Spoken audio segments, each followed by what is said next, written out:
Saturday, remember, Saturday, remember. There we go. Audio should be all set then. Well, I might have to lower it down in a little bit. Anywho.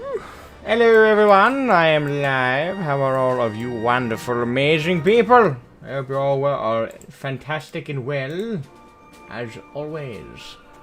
Kiwi, you are first today. Bazinga. Bazinga, how you doing? How you doing? Alright, so let me check some stuff from this night. I had a busy bee. I was a busy bee. I hammered away and hammered away and hammered away until I finally made my excellent headway. So hold on here. I got a lot of greens. I got some greens so that I can ditch. Alright, so let's ditch the greens. La di da, di da di da di da da la di da. Alright, let's see. Provisioning, expert delivery, Nabath wristband of slaying. That would be one of the ones I want ditched. I think after that, it's mostly just basic ditching of the old equipment.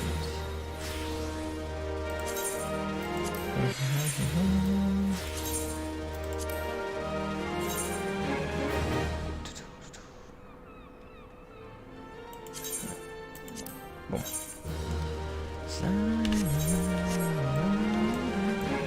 Alright, so how's everyone doing today? Hope everyone's doing fantastic. So today's plan for the stream is we're gonna go through the physical DPS role quests.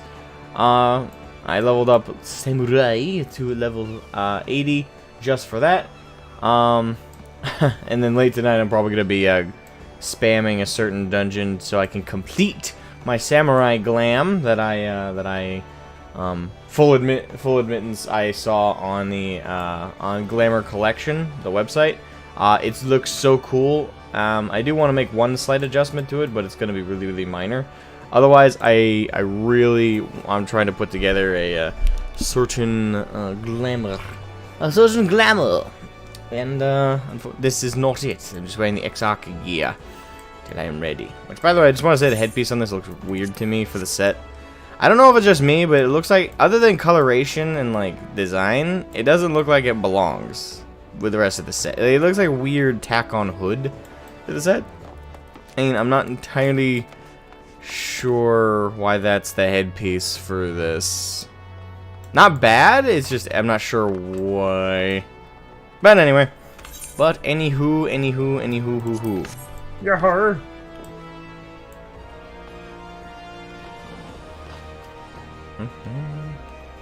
Your hotbars are unlocked and it's triggering me. What? My hotbars are unlocked and it's triggering you. I don't know why. But okay. Anywho.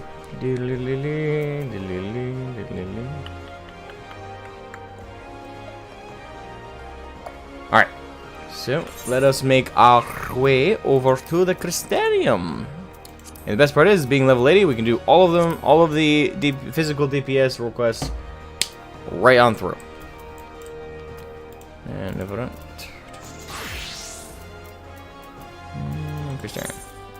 Alright, so, hop right in, do the physical DPS role quests. We'll become a Glamorai. Now, unfortunately, the only class that really can achieve Glamour status would be the White Mage. Well, the Glare Mage is more likely, even then they're not Glam. But if we're going for true Glamorai, there's lots of people debating what the true Glam meta for a Samurai is. There's lots of debate. There's jokes aside and humor aside, there was actually a weird amount of diverse Sam Glams for, like, level 80 section I saw in Glamour Collection. At least the people have shared. I mean, one person had like a cowboy theme, another had like a wandering pirate theme, all for samurai, mind you. And they actually did look the part, which was cool. There was even a demon hunter, and no, not Kimetsu no Yaiba, but demon hunter. There was a demon hunter styled one. There's some really creative glams for like every class, but I was surprised by the Because with samurai, you have like a very narrow idea of what a samurai can look like. You either have like the sci-fi ideal or like the traditional samurai ideal. But you rarely ever think of like a cowboy theme with just the samurai skills that befit a unique swordsman of the sea. You don't typically think of like a cowboy style one. Like there's a lot of creativity there. Maybe this looks good on monks. I'm sure it looks good on monks, but and I know monks and Sam wear the same gear at this level, but I don't know, with a samurai it just doesn't fit. It's weird. Makes me look Western monk-like. Oh my god, this guy is short! Pet, pet, pet, pet. Good kitty, good kitty.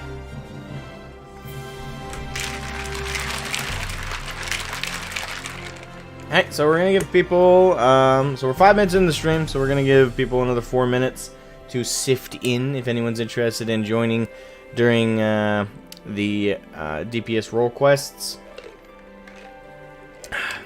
And if not, we have the Warring Triad later on today. That'll probably be undertaken after this. I still gotta look up the level ranges for the Warring Triad stuff. Cause with my Black Mage, which is one of my classes I really need to level up. So, I'm thinking if I can squeeze in my Black Mage to do the Warring Triad is probably level 60 because it's the Heaven's Ward 24-man. So I probably can't get my Black Mage in there because my Black Mage is only level 57, is not level 60. So that's the current issue. And now you're gonna see you in person.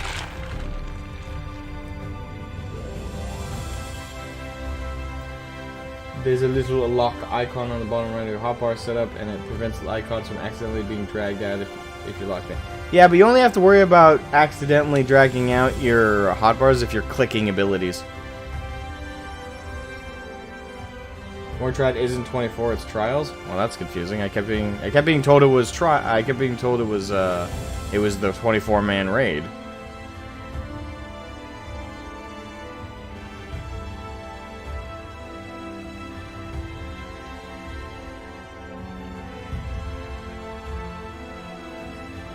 There was some cross wires there, because for every time I asked about the 24-man raids, people kept bringing up Warring Triad.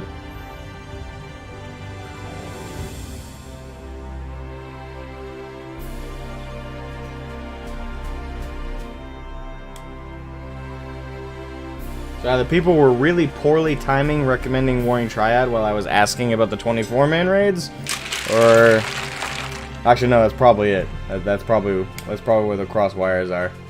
Is people were poorly timing recommending the Warring Triad. Eh, whatever the case, we'll still do those today. Either way, it was on the docket.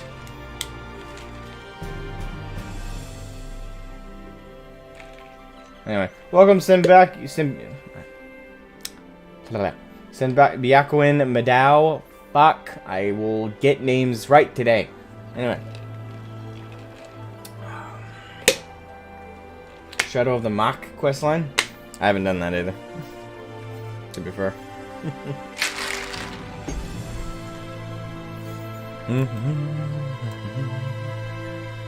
Alright, so we got another minute on the clock. Well, a little over a minute. Till we get underway with the physical DPS.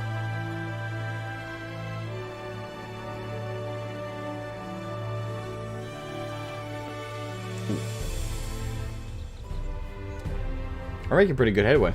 I think about it. We're making good headway with the role quests, because we only did healing not that many days ago. Then again, the gap between physical DPS role quest and the casting DPS role quest is going to be the longest. Given that with the casting DPS, I have to level up my Black Mage quite a bit. Okay, this is the shaker. Always. It's a common technique. It works very effectively.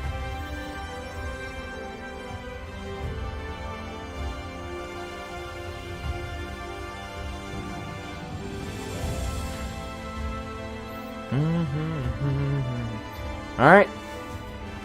We got another 5 seconds, so we hit the 10-minute mark in the stream, and then we're getting underway with the class. Alright, 10-minute mark. Alright, so let's get into it. Can you not? Thank you. Thank you. Anyway.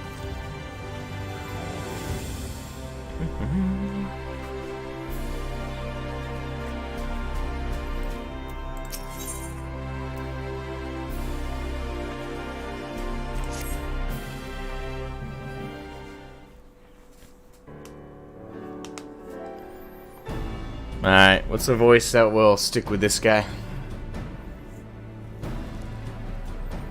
What, you wouldn't happen to be?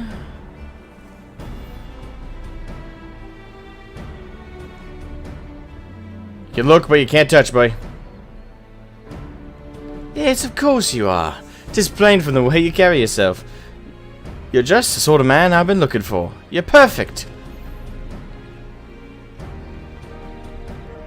My name is Lurik, and I am a bounty hunter. But not just any bounty hunter. I will have you know, nay, I am not want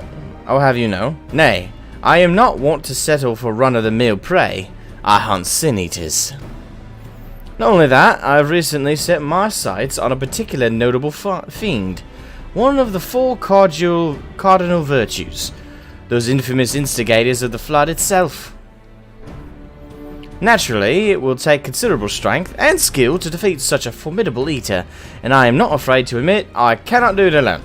However, with the aid of equally formidable allies, I am confident it can be done. And you, my friend, are exactly the sort of ally I have a mind to recruit. Walk away without a word? Feign interest.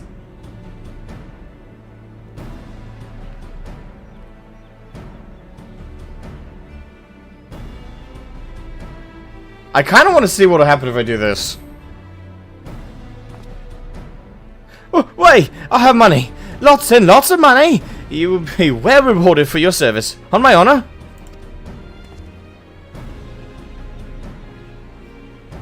However, as much as I am certain you are the right man for the job, it is only meet that I put your skills to the proof.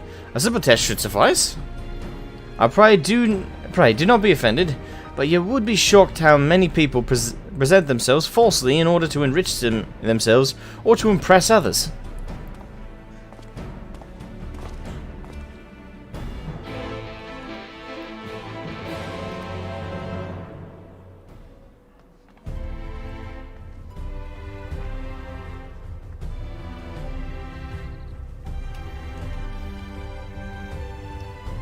This guy has probably never seen a samurai. I'm not aware of any sort of Eastern-inspired areas that may or may not have existed before the Flood of Light.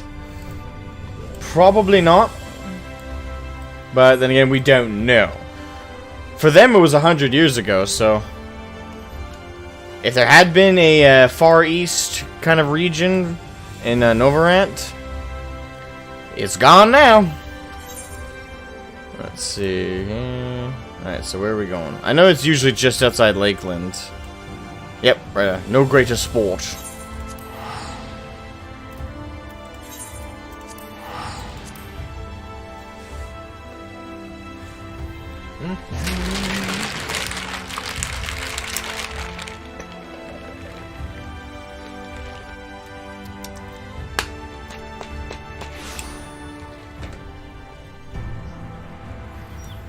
Alright, let's load up our Fenrir. Ride! Yeah, I'm curious, because the thing is, each of these have been pretty engaging stories. They've all had this, so far the 2 variations of the role quests I've done have had the same formula. I get the sense they're all 4 are going to have the same exact formula. But, I'm curious how this is going to go down. The same formula, but unique stories in each. So, I wonder what the backstory of this particular character amongst the original Warriors of Darkness / Light is.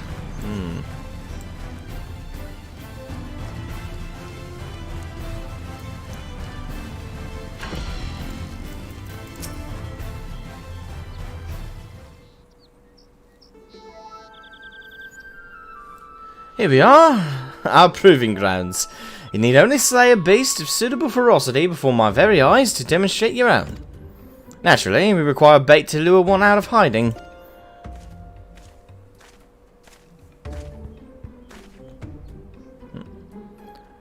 Oi, my lord, got your package here?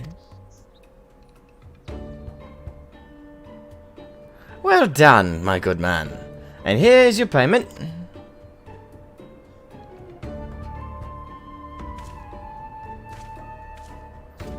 Oh, he's from Yulmore, isn't he? I should have figured, like, every Mikote or... Actually, what do they call him here again? What do they call him in the first? I can't remember. We only learned it, like, once and it never became relevant. Well, all the Mikote we've met were in Yulmore. Majority speaking, they were native to the first, were in Yulmore, so I should have just... Plus, by his attire, I should have just been like, Yulmore. I don't know, it just clicked just now, though. So, he's probably a bit of a snob. Not like... I'm sure he's engaging in good character, but... Mistel. Okay. Yes. So he's probably from Yulmore. Bit of a wealthy sort. Oh, this. The bait in question. Easier to have it delivered than to take a detour and pick it up myself. Rather more efficient as well. Time is money. Now then, you need only place it in the open. Now you need only place it in the open and slay whatever comes to claim it. I cannot imagine it will take long for something to come hither.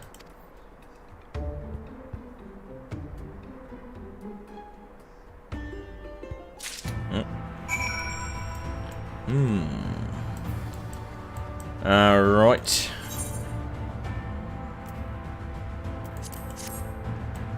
Iguana meat.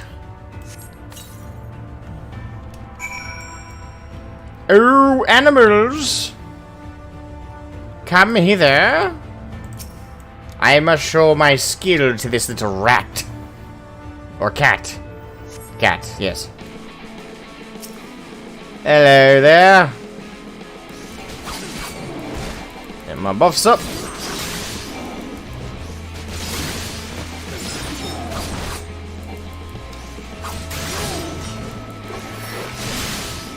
I'm gonna kill it before I can even get off one of my sen.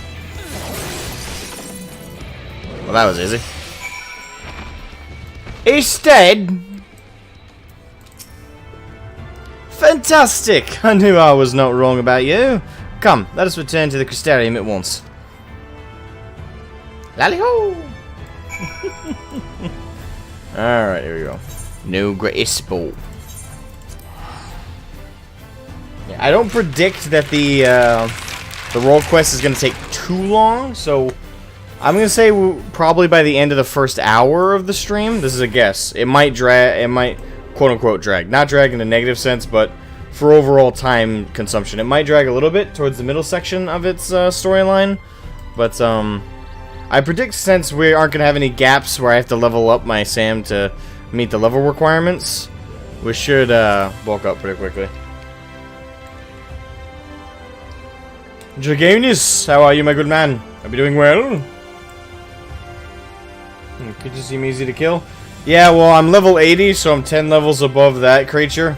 And on top of it, my gear is... I have an item level gear of over 500, so... As it is, I'd be surprised if it were difficult to kill.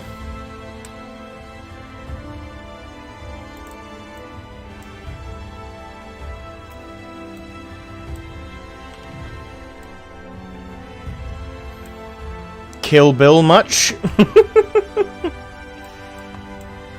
And I don't know that this is supposed to be a Kill Bill glam, but that's totally a Kill Bill glam. Pretty sure. Nice, though.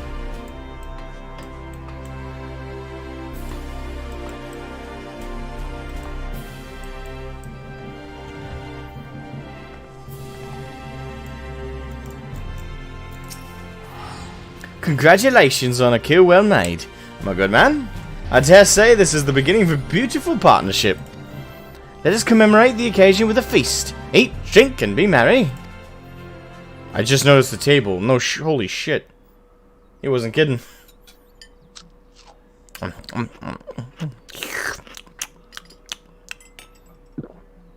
Wonderful stuff, isn't it? My compliments to the chef. Another helping? No? Are you sure?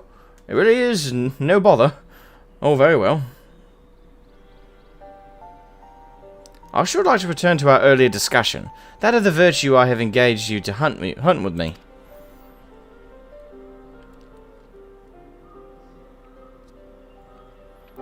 Andrea is her name, and she roams Noverant in the guise of Renderay, fallen warrior of light and renowned hunter of Eld.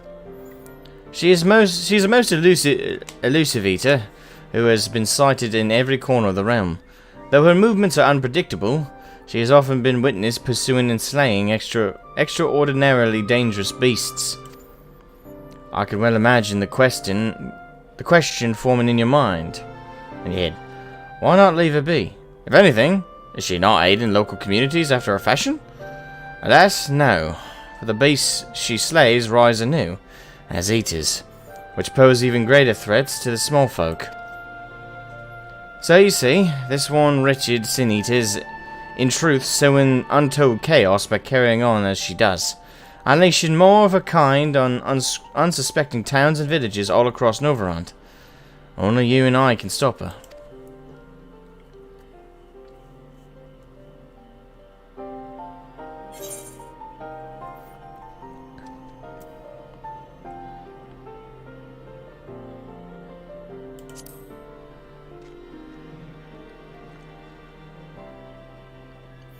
Huh? Well, nothing to ask. But never mind all that. Whether or not they were heroes or villains, or whatever 100 years ago, doesn't matter to me. The simple truth is, Renderay was the greatest hunter who ever lived, and beating her at her own game would be an amazing feat, don't you think? And regardless of what the Warriors of Light were before they became Sin-Eaters, that's what they are now. So, we'd be doing folks a favour by killing one. Well, what say you, friend? Will you hunt Andrea with me? I hope I live to regret this. I'll be nice about it. Drakej 2000, welcome to the stream.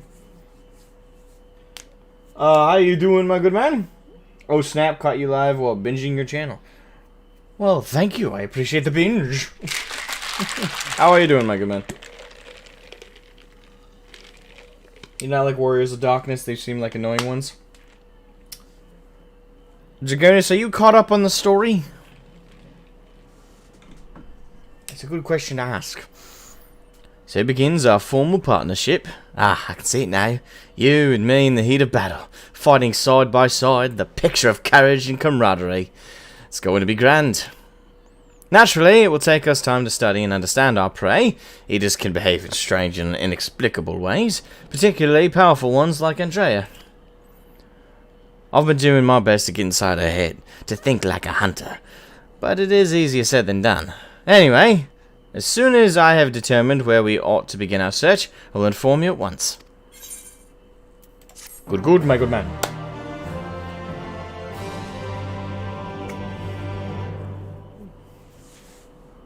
Should you need a warrior of light, I volunteer as tribute. Well, I'd be happy to have you on occasion. If you're curious about doing it on and off stream, you can join the Discord community. There's a link in the description to the Discord community. You don't need to be a Patreon or anything. It's a public, open community. I let anybody in, so feel free to join the Discord community. And I regularly do roulettes with the lads and the lasses of the Discord. So we'd be happy to have you. Today we're going to be doing the Warring Triad trials, which I found out were trials today during the stream. I thought they were the 24-man. Either way, the time is allotted for them, so we're going to be doing the trials of the Warring Triad after we finish up the physical DPS role quests, and we're more than likely going to have room for you if you want to join in for that.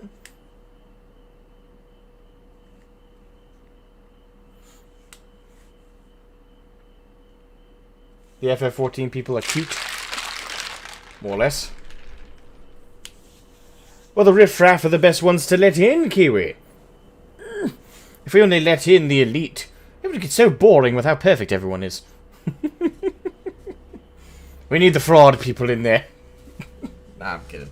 Anyway, yeah, the Discord's always open to you, man, if you want to join. Oh, let me adjust my sleeves. Oh, is the reward lacking? My apologies. Next time I will see that you receive rather more substantial compensation.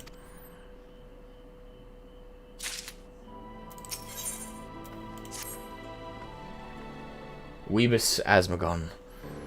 Yes, of course.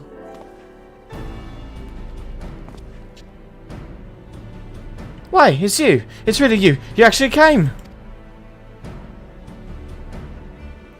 I mean, never mind. You're to hand Andrea with me, yes? Of course you are. Why else would you be here? And wouldn't you know it, one of my hirelings should be returning with new information any moment now.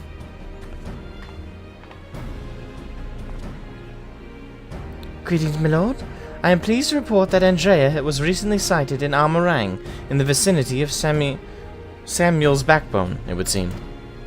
Apparently, there was a right vicious spider that was giving folks trouble, and now that it's been turned, it's about a dozen times worse. They'd be grateful for any assistance. I see. Well done, my friend. Your payment is promised. I'm noticing a trend.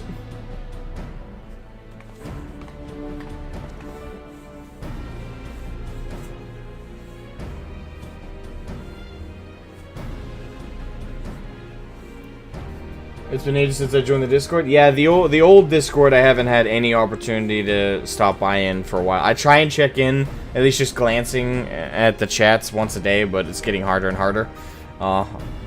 My timetable is rather booked. But I try and check in with the old community. I try to. Probably not succeeding very well, but I try to check in with the old community from time to time. I'll take a day off one of these days and just go over and hang out for a bit. Why bother going out and being about pestering the small folk for news when you can employ others to do it for you? The better to devote our precious time to rather more important matters, I say. And owing to my winning strategy, we may now depart for Armorang and delightfully name Samuel's backbone. For in pursuing the spider, we may yet find its maker.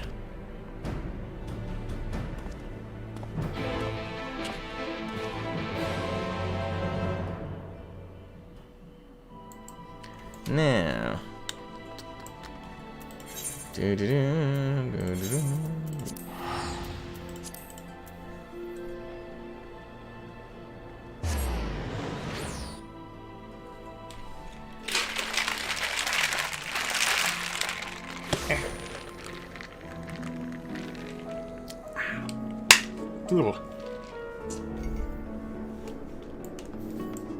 hello.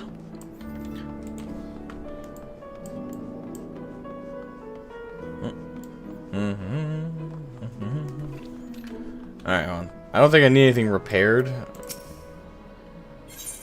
Nope, I don't. Okay, good.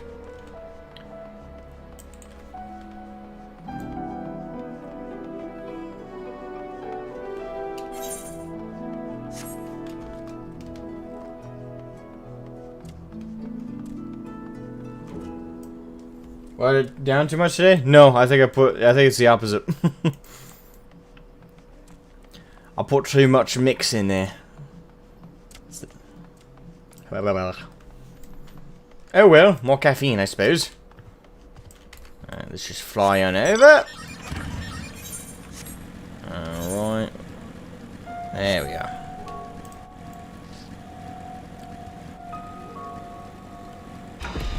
Alright, Lurik. You found you, my good man. This is certainly the place. I gather those bones once belonged to dear Samuel, but I see no troublesome arachnid. It being a rather large desert, I had considered hiring a few trackers to hasten our search, but I have yet to spy a place where such individuals might congregate. Pity. Bah, nothing for it but to roll up our proverbial sleeves and do the dirty work ourselves. We shall split up and search the sands for this sin-eater spider. Whoever finds it first may have the honor of slaying it themselves. And should we not find it, well, after we both have searched for a suitable length of time, I say we meet back here, let the hunt begin. I think that guy's arc of a story in this is gonna be to learn to do shit for himself. You can't just solve everything with money. Though, don't get me wrong, it's one hell of a solution. Anyway. But, you can't solve everything with it. Sometimes you gotta do the dirty work yourself.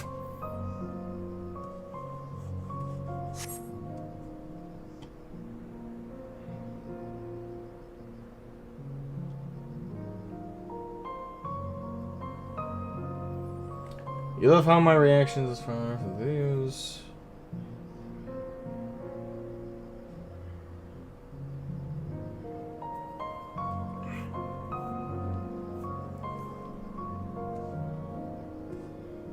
You used to main healer? I do not envy you. You probably have some horror stories, because the one time I tried healing in WoW, I wrote it off permanently. I had my entire Discord community bully me into doing it again. I'm joking. I'm exaggerating, but you know, I got encouraged to try healing in FF, and it has been a much better experience. I've actually enjoyed healing. The only part of healing I haven't enjoyed is the elitists, who even though I've said on multiple occasions I'm not a good healer, they're constantly complaining I'm not a good healer. It's like, we're not on different wavelengths. But, yeah. I do definitely have that sentiment. I am very glad I found FF after so long of playing WoW.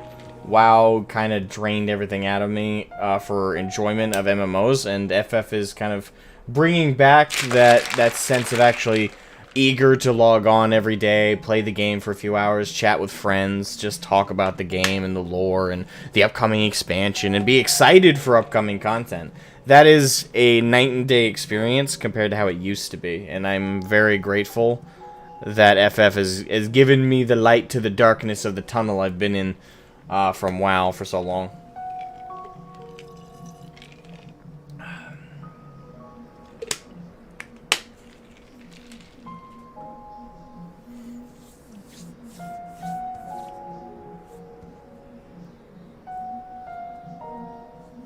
Side noises, yeah.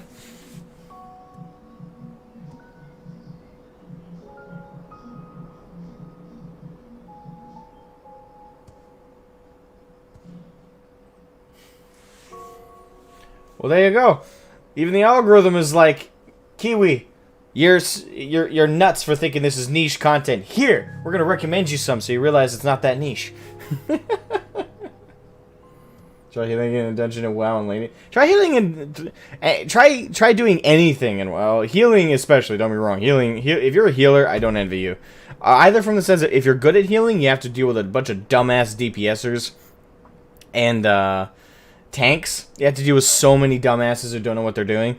And if you're a bad healer, oh my fucking... Well, you don't even need to be bad. You just need to be, like, normal. Like, if you're not really, really good, if you're below good...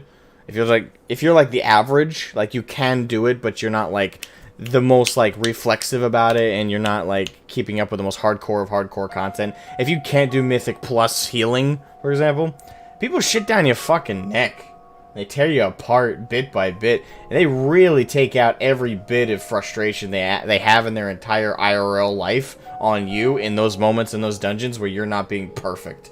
I fucking hate some of those types in WoW. And we still got elitists here in FF, but there's just a lot less of them. There's so much less of them, it's so much better. They actually police their community. See this running sands, chase no spiders, spiders you seek. Okay. Alright, where to next?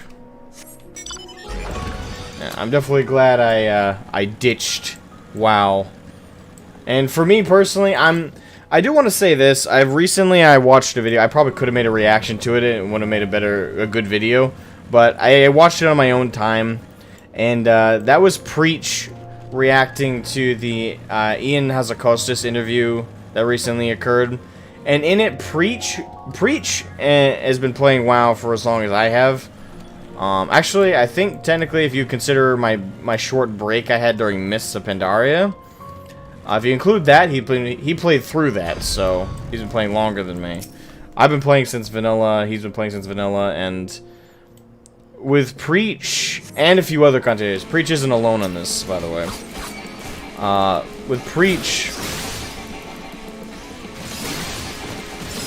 he is dedicated to WoW. Very dedicated. He loves the game. He's been playing it for years. So have I. The difference is, and Pyromancer's a good example of this too.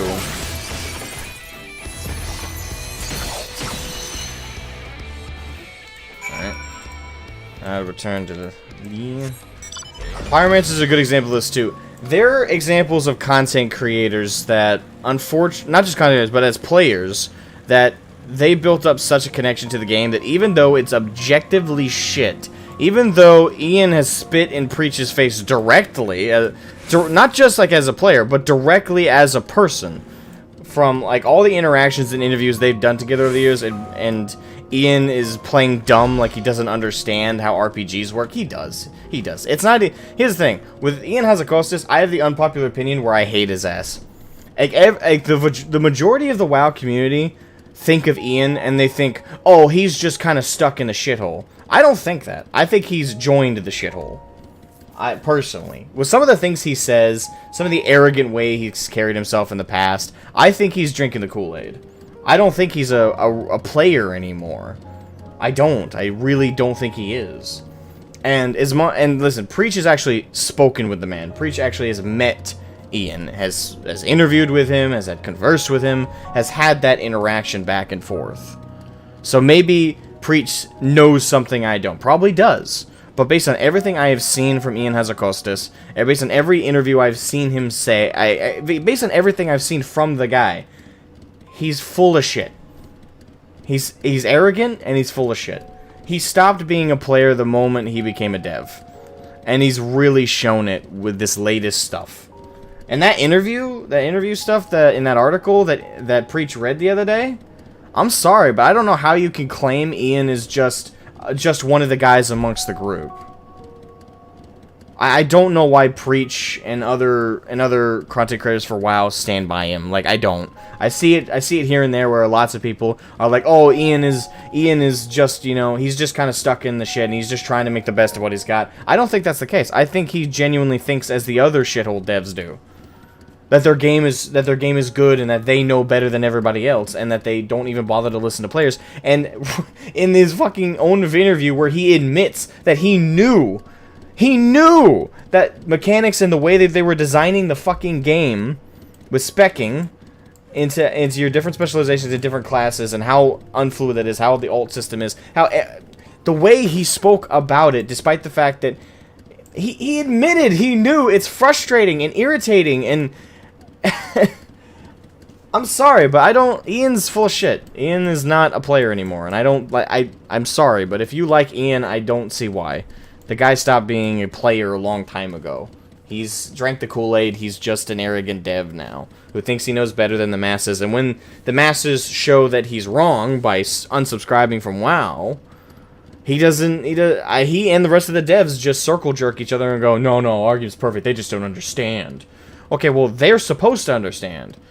Who gives a shit if the devs understand the nuances?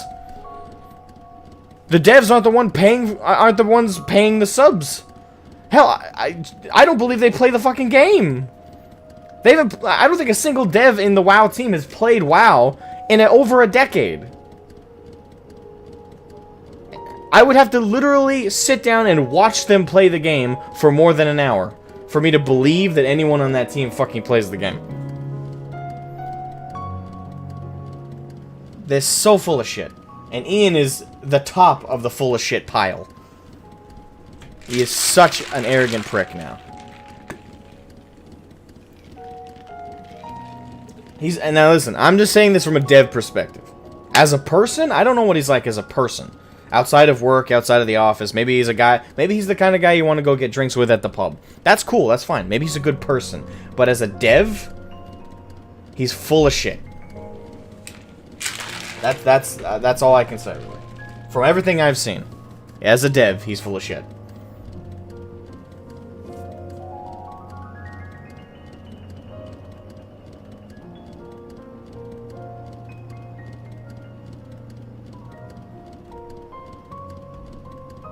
Ian is a garbage dumpster fire. Compared to Yoshi P, he's a terrible person and a terrible designer. Again, I'm not gonna speak to person. I mean, person is... We're seeing... The thing is, we're seeing Ian through the lens of being a WoW dev. I've never gotten a beer with the guy. I've not watched I don't know if he's a sports guy. I don't know if he watched football. I haven't watched a game with him. I haven't spoken with him about just daily life and the country and stuff like that. I don't know anything about him as a person, but as a dev, he's a terrible dev. In my opinion. He was better when he designed raid encounters. When they made him game director, everything went south. He's not, and keep in mind, I'm not saying he's the only one to blame. All the devs are. And so is Activision. But you can't tell me that it's just Activision's greed that's ruining WoW. Yes, that's a huge part of it, but you can't tell me the devs aren't also throwing in their own shitty ingredients in this shitty stew. I just don't believe that. I don't know. I find it frustrating overall. And yeah. But like I was saying earlier with Preach and Pyromancer, they're two great examples of people who will never give up on WoW. Like, fundamentally, they can't. And again, I get why. I get why. I played the game from vanilla as well. I loved the game. Do you know how hard it was to trade it in for FF? FF has made it easier as I've played it, but let me tell you, that initial step was really hard.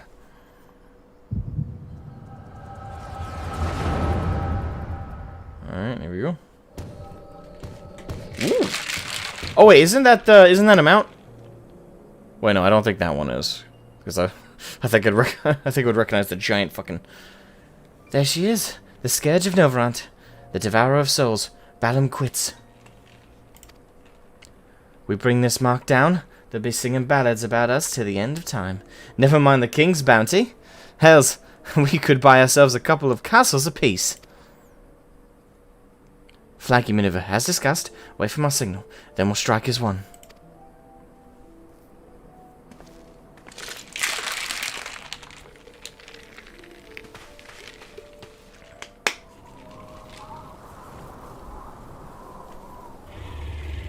That reminds me, I gotta level a bard. Damn it, she's onto us. Don't panic. We plan for this. We'll act as decoys, while Randa Ray brings her down. Go! Go! Wait, not yet. There's no need to rush this.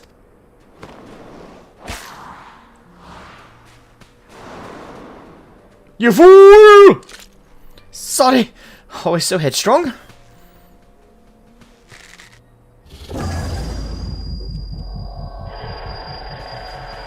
Look at me head! I can't...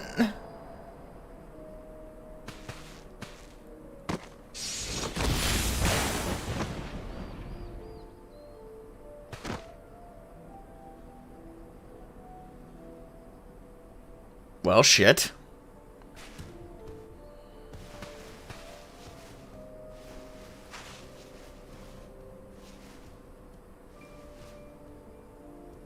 No, no, come back here! Finish it, you bloody bastard! Finish me!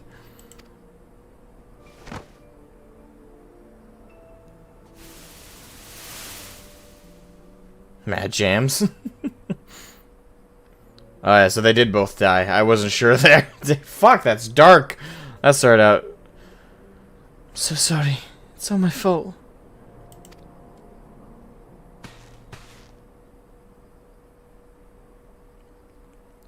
I'll not let it end like this. I promise. I'll kill that goddamn beast if it's the last thing I do.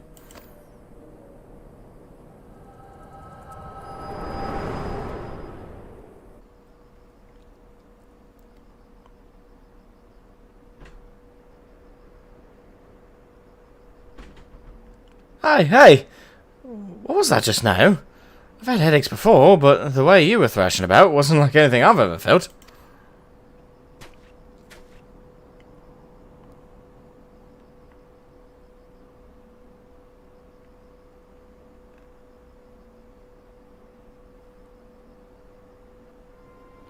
By the gods. And I thought we were lucky just to catch a glimpse of Andrea. But you're also telling me you were granted a vision of a past from this? Power, with this power of yours? Two warriors killed while hunting a great horned beast. A beast their surviving companion vows to slay in revenge. I've heard this tale before. I know it. Bah, it's common enough sort of tale, I suppose. And regardless, she is gone. Come, let's return to the Crystarium and celebrate your accomplishment. But of course, my good boy.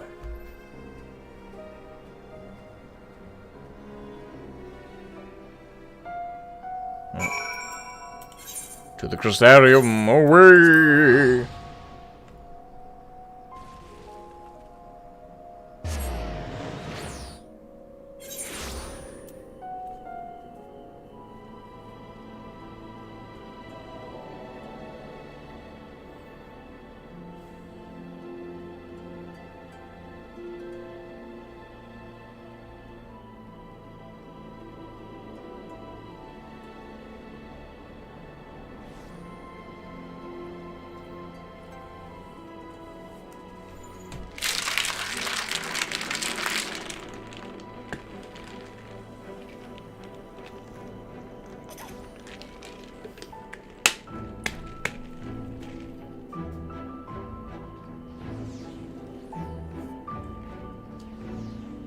So that was the slap in the face for you.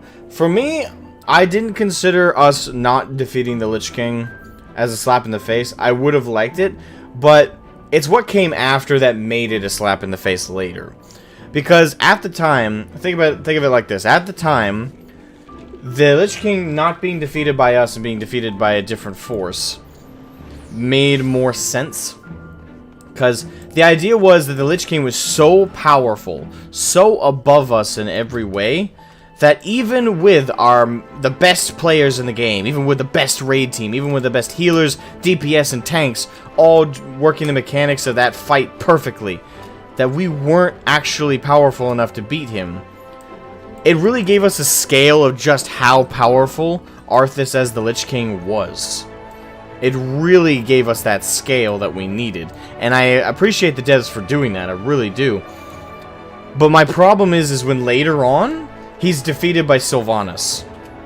Now, a lot of people say, that's not Arthas Lich King, he doesn't have Frostmourne, he doesn't have, I don't care.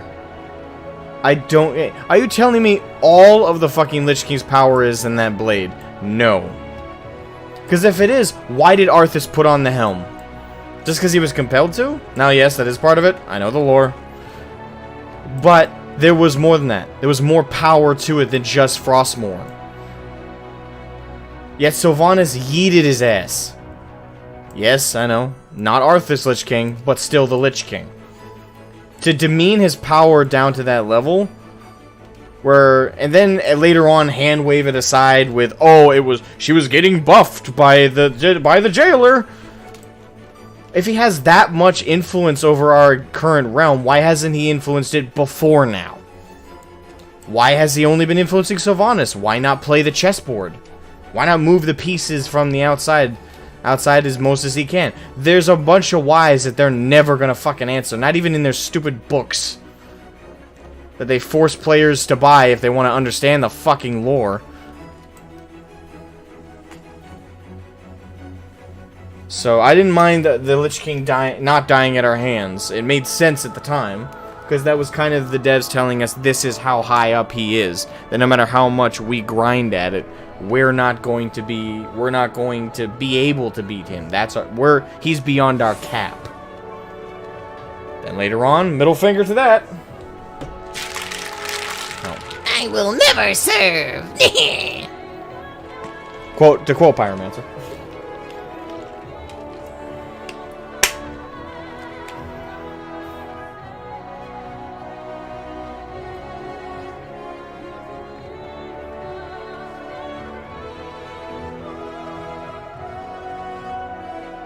Yeah, Pyromancer talking. Yeah, I haven't seen. I don't know if I've seen that clip. I I think everyone, WoW player or FF player, or if you're both, has seen that clip of him talking about him like blowing up about the game. And honestly, he did exactly what I've wanted to do numerous times over the years. Only difference was I didn't stream WoW, and I'm glad I didn't. I'm glad I didn't. Can you imagine trying to make, like, I don't know if it'd be harder or easier to make that transfer, right? Like, you were a WoW you were a WoW player and streamer and content creator, and now you're FF. I think that comes with a lot of baggage, because all the hardcore copium WoW players that were in your community that watched your videos now are going to be pissed at you and shitting down and disliking every single video, which, hey, helps in the algorithm. But they're still going to give you a bunch of shit just because you transferred over. Whereas me, I transferred from a completely different genre of content creation. I painted minis and talked about Warhammer lore. And then I got fed up with that shit. And then as a content creator, I switched to just full gaming, and I chose FF because at the same time, I also was ditching WoW. So I didn't have that baggage of WoW players in my community who are pissed that I'm playing a different game now and ditched the game that they refused to quit due to copium. Like, I didn't have to worry about that. So I feel bad for Preach and well, I feel bad for Preach. I don't know if I feel bad for... I feel bad for Pyro in a different sense. But Pyro already said he's still intending to play WoW, I believe, unless I'm mistaken. So...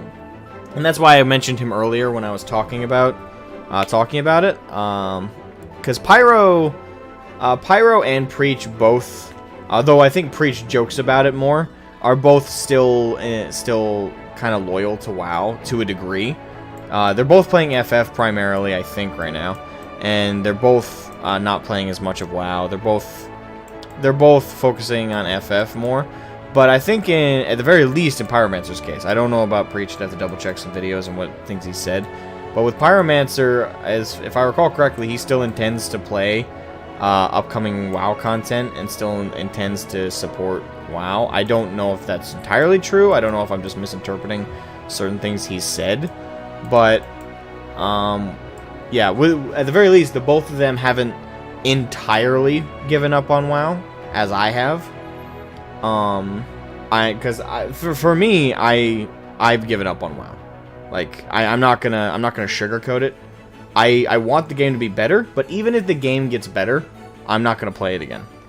Like, for me, I have way more bad memories and bad experiences tied to that game than I do good ones. Like, I have a chunk of good memories from WoW that really, those memories kept me loyal to that game all the way through the worst expansions, the worst the community had to offer, and the worst the dev decisions have been. My good memories in WoW kept me loyally playing the game for years, despite every single terrible experience I had since then. And honestly, I have a hard time remembering the good times through the misty, mucky fog of all the shit that I had to put up with from the devs, from other players, from the community not being anything describable as anything better than toxic. Honestly, WoW has lost me as a player, I would say permanently. I would go back if, like, someone, like, on a stream donated like, hey, $500, play WoW right now. It's actually really, really good. They fixed everything up. The devs have pulled a 180. Go do it. Fuck it. That's money. I'll do it. But in terms of, like, my, like, choice of the matter, I'm done with WoW. I've said my piece. I've walked away, and I'm not loyal to it at all anymore. I'm not a Pyromancer and Preach still hold a candle out for it, but not for me. I've given up. Just look at if you haven't given up entirely, and I don't know how Preach didn't give up entirely after reading that, especially how he sounded. But if you haven't given up entirely, read the recent interview with Ian. Read that interview. Read how he talks.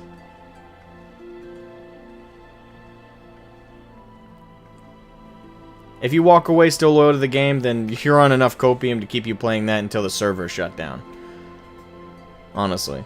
But if you're anything like me, you're tired of getting your head smashed into a wall.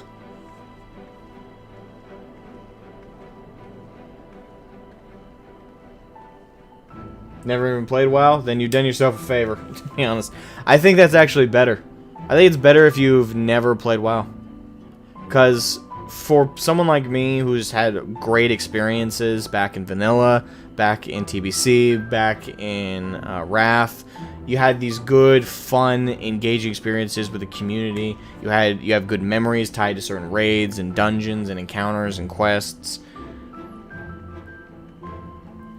And the sad thing is in my case, I have a hard time remembering the good times through the shit.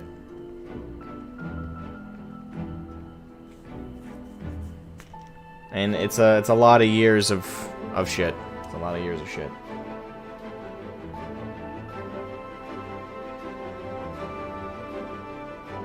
I think Pyro is done with WoW from the look of the way he talks about both games. Yeah, I've seen one clip of him talking about like WoW, and he wasn't very degrading or very deriding it. I don't know if that was just before his rant or something. It didn't look like it. It looked like it was more recent. But also, I've talked to people who watch him more regularly. I'm not a fan of Pyro. That's not me saying like I don't like the guy.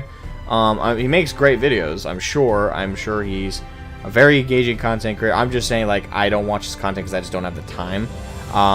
Fun fact: when you're a content creator, you really don't have a lot of time to watch other content creators. I try and watch V, or Mom's Den, if you guys know her. I try and watch her from time to time because we both are at like the same stage of playing FF as each other. So I have her to like benchmark my experience, and I watch her from time to time for sure. But I really have a hard time fitting in watching other content creators. Like if it's not a content creator I can listen to late at night while I'm just grinding out some classes and levels and stats and stuff like that, the boring stuff that you guys don't want to see on stream. If I can't fit them in, like, I can't fit them in. And even then, I already have so many content creators I want to catch their day-to-day video logs that if I'm trying to add anyone new, it's just going to be impossible. So, Pyromancer, unfortunately, is one of those. Like, I just can't watch his stuff really all that much. Just because how busy things are on my end. There's so much shit going on. But, yeah. At the end of the day, I've given up on WoW. I'm done with WoW. And, hopefully for the sake of the players who are sticking with the game and are still loyal to it to a fault, hopefully that loyalty is rewarded. And I mean that. I hope it's rewarded, because at this point, I don't know what to say.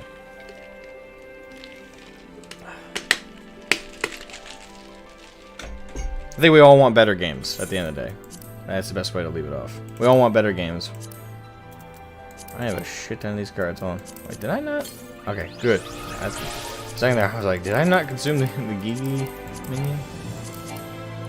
Alright, looks like I've used up. I gotta sell those cards. Anyway.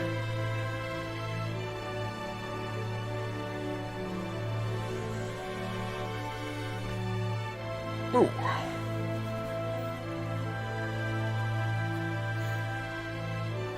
Oh, are you getting into content creation, Kiwi? I wish you luck. Oh no, I is late. Yeah, you're not too late. One more 6-month subscription mounts.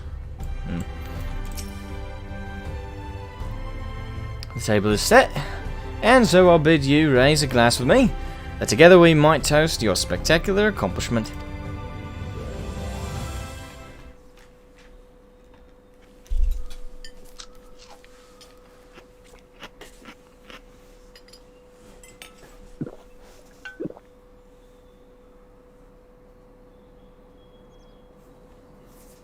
How'd you feel? I've another few bottles ready and waiting to be opened. No? Oh, very well, if you insist. It occurs to me, my good man, that I have yet to ask you your name. So quickly did we forge our friendship that I hardly noticed until now. Shroud Scythe, Reek and Shroud. Yes, I really like the sound of that. Reek and Shroud, the daring duo. The brave bounty hunters, that scourge of sin-eaters. Once we have slain Andrea, not a soul in Novarat will know our names. They shall ring out all across the realm. And But I should dwell over much on the victory before the struggle. A wise hunter is prepared and patient. 'Twould be prudent to send double, nay triple, the agents afield to seek out promising new leads. I'd say you're a gillionaire.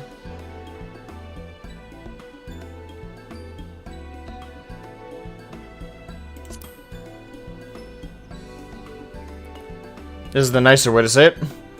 Worried about the budget for our brave endeavor? Well, don't be. I am prepared to fund our activities as needed. No expense shall be spared. We spared no expense. None whatsoever.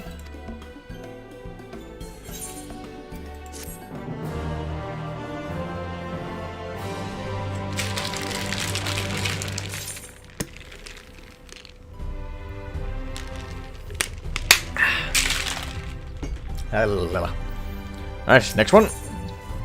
Freedom from privilege. There he is, Shroud. Come and rejoin his bosom companion in the Great Hunt. It is well that you have, for I have obtained new information concerning a sighting of Andrea on Kalusia.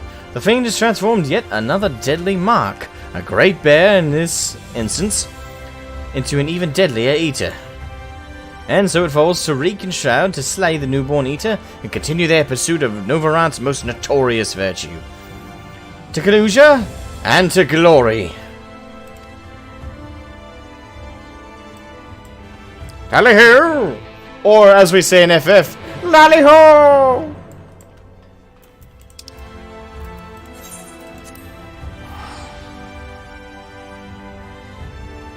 For the future? Alright. Speaking of, I should probably get to some of those. There's still a few there's still a few reactions I haven't gotten to. Which I should. I could say I would play FF14 a lot more if I had buddies playing it with me. But I would play with you, but you're on the EU servers. Or sorry, you're on the EU data center and EU servers. I'm on Crystal. I am restricted. Let's brook no further delay and commence our search. Separately, as before in Armorang, if you catch the eater first, I grant you leave to kill it without me. I trust you will not be disappointed if the reverse were to occur. Surely not. Surely not! I myself will be most put out if I happen to lose to you in a second time. And so, on that note, may the best hunter win. I have a feeling you've never killed anything in your entire life, my friend. That could be an incorrect assumption, but I'm getting the vibe a very privileged upbringing was Reek's. Oh well. Wasn't good to speculate. I'm being paid to kill this thing anyway. And even if I weren't, it's good to remove a vile sin-eater creator. Elohim, welcome to the stream. Hope you're doing well today. Hope you're doing well today. How you doing? Felt lyrical.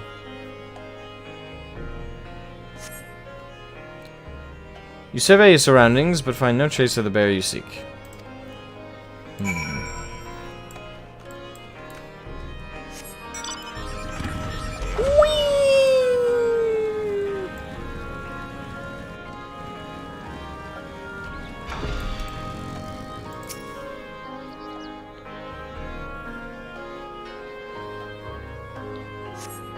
Despite looking far and wide, you fail to find any trace of the bear you seek. Perhaps Lurik was indeed the better hunter this day.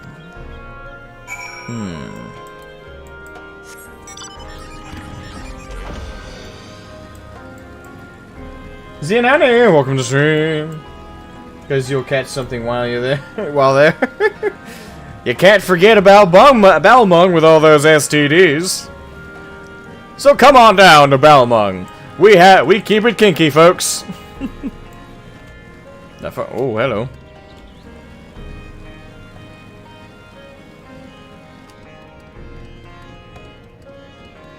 I thought it was gonna. I saw that beam of light clip off, so it was interesting. All right, and you? I'm doing pretty good.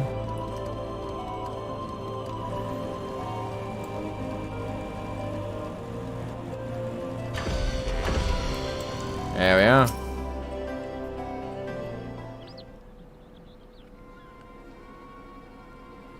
Hate to say it, Shroud, but it seems we're late to the party. Landbeard and his mates slew the bear before we could. So it's true then? You've cast your lot with the boy? You poor daft sod. But I don't understand. The Eater was a newborn. How could you possibly have learned of it and gotten here before we did? Well, see, the problem with relying on hired help, they're loyal to your coin, not you, and you're not the only one willing to open his purse. I just realized they basically... It looks like they basically took Ardbert's face and put a different hair on him and outfit. But more importantly, Reek, what's this I hear about you hunting Andrea? With help, I mean, rather than all by your lonesome. I have a distinct memory of you storming off in a huff saying you didn't need me or anyone else to finish the job. Tell me I'm wrong.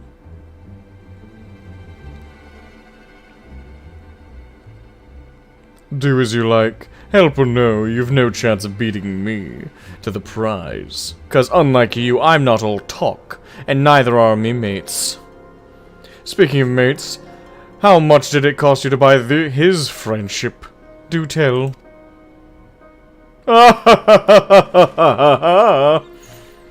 Piss off, Lambeard. Ed, why are you still here? You got your mark, didn't you?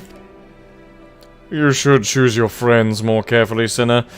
When it all goes wrong, don't say I didn't warn you.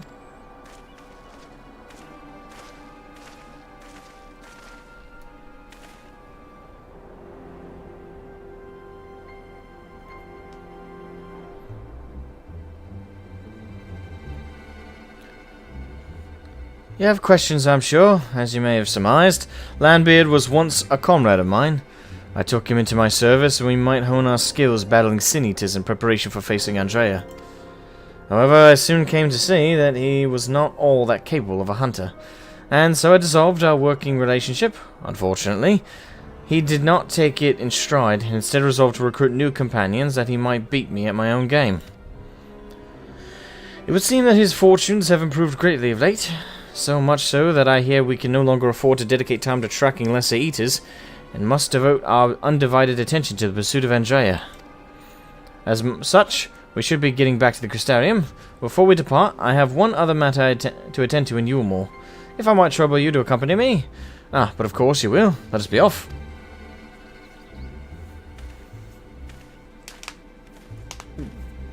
Welcome, Harrowed. Your message?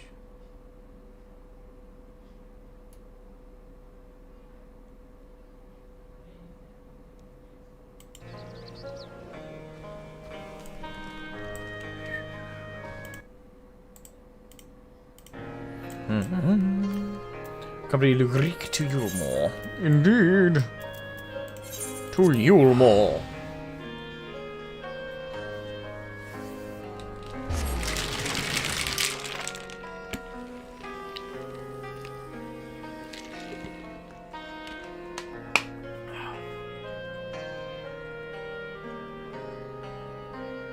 You don't know, Clads. Clearly they are engaging in the 18-hour sleep cycle. Indeed. My cats go out and hunt stuff. So they're not in the house very often. But we find a lot of dead rodents in front of our door. So what happens when you have 3 cats in an entire open field for them to hunt stuff?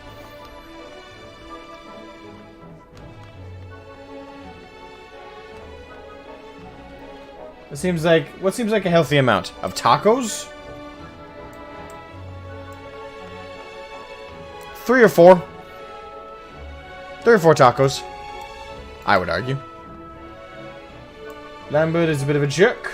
A jerk with a good point, but still a jerk. I mean, you can be an ass. You can be an asshole and have a good point. Look at me. I'm an asshole, but I make good points. Anywho, company Lugrik to Yulmore, which I have done. Wait, was he at... Oh no, maybe I had to go to the top. Did I have to go to the top level? Yes, I had to go to the canopy. Okay, hold on.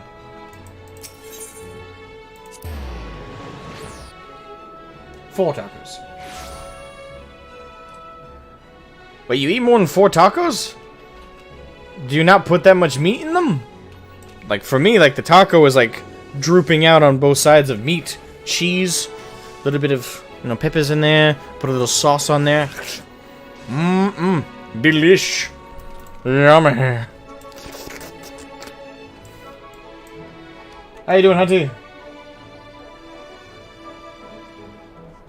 You used to have a solid white kitten named Kupo. Are you, like... Are you serious? Did you really name your cat Kupo?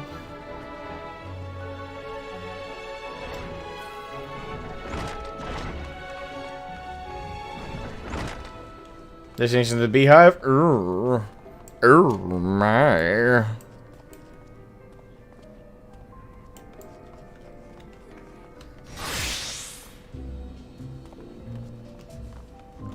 Why, hello, my wonderful patrons of the beehive. Today I serenade you with my wonderful voice, and we will all dance the night away in glory and sensual natures. May we all enjoy our time together. Alright, anyway. No care for lettuce?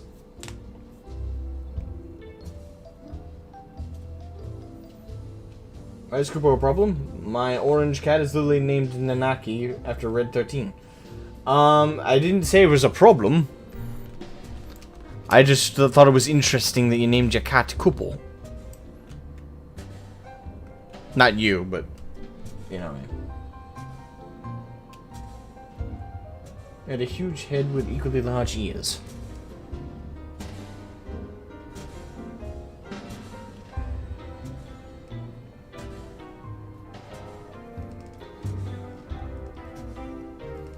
Anyway.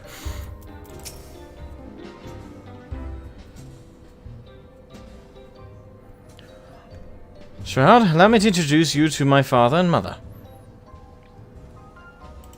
Interesting. Because we all want to meet up with our parents at a strip club.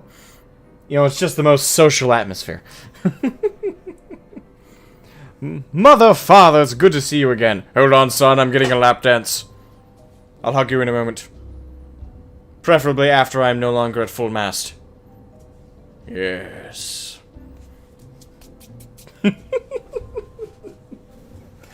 We all meet our family, alright? Father, this is my traveling companion and dear friend Shroud. He and I have resolved to hunt a particularly deadly sin eater. Indeed, I cannot overstate how terribly dangerous this eater is, that to pursue it is the court of death itself. However, when we had last triumphed over the fiend, all of Novarant shall sing our praises. Won't that be wonderful, Father? So long as you do not sully our good name, you're free to hunt whatever quarry you desire. I could do without all the petty details. Now then, how much do you require this time? Out with it? Oh, never mind. Just give the boy my coin purse, would you? I'm sure it will suffice for his trivial pursuits. Alright, douchebag father. This is why you are here, is it not? Another handout? Don't play coy. You've never been good at it, any good at it.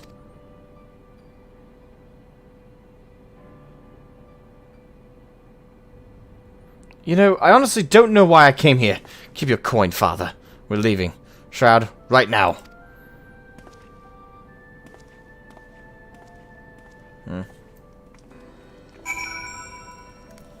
Maybe not entirely snobbish after all.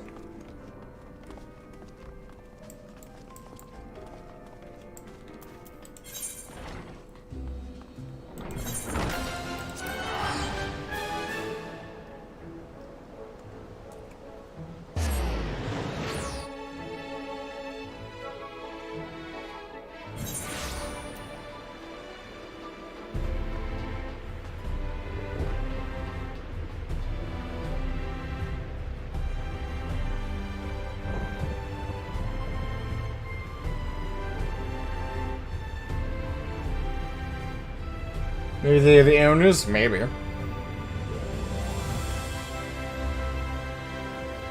Yes, California has the best Mexican food. Not, you know, New Mexico. Not Southern Texas. No. No, it's California.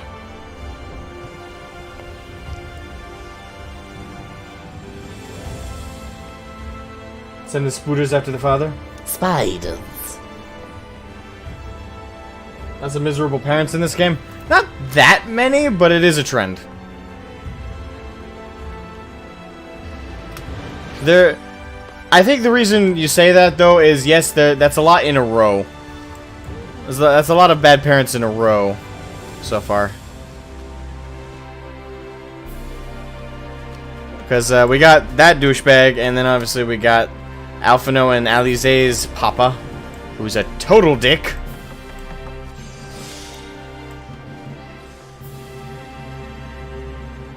Nicholas Huizenga. Welcome. Illinois and Iowa both have quite a few good Mexican places. I will say this, where I live, there's not that many good Mexican places. Not really. But Texas, to be fair, I've never been to California, so maybe California it does have the best places. But I have been to Southern Texas, and Southern Texas had some damn good Mexican cuisine, so...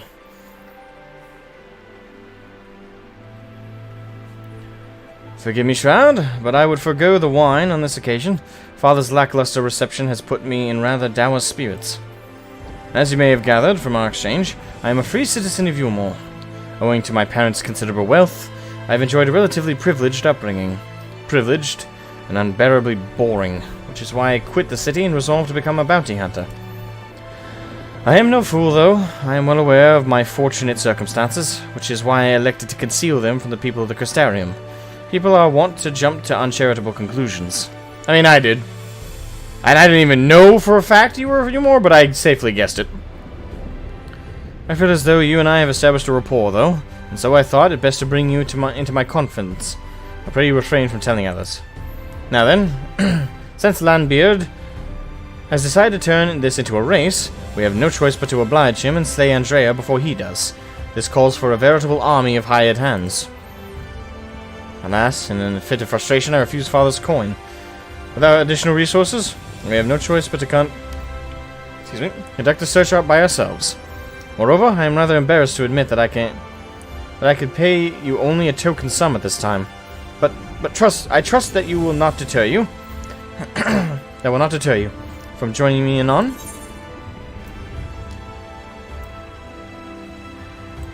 I'll be nice. I wasn't in it for the gil. Really? I mean, of course you weren't. Perish the thought.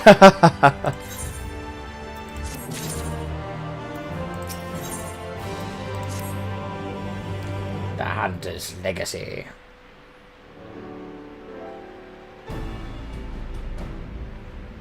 Shroud, my friend, thank the gods you're here. Actually, we know that his parents don't own the strip club, because we met the owner during a quest line. At least I believe that was the owner. The owner's another Mistle/Mikote woman. Shroud, my friend, thank the gods you're here. Ever since we parted ways, I've been exhausting myself running all over the Crystarium, questioning anyone and everyone, hoping someone might have seen Andrea, but alas. Only the Crystarium?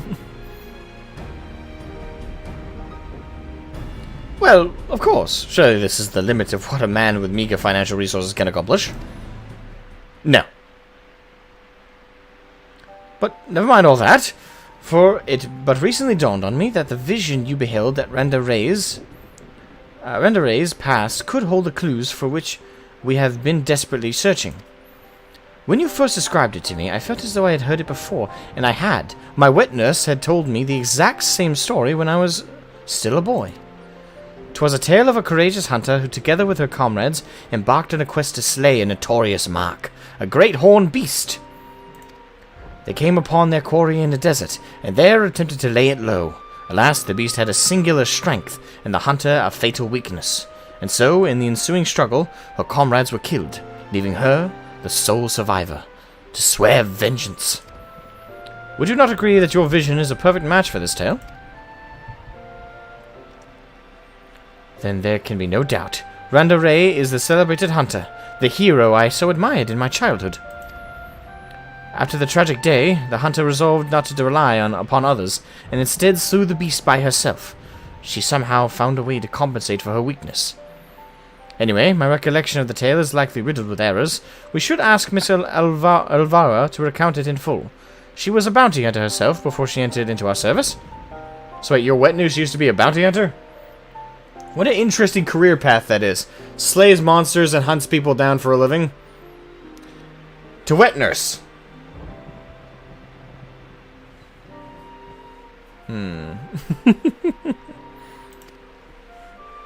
Also, in light of all this, I should share with you an interesting theory concerning all the virtues I heard from a fellow hunter.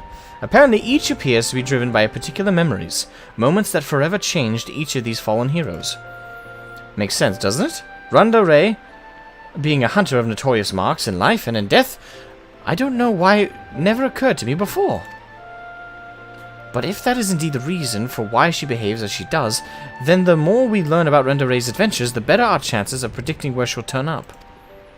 All the more reason to go and see my former witness. Miss Alvaro lives in Gate Town on Kalusia. Let us be off then.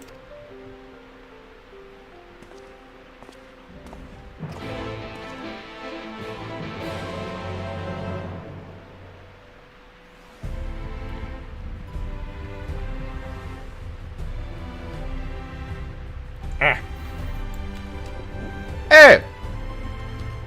Hello! It's Jenny! That's random.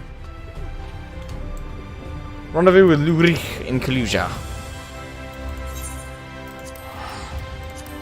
Away!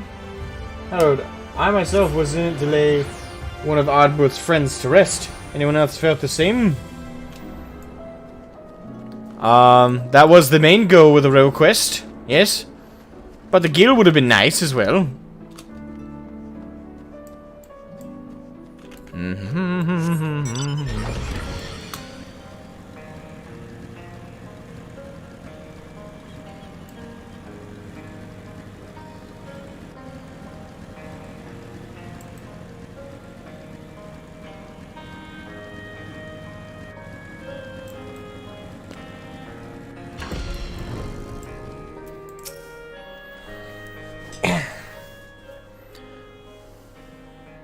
Sir, this is Miss Olvara, the wet nurse who raised me for practically the entirety of my childhood. She was bonded to my family and lived with us in the city for at the time. But when I came of age, she was forced to leave. My, you've grown into such a strapping young man. But I can't imagine you came to Gate Town just to pay me a visit, my little Reek. Not in front of him, if you please. But to answer your question, we did in fact come to see you. There were stories you told me as a child of a courageous hunter. Was that hunter, perchance, the warrior of light, Randa Ray? Of all the reasons you could have had. Aye, those stories were of Randa Ray, the greatest bounty hunter of her day, the legend so many aspired to become. Less so after the flood. It was still fresh in everyone's minds when I was younger, and for all the good they had done in life, none could deny the chaos that sowed in death as sin eaters. But despite all of that, me and my mates still looked up to her. We knew all her feats and swore to preserve them, in secret if need be, that she might inspire future generations as she had ours.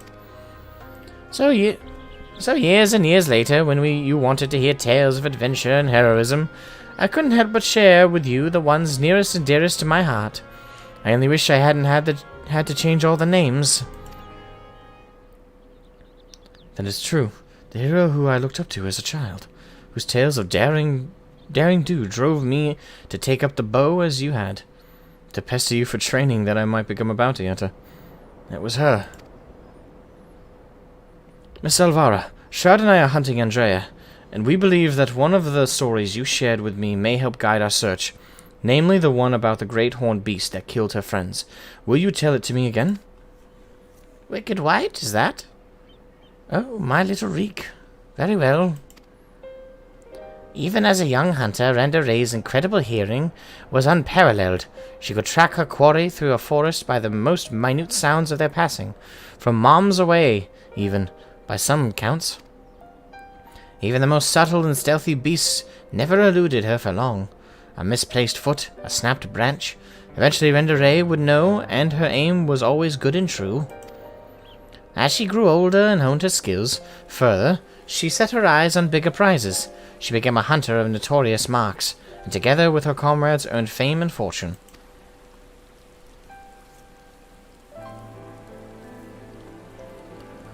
As their reputation swelled, so too did their egos. Only the most dangerous game would suffice, and so they resolved to hunt the Scourge of Novarant, the Devourer of Souls Balam Quits. But what Renderay did not realize was that her greatest strength would prove her undoing, for when she faced Balam Quits, the beast roared with such force that it brought her to her knees. Helpless, she could only watch as it claimed the lives of her beloved comrades and fled.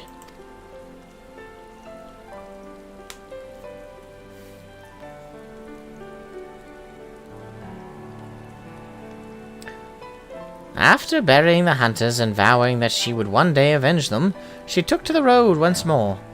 She met Ardbert and his fellow warriors of light, and for a time she accompanied the fledgling heroes on their adventures.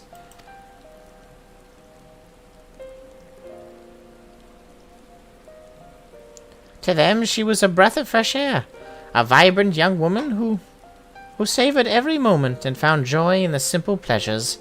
They knew not of her fallen friends, or how their deaths weighed heavy upon her still.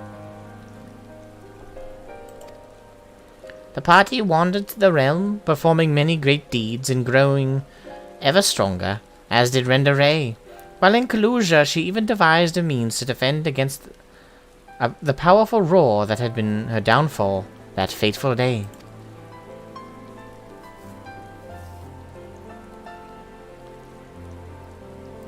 And then, while engaged in an adventure in Raktika, a rumor reached Renderay's ears. Balam Quits, Scourge of Novarant, Devourer of Souls, had been spotted wandering the Citia swamps. 'Twas a golden opportunity, but to seize it would be to face the beast alone. She could not wait for Ardbert and the others, nor could she ask that they forsake their sworn duty. But perhaps it was just as well, for the memory of her defeat still haunted her. The courageous hunter had allowed a single fear to take root in her heart, the fear of losing her new companions as she had her old.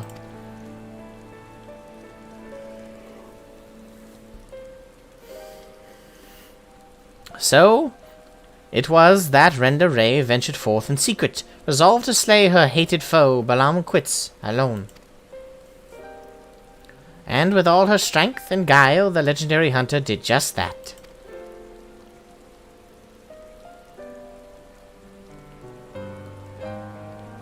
Vengeance claimed, she rejoined Ardbert and the others, and never spoke of the terrible battle twixt her and the dread beast.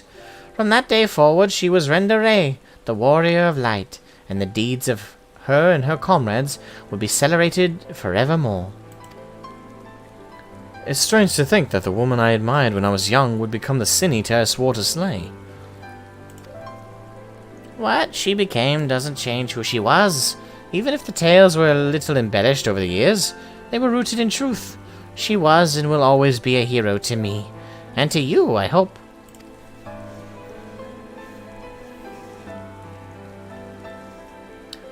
Thank you, Miss Alvara, for everything. I promise I will visit you again soon. So Shroud, remember the theory I told you before about the virtues being driven by powerful memories? If Andrea is reenacting the journey leading up to her confrontation with Balam Quits, the one that took her from Amarang to Kalusia, then her next destination must be...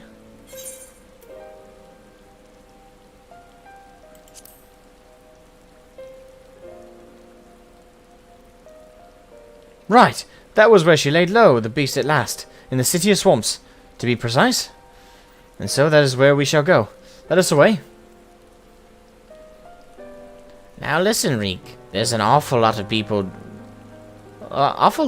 don't know about Renderay. or the world for that matter. So wherever you go and whatever you see, remember not to take it at face value.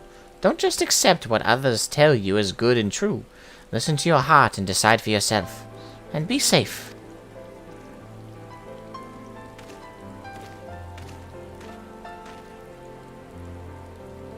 Shroud, was it? It's such a pleasure to meet a friend of Reek's. His parents never hesitated to provide him with all the wealth and opportunities they could, but when it came to love and support, well, all I can say is that it is a miracle that boy turned out as well as he did. One can never have too many friends or too much support. That goes for you as well, I should think.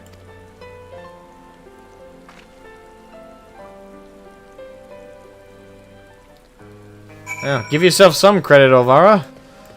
You're probably the big reason he didn't turn out worse.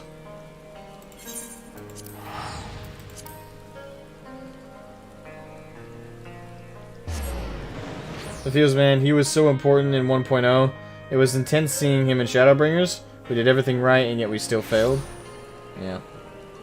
I have to say, when we were first introduced to them, I got douche vibes off of him. I'm very glad that got turned around fast. Alright, just double checking. Alright. Now to ride. Yahoo!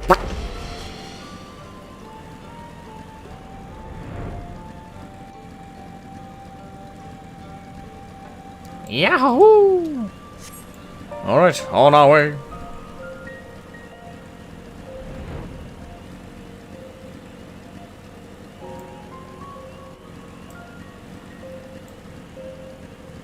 Ah, there we are. Ulrich. When I was little, Miss Alvara seemed so much bigger and stronger than me. Though, to be perfectly honest, the way she carries herself even now bespeaks a confidence I cannot help but envy. But never mind that. We have a virtue to hunt. Let us commence our search at once, and keep our weapons at the ready, my friend. Let's do it. Let's do it.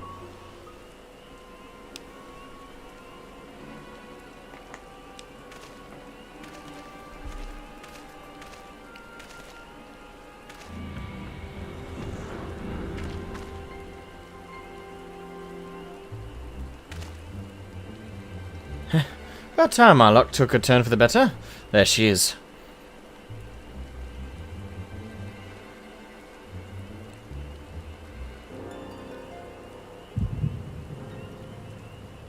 Oh no! What? Now? Oh, you've got to be kidding me. Flashback time! Flashback. Is it, am I the only one who thinks she looks like way cuter and hotter like this? I don't know, the hat takes away so much. Still not my type, but closer. I wish you were all here with me, but I know it's better that you're not. We have a score to settle, you bloody bastard. And this time I'm ready for your tricks. Sip. Alright. Crap. I knew it was coming. Alright, I have no idea how to play Archer. This will be interesting. Hold on. Heavy shot. That was an attack with plus 550. Okay. Okay. So that's like a dot.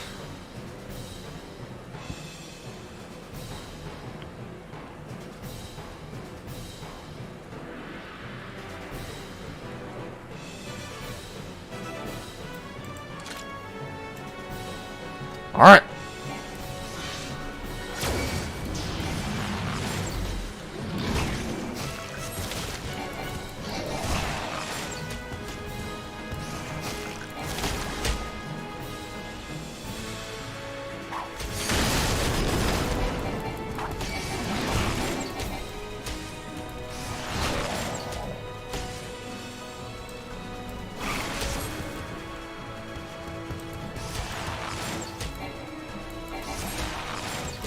Come on, you bitch. Come on.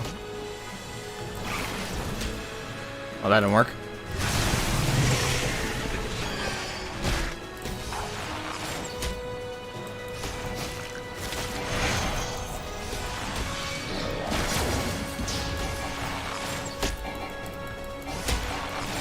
Eat arrows! Know your place, beast!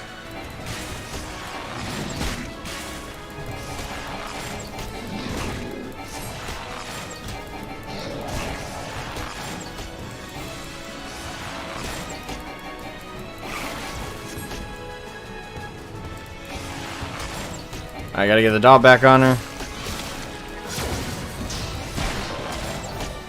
No, you are my quarry.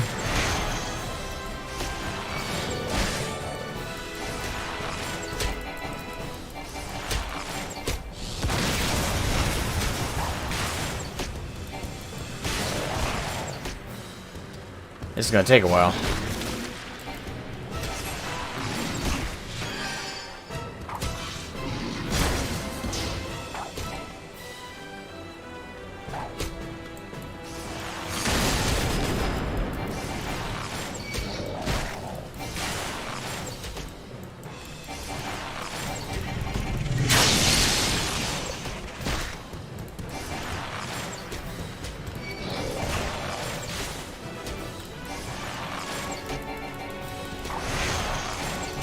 Get my dot back on. There we go.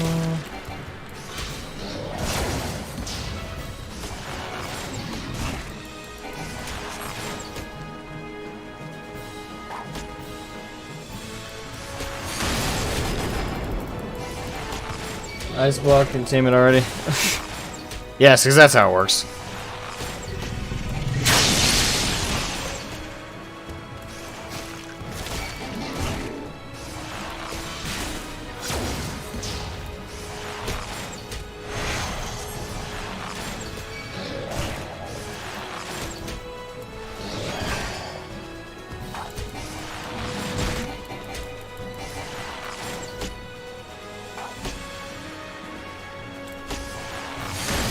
You missed! Bitch! You ain't nothing! Crap. Oh yeah, I think that was the one I couldn't stop anyway. Oh shit.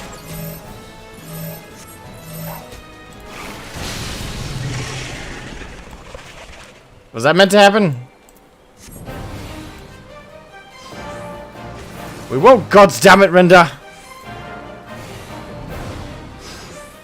Made in the nick, I see. Made in the nick, I see.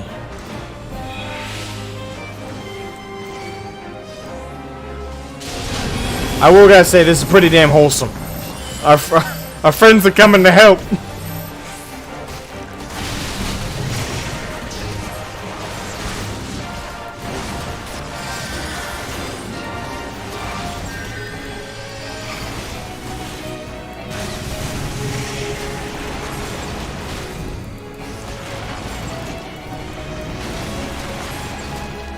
Come on, boys, let's bring it down. Foul beast.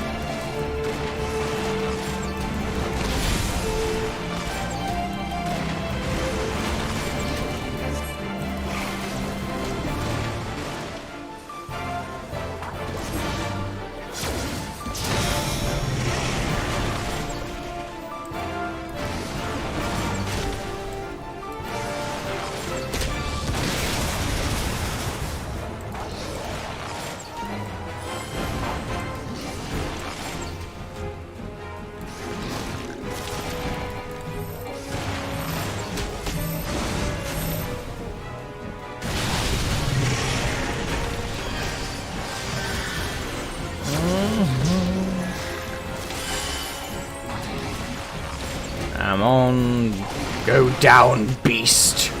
Hardbutt, get out of the range of fire! Move away from the mechanics, you fool! Noob.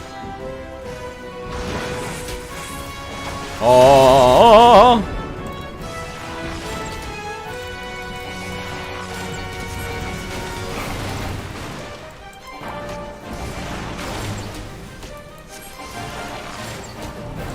Alright, there we go.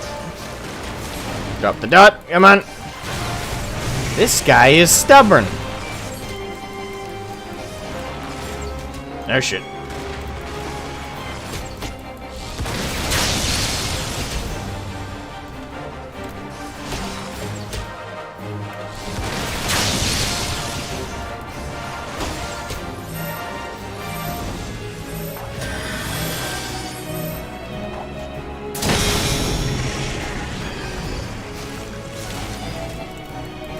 Stack on, bring on the damage.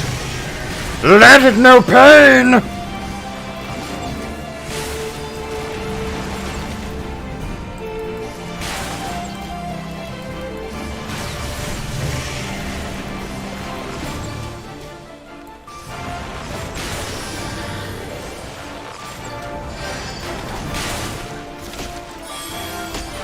Eat arrows.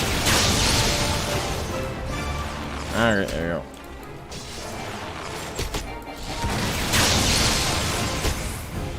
Take it with like a true warrior. With his face! Bring it on, bitch! Yeah. We all know at the end of the day, you know a true tank when they're a masochist. And they run right in and take as much damage as they possibly can, walking into every mechanic as fast as possible. Alright, boom.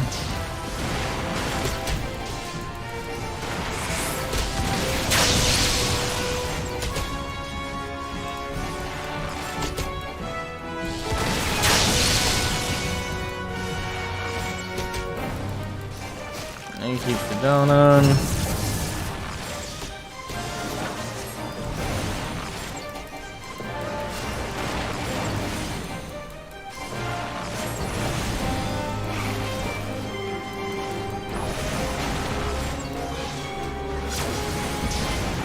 Come on! Go down, you fucker! You know you're ready to die! We're wrapping you on your ass! Yahoo! Yahoo! And that's the first role quest trial like this I've done successfully the first time. I had to do the healing one 3 times, and I had to do the tanking one twice.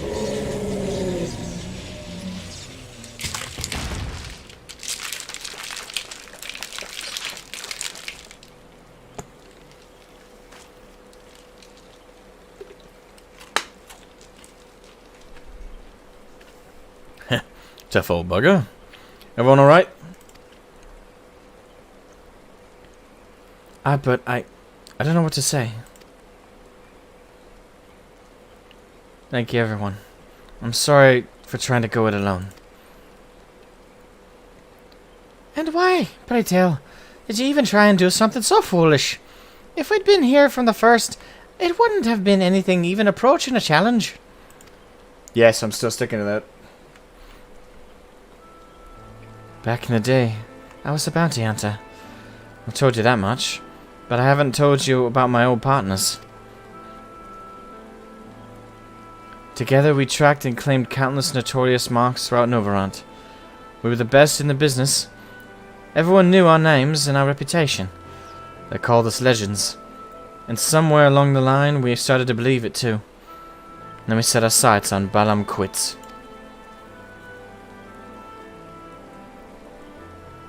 I survived, they didn't.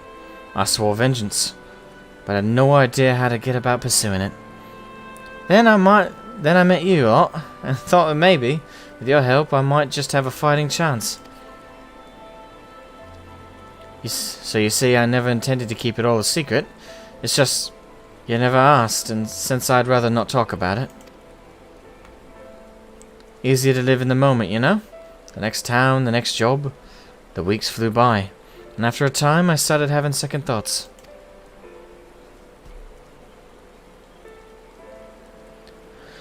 I'd lost those closest to me before. I didn't want to live through that again.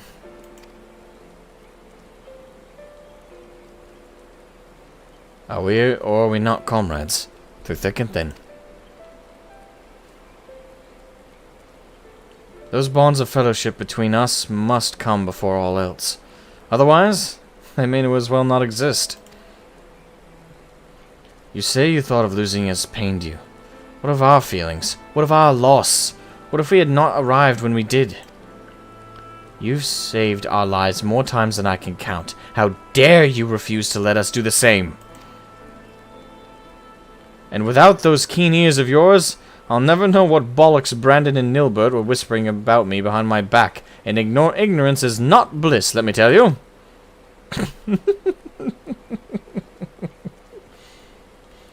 Now that's a tension breaker. Let the sun shine.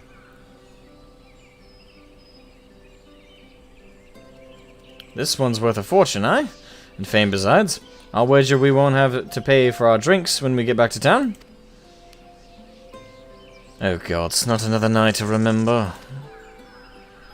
Don't worry. Don't you worry, Up. Your pretty head over our fearless leader's questionable constitution. Take pride in the victory, for the small folk will sleep easy once they hear Balamquit's demise, until Bardbert's drunken snoring wakes them from their slumber. And on that note, I think it's time we quit this place.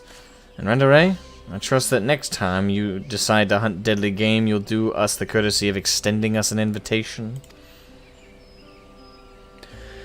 And there I thought I was doing you a favor by keeping you out of my personal affairs, selfish as it was.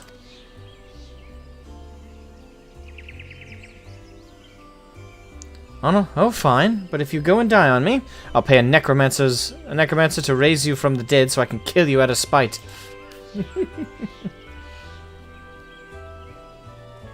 Agreed. Now then, my cutting off whatever it is you need to take back is proof of the kill. I don't want to lose our reward on a technicality.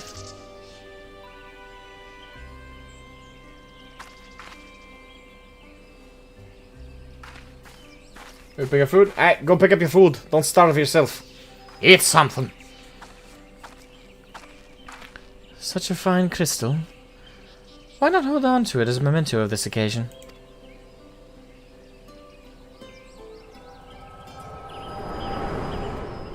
That elf is in all of these stories. Wake up, damn you! Hello!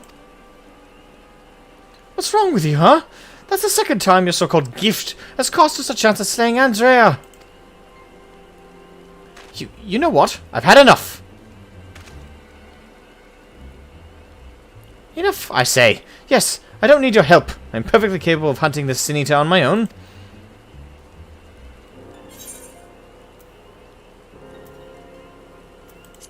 Good luck with that. He's trying to go at it alone. Upon your return to Gate Town, you'll be given your final payment, and we will be free to go our separate ways.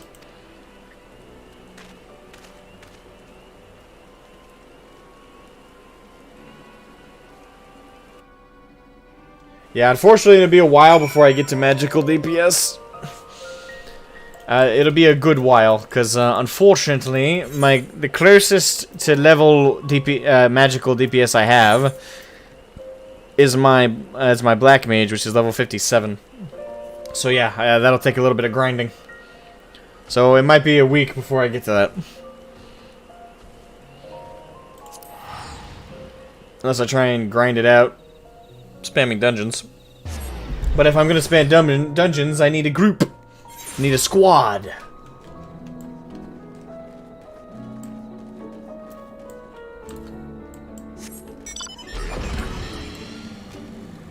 Right, after this we have 1 or 2 more quests for this, I think.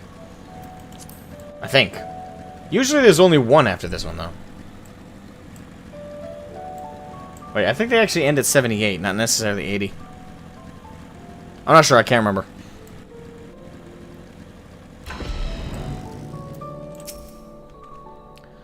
Honestly, I don't know why I ever placed my faith in you. You are such a disappointment. Consider this the formal dissolution of our partnership. Let none ever again speak the names of Reek and Shroud in the same breath. Yes, never again. And with that, I bid you a good day. When he was little, Reek's parents punished him for a time by withholding his allowance. Without money to lavish on his friends, he soon found that many were only drawn to him by his wealth. And I know I should be doing the old lady voice, but it's kind of a pain on the throat. Yes, that's fine, Jeremiah. Also, welcome to the stream. How you doing? I'd accompany you, but I'm in Thornberry. That's perfectly fine. Your company in the stream is more than enough, my friend. He feared you would abandon him as they did, and decided to push you away first. I'm not trying to make excuses for what he said. I only hope you can find it in your heart to forgive him. Take some time to think it over, and come and see me. Oh, and take this for your troubles. Fellowship restored. I am sure a talented man like yourself is needed all over the realm, and so I thank you for sparing a moment to hear me out. Since you two parted ways, Reek has come to visit me several times. Though he is blessedly in good health, I worry for his spirits. I think you may have been the only friend he has had for some time. I consider journeying to the Crystarium myself to look in on him, but I find travel rather difficult these days. If you would go in my stead, it would put my heart at ease.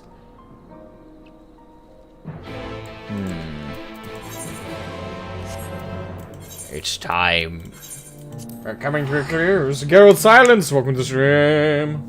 How you doing? Just got a warrior on Crystal to Shadowbringers. Nice, nice. I still got a level up warrior. Actually, real quick. Let me actually make a full note of this. Alright, so for classes I need a level. Every tank except Dark Knight. Healer, I'm still working on Astrologian. And I gotta unlock Scholar at some point. Melee DPS, I gotta get Dragoon and Pugilist up, and I gotta unlock Rogue to begin with. Then move that to Ninja. I gotta get Archer and Dancer. I'm not boosting anything, by the way. I boosted White Mage solely because of my issues with healing. But since I've more or less worked enough with that, I'm not boosting anything else. I want to boost. I want to level everything naturally. So this is gonna take a while. It's not gonna happen before Endwalker. But look at all I gotta do. Oh my god. Yeah, but Black Mage in terms of magical DPS is all I got. I know Red Mage starts at 50. At least that's what I've been told. So it's still smarter to just level Black Mage. So that's gonna be my next goal, is to level up Black Mage to 80, so we can do the magical DPS role quest. But that'll be a week in. That'll be a week down the road. So we're a ways away.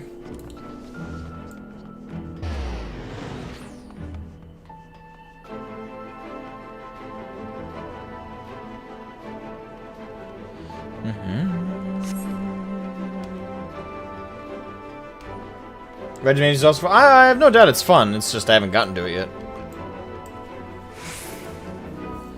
It'll get its due course.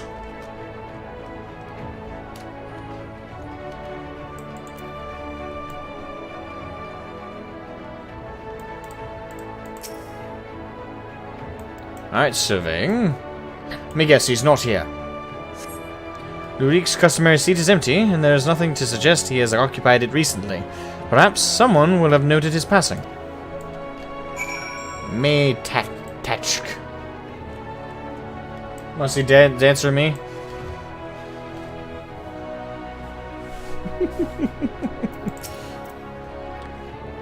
The art of dance. Looking for Master Reek? Wait, is that a girl or a boy? It's a boy. Okay. Looking for Master Reek, are we? I dare say you're the only one. Word is Mummy and Daddy cut him off, so there's no point in pretending to like the little shite anymore.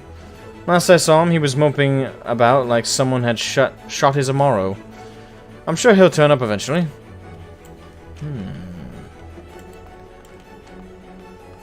Dalfor. Do you know where he is? Lurik, the Mr. Lordling.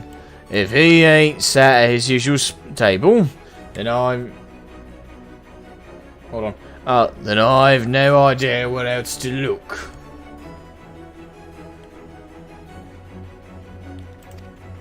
Okay, that was it. Well then. Well-travelled mage. Oh, mage! Sorcerer! Do me a favour. Have you seen a Mistle anywhere? Kalusia, right? You're a Ludic's partner. I was with Lanbeard, remember? Oh! Yes, now I do. I had a stress? Because after we left you, we headed straight to Raktika. We'd heard a rumor Andrea was there, and Landbeard wanted to strike while the iron was hot. By the time we realized we were overmatched, it was too late. I saw Landbeard fall, and when the Eater set her sights on the others, I fled. Call me a coward if you like, but my cowardice saved my life. Wicked White, I still remember looking back as I ran, seeing Landbeard rise to his feet. I told everyone what had happened, to warn them off the hunt. Some listened, but a few bloody fools took up their weapons and joined the hunt. Glory-hungry imbeciles, and not a one of them has returned. Didn't expect Lurik to be one of them neither. I remember thinking it odd, especially when I saw him leave for Raktika alone. You're meeting him there, I presume? Good luck, friend, but I've no doubt that you're going to your doom. Well, aren't you full of cheer? Bastard. Anyway.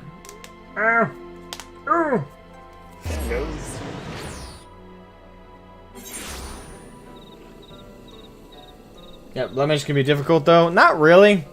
I would say Black Mage is actually very simple. I mean, for context, Black Mage was my first class in the game. And, with the exception of working Enochian into your rotation, and trying to hold still, obviously that's the hard part, especially with some certain bosses. Oh my god, certain bosses are directly not built for Black Mage.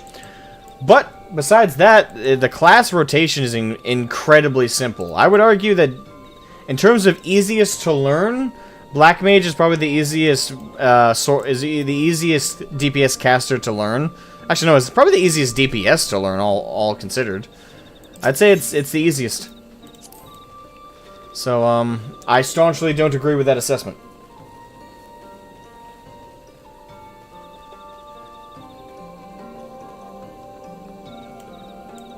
In fact, I like my Black Mage quite a bit. I'm out of practice, but I like my Black Mage. Now, wait, where am I supposed to go? Oh, yes, that's right. To the marsh. We have to save a certain Mikote's life. As per usual.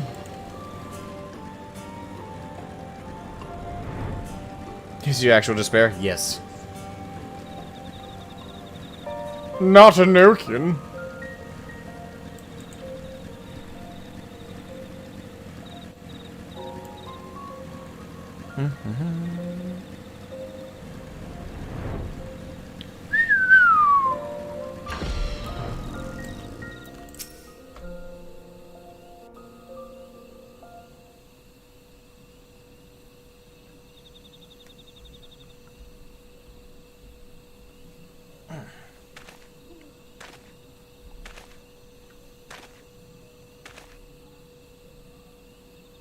Shroud, why are you here?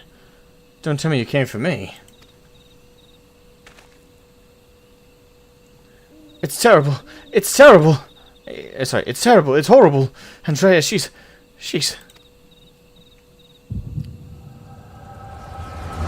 Flashback time!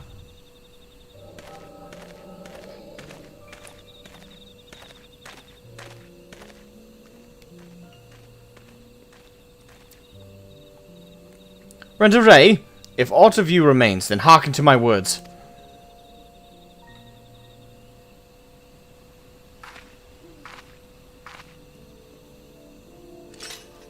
I have come to lay your soul to rest, alone as you yourself faced Balam quits a century ago on this very ground.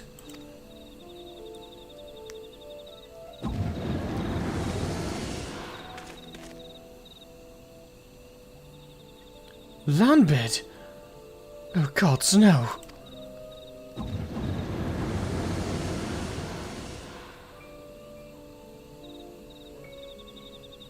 Oh, she's transforming people who remind her. That okay, so Landbeard looking like Oddbert was intentional. Okay.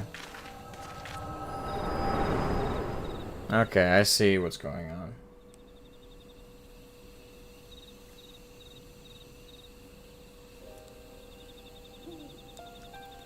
Don't tell me. You beheld a vision of my past just now, didn't you?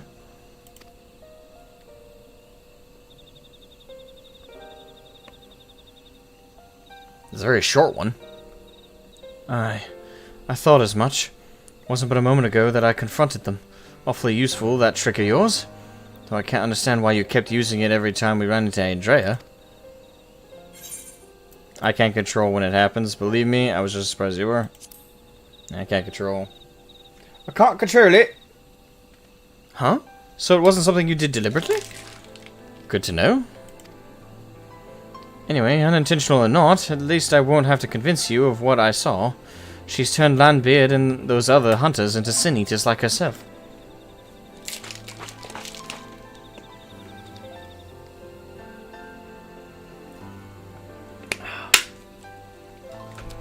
A Hume Axeman, a Galgian swordsman, a dwarven healer, and an elven mage. Looked awfully familiar, didn't they? She's rebuilding her old fellowship. She's remaking the Warriors of Light. But for the life of me, I can't understand why. I mean, I understand why she came here in the first place. She's reliving the hunt for Balam Quits. But Renda Ray slew the beast by herself. The stories were clear about that. No, she didn't. What? They were there too? Then the stories were wrong? God, strike me down. I've been such a fool. Why did I ever think I could do this alone? I hope you can find it in your heart to forgive me for all the things I said, Shroud. I've regretted my behavior ever since the day we parted ways. It was stupid, nonsensical, and utterly pointless. I'm not sure I could even tell you why I did what I did. Fine. Water in the bridge.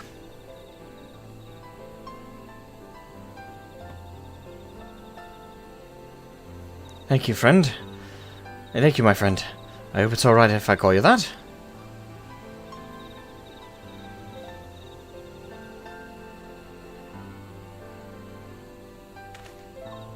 Right then, Andrea should be around here somewhere. Still on the hunt for Balam Quits, I expect. Not that she'll ever find it. Since we parted ways 10 minutes ago. No doubt Landbeard and the others are with her. With her too. He and I may have had our differences, but I do not wish the fate on my worst enemy. He deserves to be laid to rest. They all do. Renda Ray, most of all. She is my hero. And if I have to kill her to save her soul, then so be it. But this is too much for even the best hunter to handle alone, and I am far from the best. The only way to see this through is together.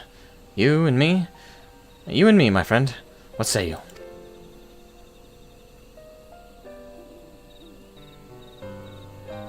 Ha! I asked for a word and you give me a nod. Fair enough.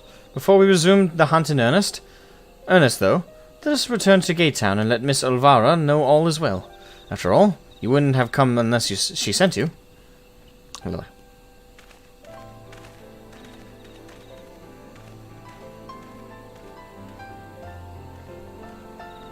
He talks like a kobold, a walking thesaurus. Like a kobold?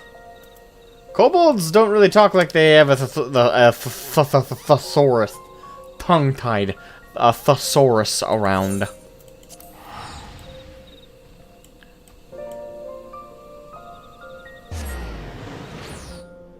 Do you mean he talks like Odeon J? Even then, that's still wrong. It's not that grandiose. Odeon J is the master of talking in cursive.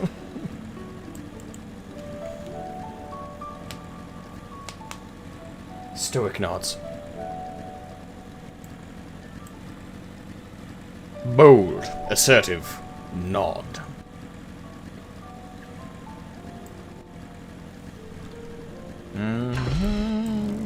Olvara? Shroud, what a pleasure to see you again. And in the company of little Reek, no less. Am I right in assuming you've patched things up? I should like to think so, yes. And it is all thanks to you. Had you not implored him to give me another chance, I might well still be sitting alone in the swamps dwelling on my myriad failings. And you, my friend? I know not why you sought her out on your own, but I'm glad you did. Miss Olvara is perhaps the only person who truly cares for my well-being, but she has no one looking after her. to look after her.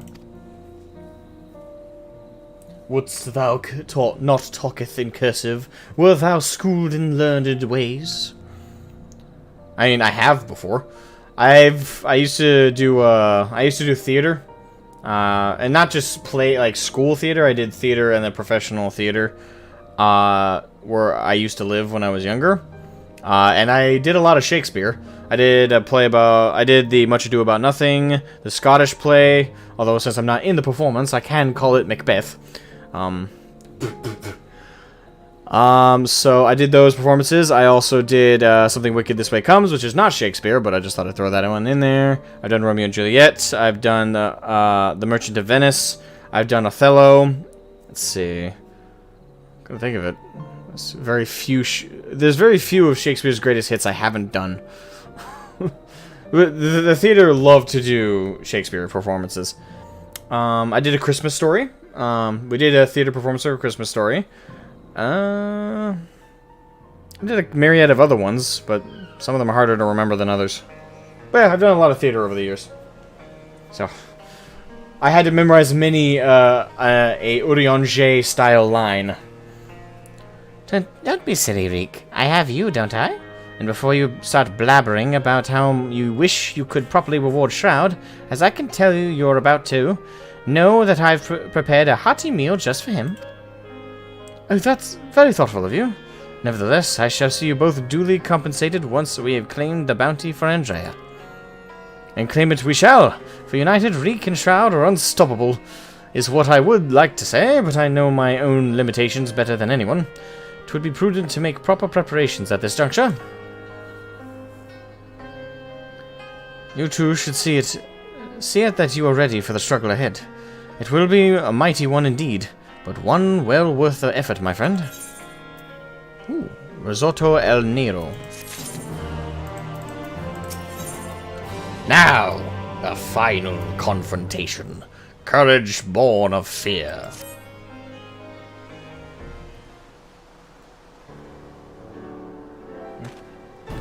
Shroud, my friend, my partner, I trust you are ready. Good, good. That is very good. But before we depart to face Andrea, for what I pray is the final time, I have confessed to make. I may have been somewhat misleading when I intimated the tremendousness of my martial prowess. In truth, it rather pales in comparison to yours. Do tell.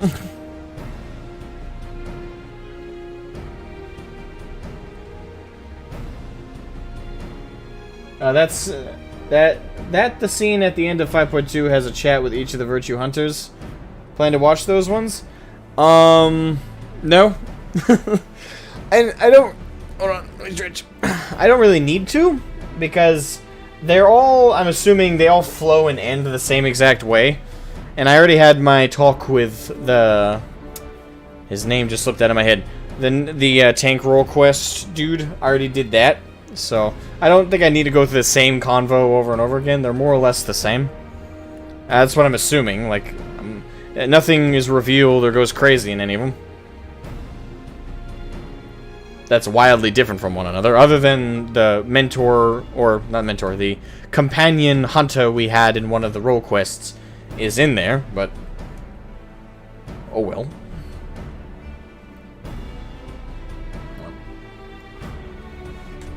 Hold on.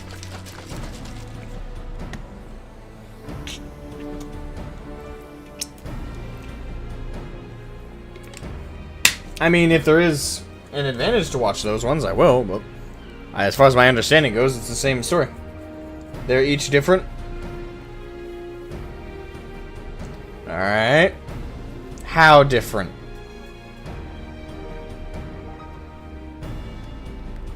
Someone want to bet money? Not that different. You must be terribly crestfallen, I am sure. It is my deepest regret that I allowed you to labor under the misapprehension that we were equals for so long. Not massively so. Okay. If New Game Plus works the way I think it does, maybe I'll take a look at it. In my defense, I must say that when I realized what an exceedingly powerful warrior you truly are, I was dumbstruck. I struggle to conceive of how even to broach the subject. Furthermore, I must admit that great majority, nay, all of our efforts to hone our skills in preparation for the battle to come have been entirely for my benefit, and that the disparity between us might not be so readily apparent. To think that my insecurity drove me to postpone this fateful day for so long. In my cowardice, I allowed Andrea to assemble a party of followers, where before we might have only to contend with the one foe. We must now confront 5, and for all my preparation, I am still no more likely to be an asset to you than a hindrance. But perhaps that need not be the case. In discussing this grim reality with Miss Olvara, while you were away, we hit upon a potential stratagem. Recall you Rendere's greatest strength and weakness, her preternatural hearing. We can be reasonably certain that Andrea is possessed of it as well. Therefore, if you were to fashion a device that could produce a loud noise at will, you could use it to secure an advantage in your battle. What I lack in strength of arms, I may make up for with guile. While it will not guarantee us victory, it will surely bring us one step closer. 1,000 pardons, Master Reek, but I am come to deliver a message from your Lord Father. Daddy? What does he want with me now? It has come to your Lord Father's attention that you have acquitted yourself rather poorly as a bounty hunter and have brought terrible shame upon your family name. He commands you to cease all such activities at once and return to the city forthwith. Should you fail to do so, you will be stripped of your citizenship and family name. No further financial assistance will be provided. Oh dear.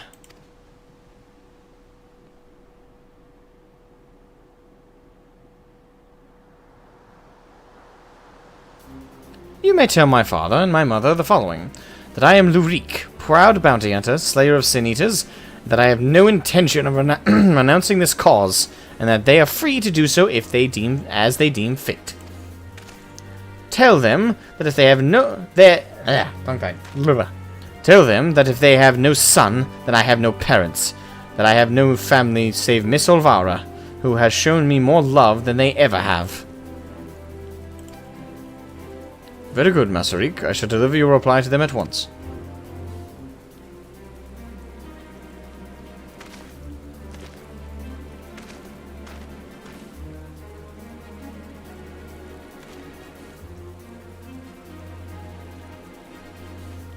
Right, now that that's settled, we can get to work crafting that giant noisemaker of ours.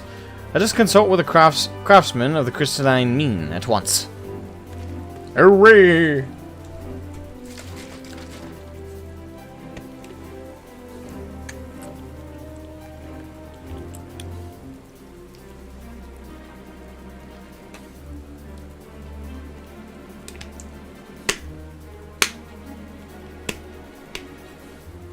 His dad's a major jerk? Yes. I dare say you lit a fire in him, Shroud. I never thought I'd see the day when he'd muster the courage to say anything like that to his parents.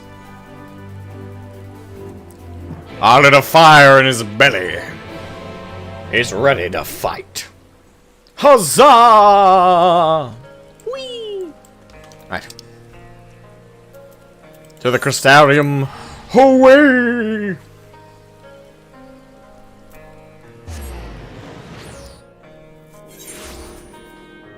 Man, my beard is all scruffy.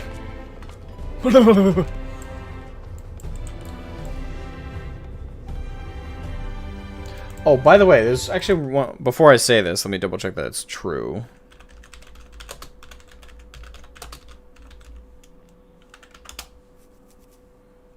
Hold on. I'm double checking this.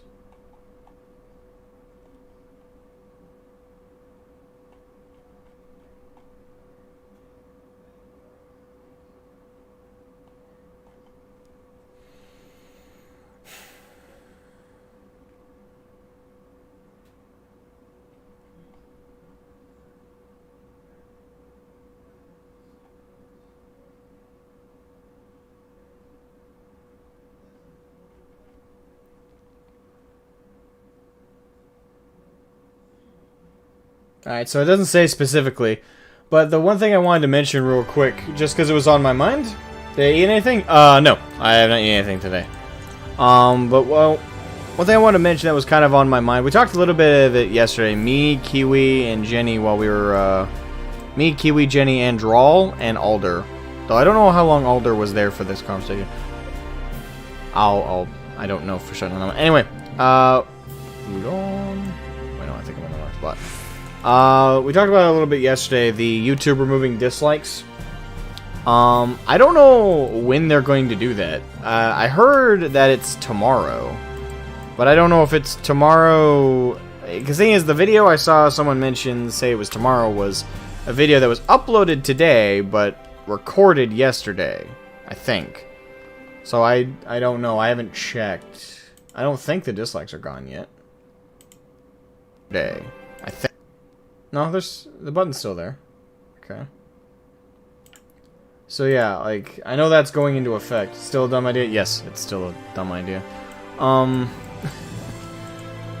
I don't know if that's going into effect that soon. I don't know. I'd have to double check. Actually, the YouTube has a video about it, so after we're done doing the role quest, I actually want to watch that.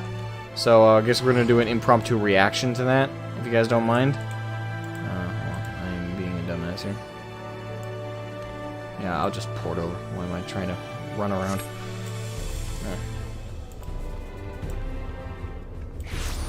Toxic turnip. Sending you a friend request from Dakota. Let's see. In the game? Yeah, sure. Feel free to. Feel free to send me a friend request. There it is.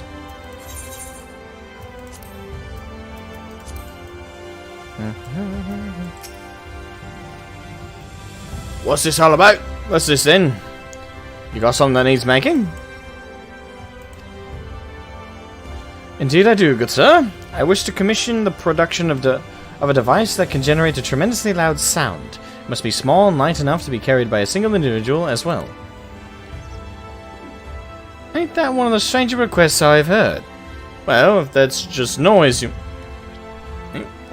want, then I'd wager we could make do with a special blend of fire sand. Aye, I think I've got just the recipe for your needs. I'll need some choice ingredients, mind, and you'll need to go fetch them for me. Fetch them. What precisely is it that you require? Well, there's this one particular beastie native to Kalusia, what's got a singular diet and leaves these massive dung piles. The fresher the better, and if it please. A few varieties of grasses native to Raktika. Oh, and some iron ore from Amarang. I can give you a list if you like. To wit, I will need to travel to the far corners of Novarat and back. Oh dear, this is rather more involved than I... No more excuses. I will do whatever must needs be done to see this through to the end. My friend, I will not impose these tasks upon you. I insist that you remain here while I go and fetch required materials. Ah, my nose.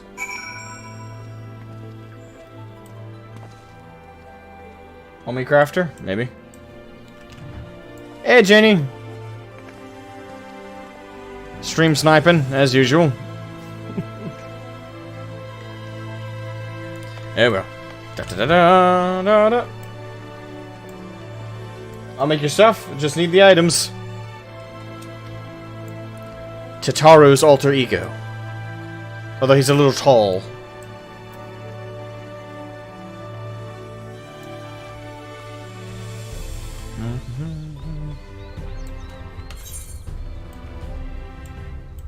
Where am I going? Ah, okay. Of course. Right over yonder, by the pendants. We shall await his return from his chores. Now he knows what it's like to be us.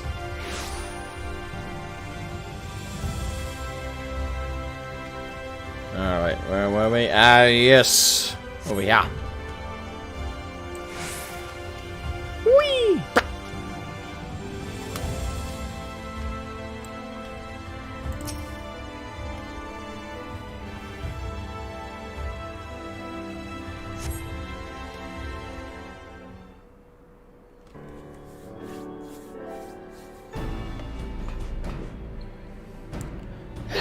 It was a series of surprisingly harrowing experiences, but in the end, I managed to obtain the materials necessary for the construction of my secret weapon. That gentleman was rather accommodating, despite being somewhat put out that I had not any gil to pay him for his labor. He was nevertheless willing to teach me how to craft the arrows myself. He said he found my industriousness endearing. I must confess, despite being utterly exhausted by all his busy work, it has been somewhat refreshing. And now that my noisemaker arrows are ready, I cannot wait to put them to the proof. If all goes to plan, the explosions should be loud enough to incapacitate Andrea for a time. Let us put an end to her tale, my friend, and in so doing right the opening of ours, that of Reek and Shroud, bounty hunters extraordinaire. Come, Raktika, and glory await.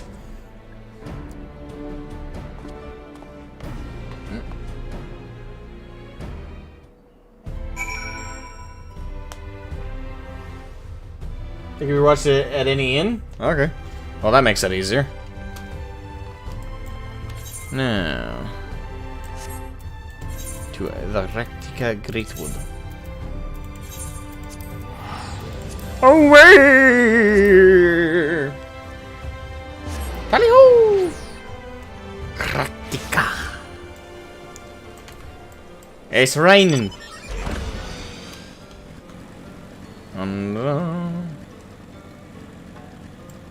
I'm really curious. Like, it feels weird we're so close to wrapping up the role quests, but yet so far with how I have to level up Black Mage.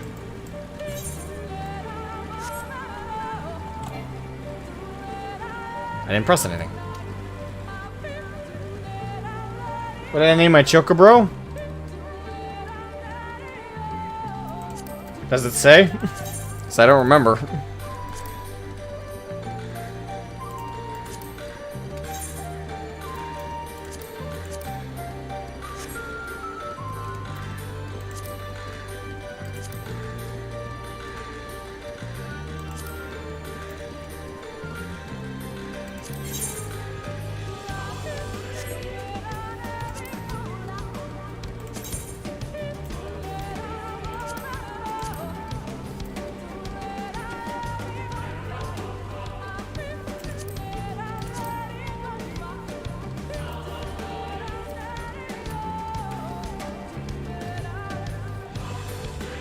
Yeah, I don't remember.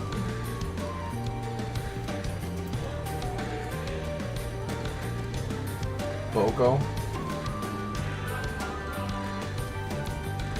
Momo. Okay, yeah. Now I remember. Yep, my Chocobo's name is Momo. There is a personal reason for that. It's not just a random name I picked. No need for all of you to know.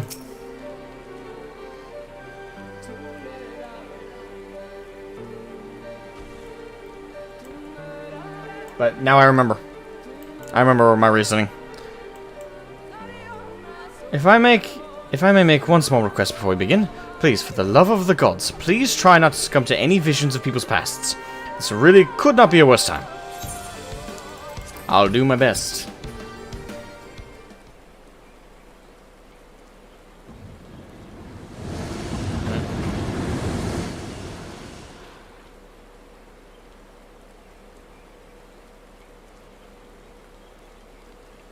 Well, are you still with me? Are you still with me in the here and now?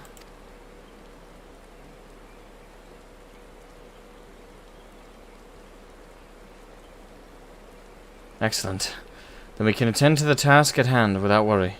Let us lay to rest our fellow hunters and render Ray the peace a hero deserves.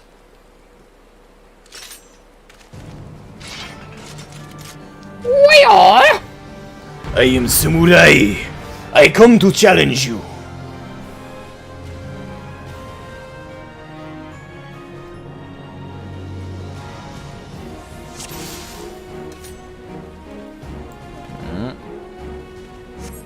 I'll distract Andrea with the noisemaker bow, seize the opening to strike. There's nothing.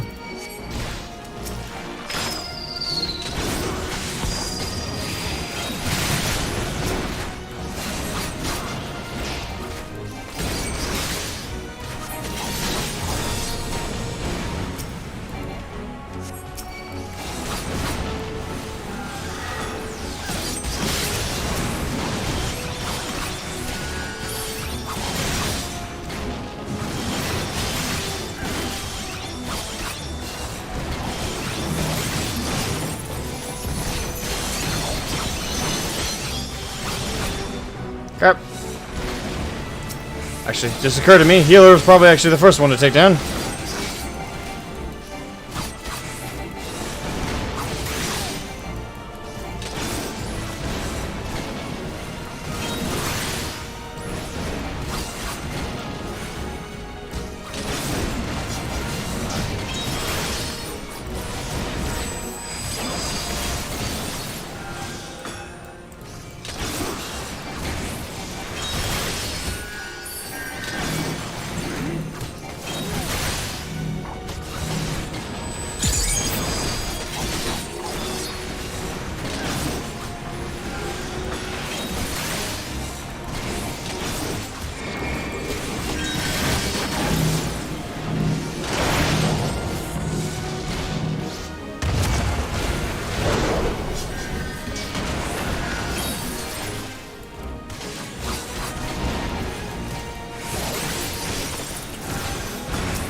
Back here.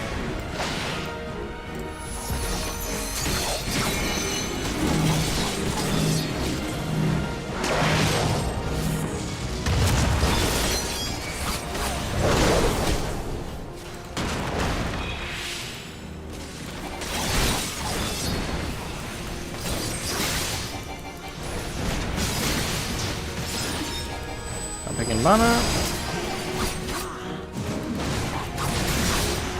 I think the mage is actually pretty important to take out right now, so we'll focus on the mage.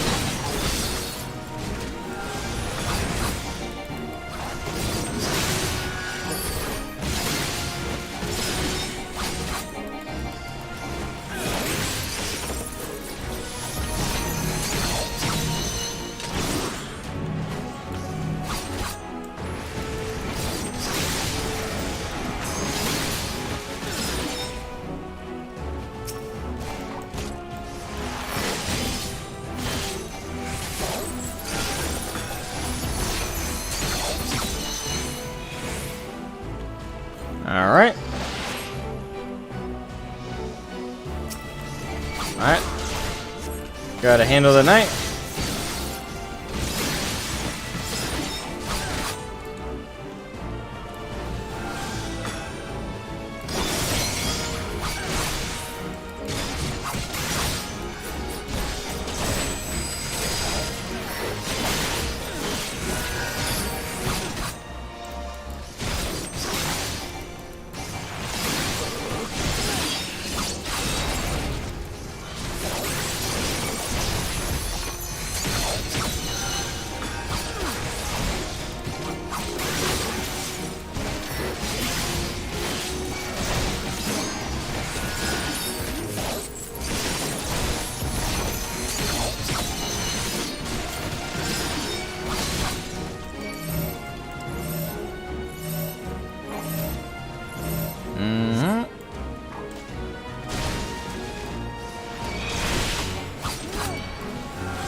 Alright. Crap.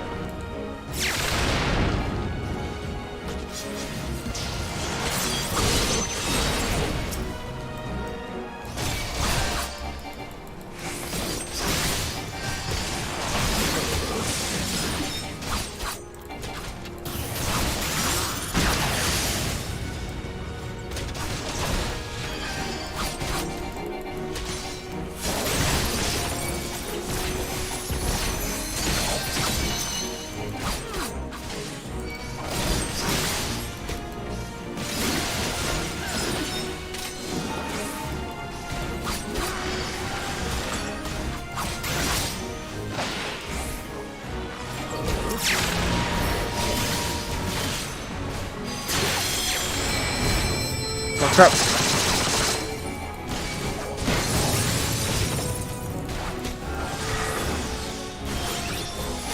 There we go. Alright, let me get Higginbon on her.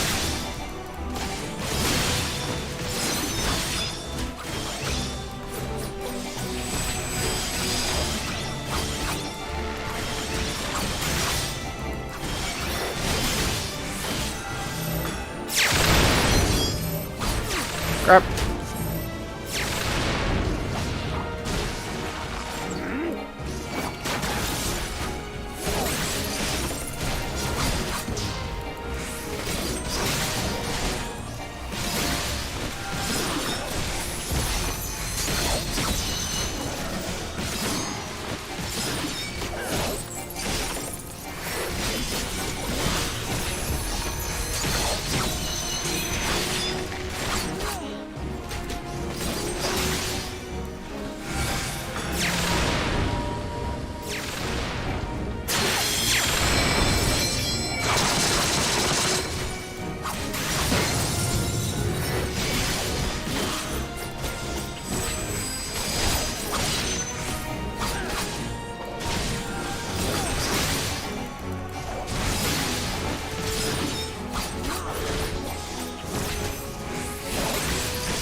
There we are.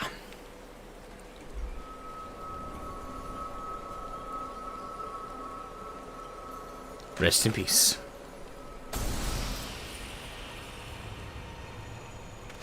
We won. Even seeing it and saying it, it hardly feels real.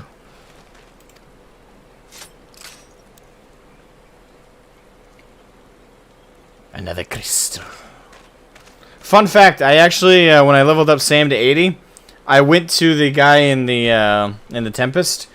Turns out you do actually need to do the role quest to unlock getting your artifact gear. Artifact gear? I believe. Actually, I don't think the gear from the guy in the Tempest. You do actually have to do the role quest to unlock that because it didn't have me listed in there. I could only pick between gears for healers or tanks, but not for DPS in either category. Huh? What's that you've got there? Another crystal. Wicked White, you're...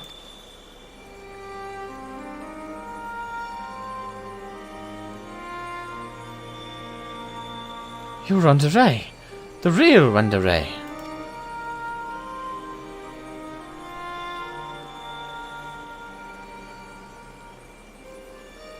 I should have never betrayed your trust. Never again, I swore. Never again. Balam quits, the Shadowkeeper, the Flood. Come what may, we would face it together. No matter how hard it got, or how terrified I was.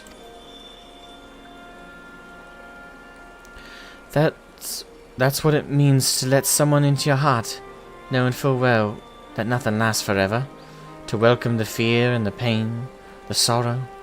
When I lost my parents, when we laid the Keeper low, you felt it too, didn't you? To place our faith in a desperate, hopeless attempt to save everyone, and to see it amount to naught in the end.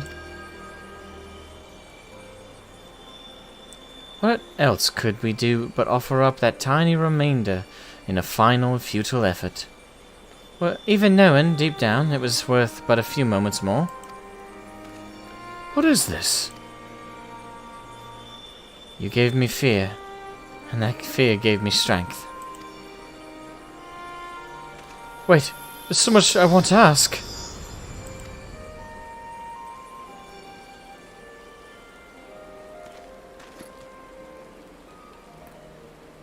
I don't understand. What was she talking about?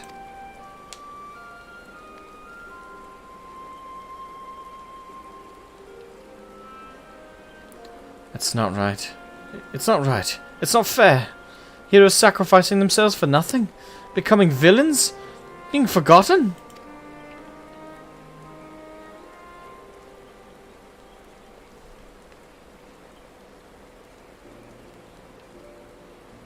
Thank you, Shroud. I could have never gotten this far without your help. I had no idea who Ronda Ray or any of the other Warriors of Light truly were. 'Twas all ancient history to me. Why would I care who some eaters once were? I was no better than my parents, judging them out of hand, dismissing their sacrifice. Not bothering to look deeper, it made it all the easier to pursue Andrea for my own amusement. I pray I've made up for it in the part by helping you lay Ronda Ray's soul to rest. Miss Olvara is probably worried sick about us both. We should return to Kalusia and let her know we're alright.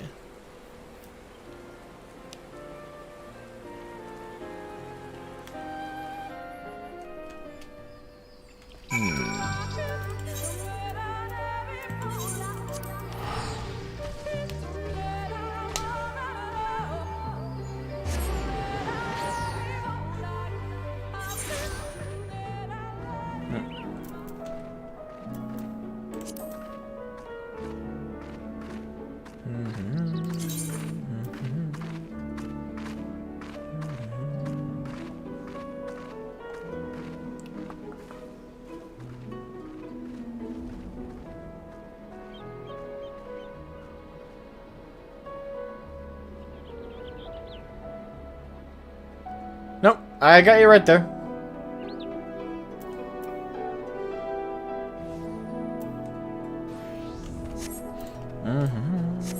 Hey, Lauren. How you doing? Alright, over here. The flight. Whee! Yahoo! Oni-Try Studios, welcome to the stream. Woot woot. How you doing? I'll be doing well today. Hope it's doing fantastic. Yes, we're just about to wrap up the physical DPS role quests. And then on to the Warring Triad. Oh, whoops. Shot up early. There we go.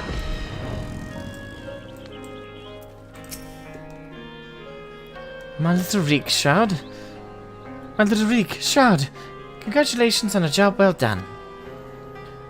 Alright, I'll do the voice. I think I can handle whatever dialogue she's got left. And from one hunter to another, thank you for helping Ronda Ray to achieve a measure of peace. She was a hero to me too, and broke my heart to know what had become of her. To have your legacy tarnished so, to have the world call you villain, even still.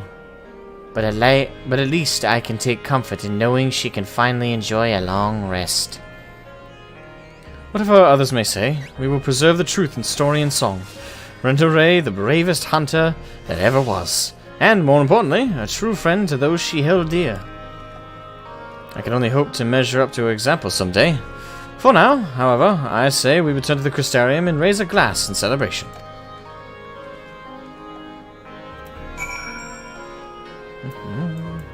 There we are. Tweeted out my stream and posted it in my Discord. Nice, that's cool. Thank you, I appreciate it. Thank you for your support. Yeah. I don't have a Twitter, so I avoid the platform like the plague. Trying to get the job gear and do the final job quest? Yeah? Why? I need one part of the gear for my glam. For the glam I'm working on, but once I get that, I'm gonna be all shit.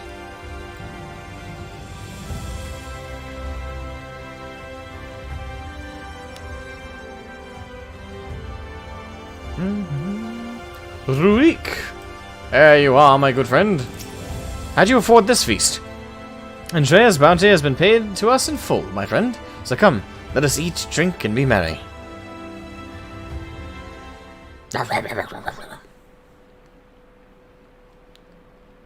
I've been meaning to ask, Shroud, but I have the impression you are rather more acquainted with these warriors of light than you've been letting on. What exactly do you know about them? A lot. At least by comparison.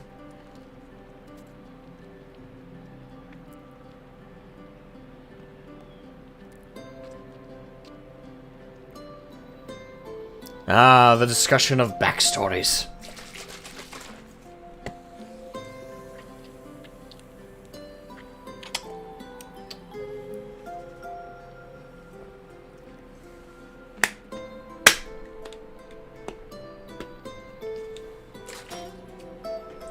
I haven't done any of the near raids, but the style I'm going for is demonic, slightly.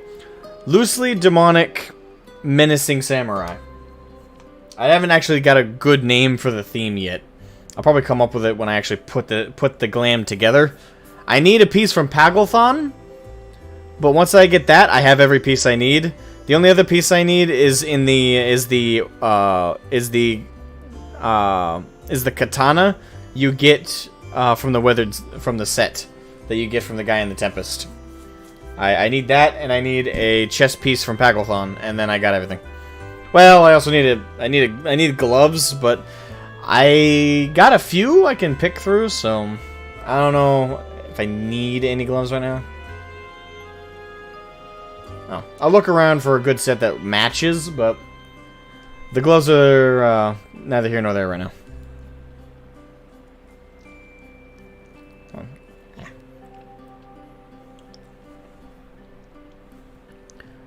That is so preposterous a tale that I have no choice but to assume it is true.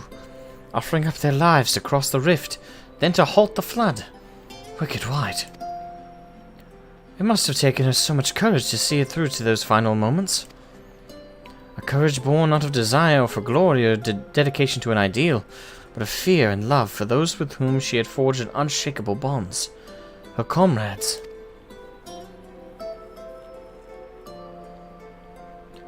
I won't pretend that we have anything even approaching such a powerful connection, but I would like to think that if you were in mortal peril, that I would fly to your side without hesitation.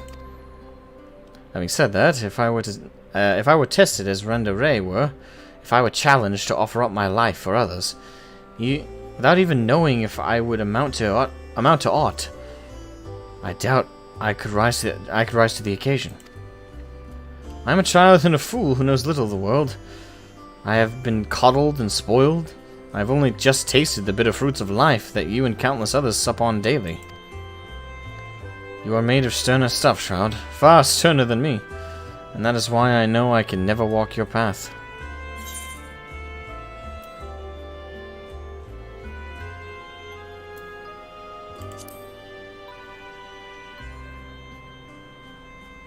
Oh, but there is! I cannot recall a time I have felt happier and more alive than when I traveled with you. But you have countless other journeys ahead of you, don't you? For you are destined for greater challenges, whereas I am suited to rather more pedestrian affairs. Know your limits, as Miss Elvira used to say.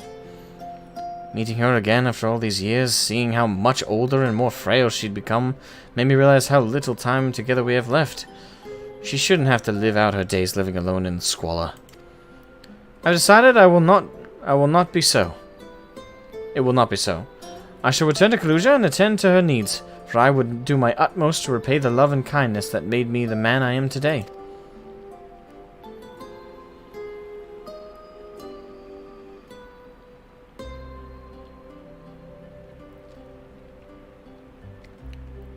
Therefore, though it pains me to say it, I fear this celebration must also mark the end. Or at the very least, a tentative suspension of the glorious partnership that is Reek and Shroud. Bounty hunters extraordinaire? Should you ever find yourself in Kaluja, however, do come and pay us a visit. Good on you, man.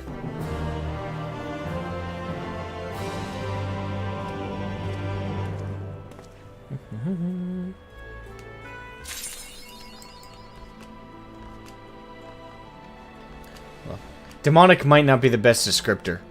Menacing. I'll just go with menacing, because it's not like pure demon. I only say demon because that's like my thought process, but I don't know if that'll just come off with the appearance. I'd say like Raggedy Wandering Ronin. Let's go with that name for the glam for now. Raggedy Wandering Ronin. Because I'm not entirely sure demonic quite fits. I don't know. You guys will see it when I put it together. I need to grind Paglothon over and over again before I'm actually finished with it. Alright, so now that we've done that, let me get my equipment mended. I'm going to run to the bathroom, and then we're going to come back and I want to check out that the video someone YouTube made about the... Okay, so don't need to repair. Alright, so we'll put that. Alright, I'll be right back. Need to run to the loo. Need to let loose waters. Alright, I'll be back.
Back. NJ Gamer, welcome to the stream. Do you know a good single-player game I want to download and play? A good game to make time pass. Well, is that a question or a statement? Because I'm not sure. Time to do Fortnite dances on Asmo's screen. No, it looks like Lauren is doing some crafting.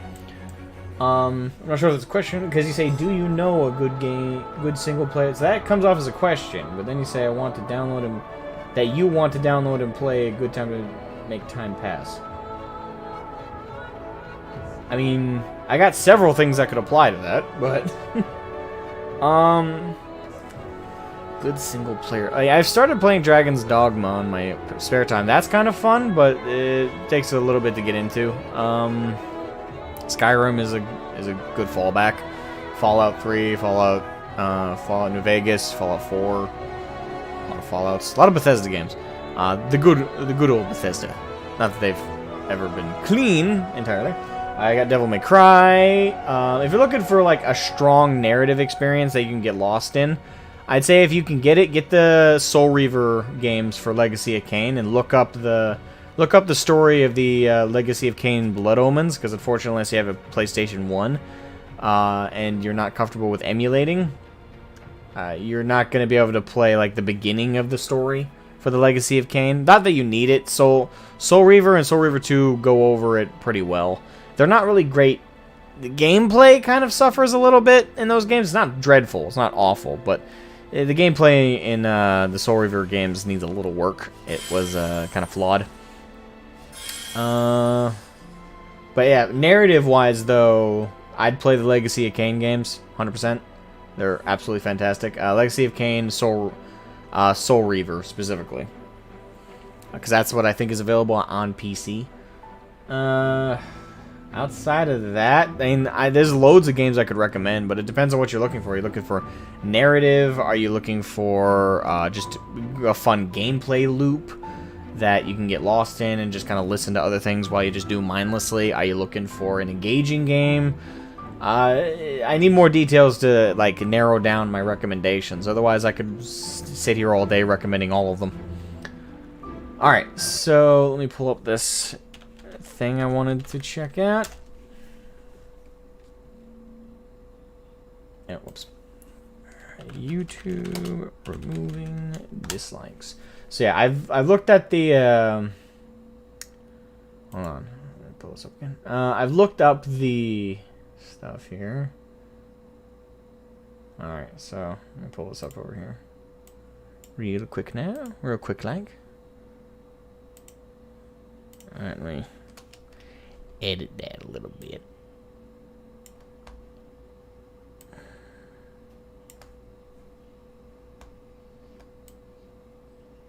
There we are. Okay.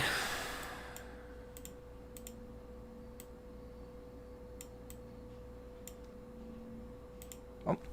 Already ready. Ooh. Alright.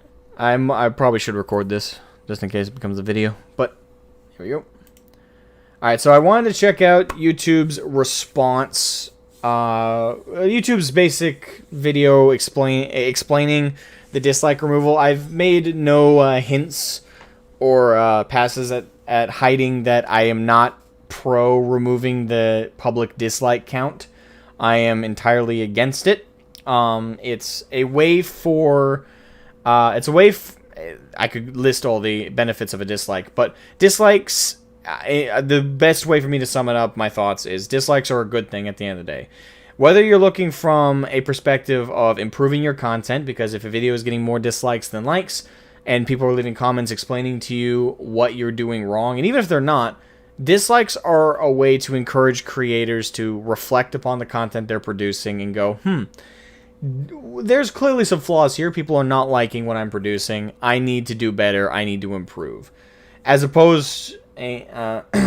Now, there's that side of it. There's also... So, it's a way for people to publicly criticize, and if the number is removed publicly, people are less encouraged to be honest about that and leave a dislike on a video because, well, their dislike is not being seen, and other people are just going to be against using it. That being said, that aside, I'm trying to sum it up as I'm doing a really bad job of trying to sum it up because there's so many things I want to say about the benefits of a dislike, but I'll just put it in category like how the good things. It's good to help content creators improve. It helps in the algorithm, so even if you don't like being given criticism for whatever reason, it helps push your video in the algorithm.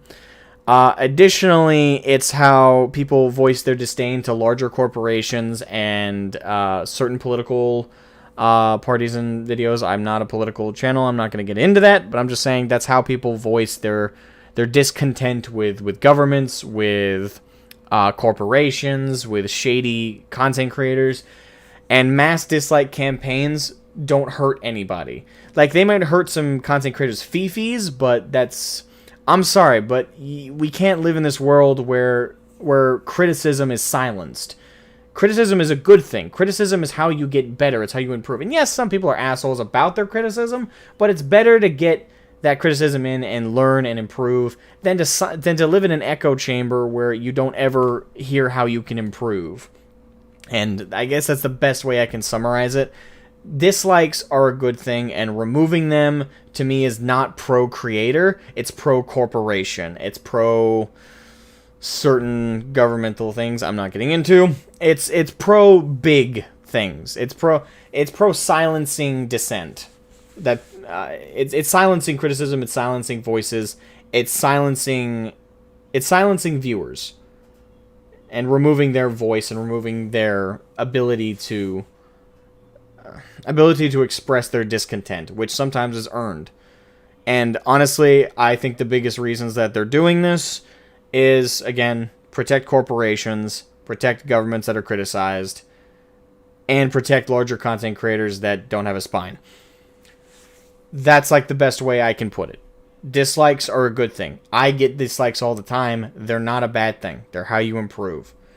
Anyway, that's the best way I know how to sum it without going into the testy details. And I talked at length about it with Kiwi, who's one of my mods, Jenny, who's one of my close friends on the Patreon, the Discord, and also Alder Bernhardt and Drawl. We all talked about it yesterday during my Warframe, kind of just casually playing while talking about it. We didn't talk about it a lot, but we did talk about it in 2 large chunks in the stream, and yeah, I broke down my thoughts in great detail there. If you guys would like to see that, I'll probably clip out those bits from that stream and put it up as a video at some point. But until then, you can check out the stream. But yep, I have not seen this video, however, discussing the dislikes, or YouTube directly, I guess, addressing it. So, I think it's only fair to hear them out, hear what their side of it is. So let's be fair. Let's be fair. Maybe they address some of my issues with it.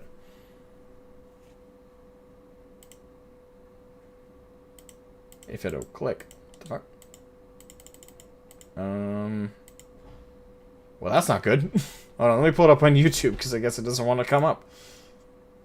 Hold on here.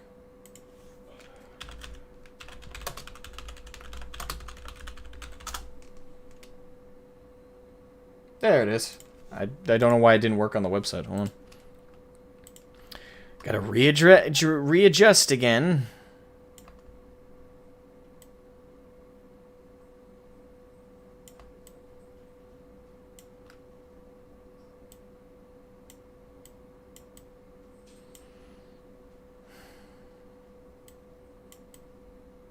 There we go.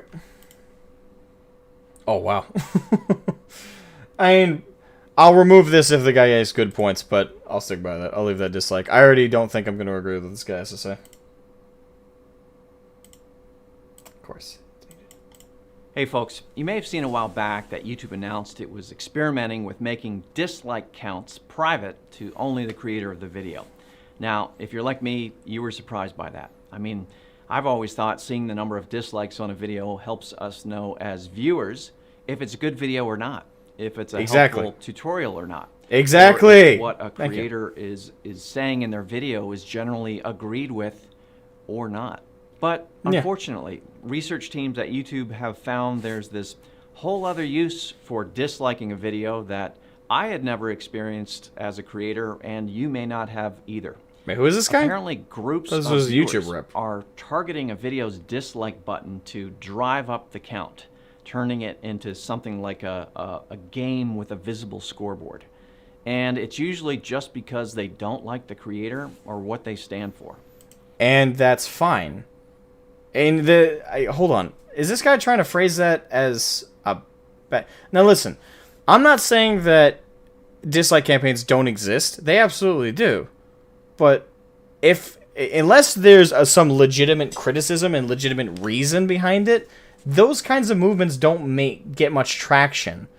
Like if it's, I'd say the exception to that would be like if a larger content creator is in a feud with a smaller content creator, right? And they're getting on each other's nerves. You know, they're fighting against one another. If there's like something like that going on, and then one community goes over and dislikes the other way more, but even then, that's not like a targeted dislike campaign. That's one audience fighting another, and even then, what's the problem with it? Because at that point, the creator knows it's not because the video is bad; it's because he's in a feud with a larger content creator. So what? It pushes the video in the algorithm. It's getting interacted with. It's only a net positive for the creator, on both sides. Hell, that's how entire YouTube channels go from having like 1,000, 2,000 subs to almost 1 million. Lots of large YouTubers today owe their success to mass dislike campaigns and getting into a feud with a larger creator. Yeah, because with all those dislikes, yeah, you're getting a lot of criticism, getting a lot of people saying horrible stuff to you in the comment section. But in the same time, you're getting a lot of people who don't like that other content creator subbing to your channel. And by the time the smoke clears, all the people wasting their time disliking the videos will eventually go away. They don't care. When the drama dies down, and what you're left with is more subs than you had before, and people who like your content. And again, it's a net positive. Where the hell... I'm sorry, but... Even if we take that business side of it out, and the algorithm completely out of the equation... How is it still... Listen, I don't get this. I don't get this. How many small creators? How many? I want an honest answer to this, and no one can answer it, to be fair. But I think we all know the answer. I think we all have an idea of what the answer is. How many small creators are getting dislike campaigns? If you're a content creator with 1,000 subs, how many people are dedicating time to disliking your content? 1? Maybe 2? If we include a bot? This only affects larger creators. And I'm not saying larger creators don't deserve any kind of protection. They do. But it's not really protection. There's nothing evil being done. It's dislikes. It's not physically hurting you. It's people voicing that they don't like you or your video. Yeah, that's fine. It's called criticism. It's been a mechanic on YouTube for years. It's never been a bad thing.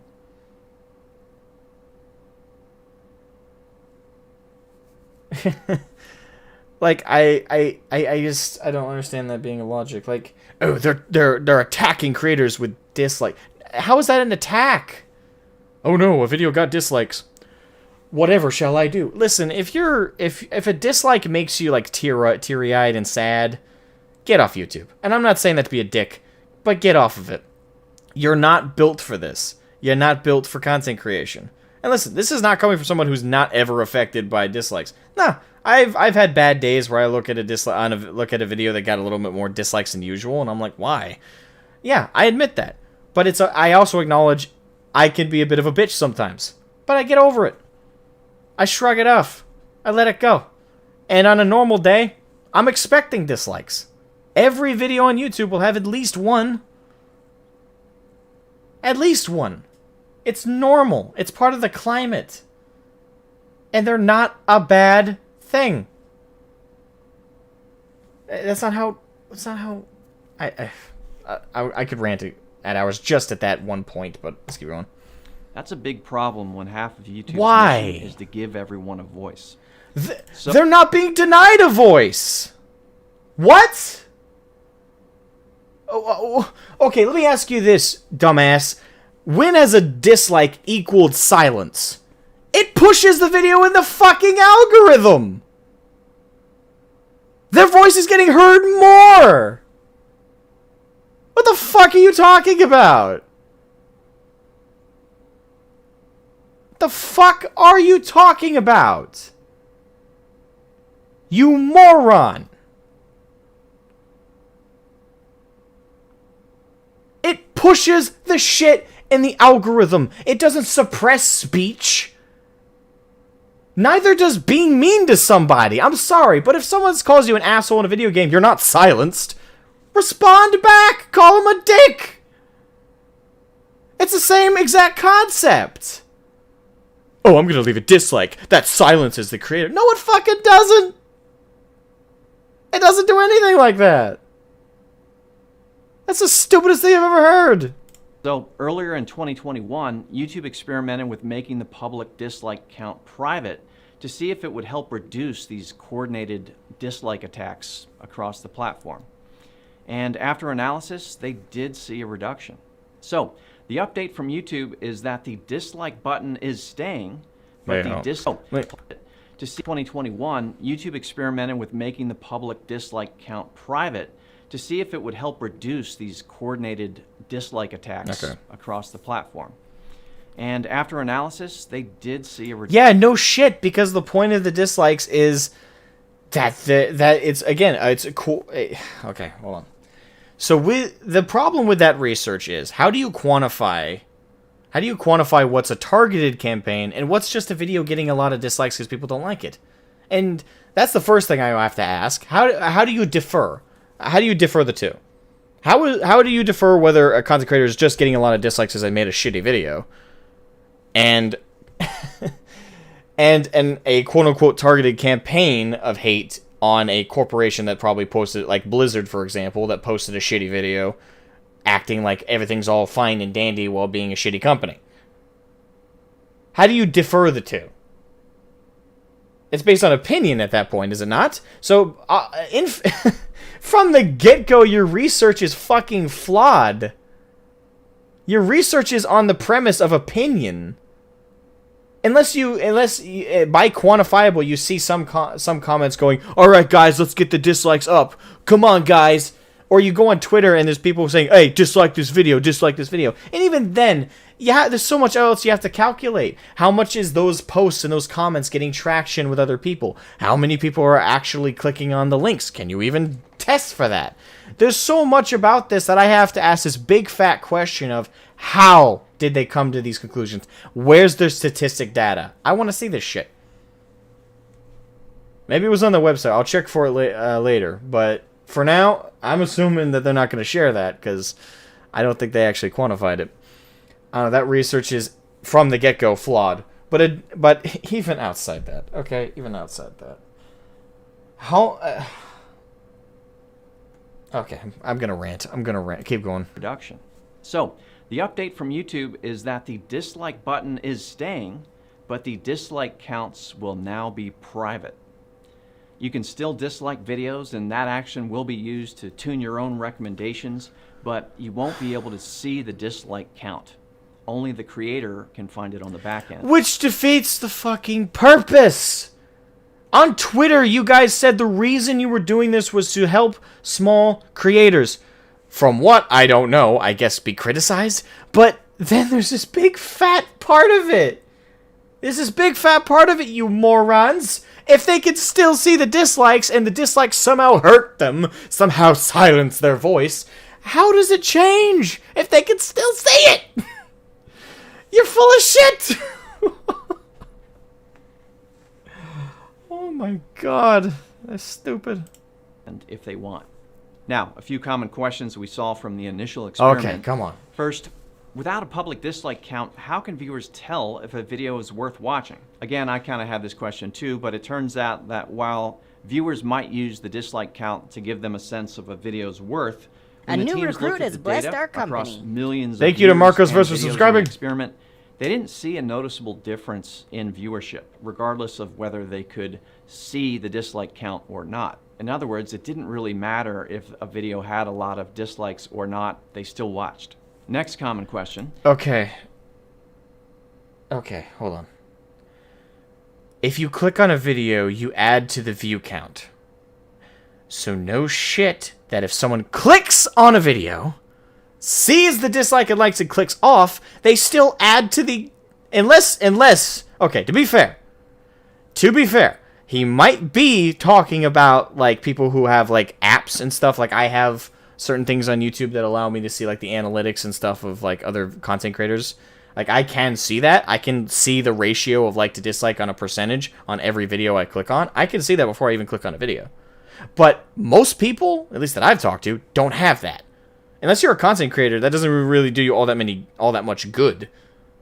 Most people click on the video, therefore add to the view count. So no shit, they didn't see a difference. The same people who saw... Oh my god. Okay. That is entirely dependent on what he's talking about. He's not specifying, so I'm going to assume my direct impression is correct. Which is that the people who clicked to see the like to dislike ratio added to the view count. So in either sense, in either way, they still add to the overall view count. So no shit, there was no reduction. No shit.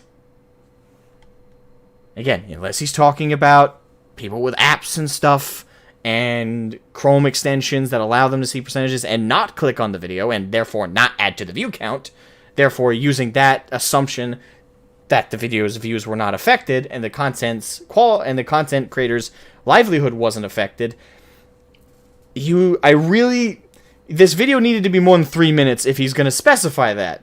You need to quantify what you're talking about. Otherwise, this is just full of shit. If creators can still see the dislike count on the back end, how's that any different? They can see it if they look for it inside Studio Analytics under the Engagement tab. But overall, it's much less likely to cause stress and embarrassment if the count isn't visible to the public. And one more common question, is this because YouTube You're a content creator. It's part of the job. It's part of the fucking job. You're a public figure. You're criticized publicly. It comes with the trade. Grow a fucking spine. Why is this so hard to understand? Oh, we want to avoid stress and embarrassment. If you're stressing over a couple people disliking your video, get off the platform. I'm not saying it to be a dick. I'm saying the part of the gig is taking criticism. People are not nice about criticism 99% of the fucking time. No shit! What am I listening to? Oh. Yeah, exactly. So seeing yourself is not a problem. Oh, so if am I the only one who sees it, therefore the stress and anxiety doesn't exist. But the public seeing it, oh, well, I'm embarrassed. People know my video wasn't amazing. What?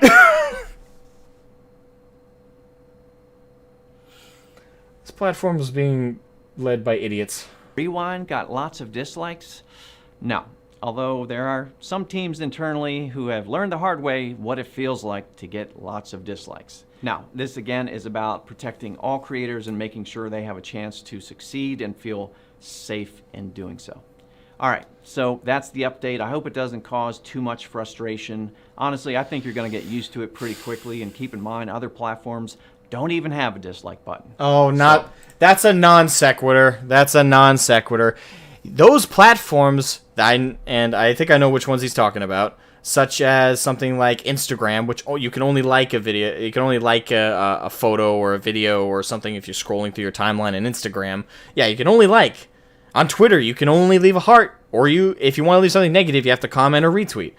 Or retweet with a comment. But there's only like. Though the difference fucking is, those platforms were made from the get-go without a review system. Additionally, those platforms, at least, well, Instagram doesn't exactly work, but Twitter more so, are not used as a revenue building system.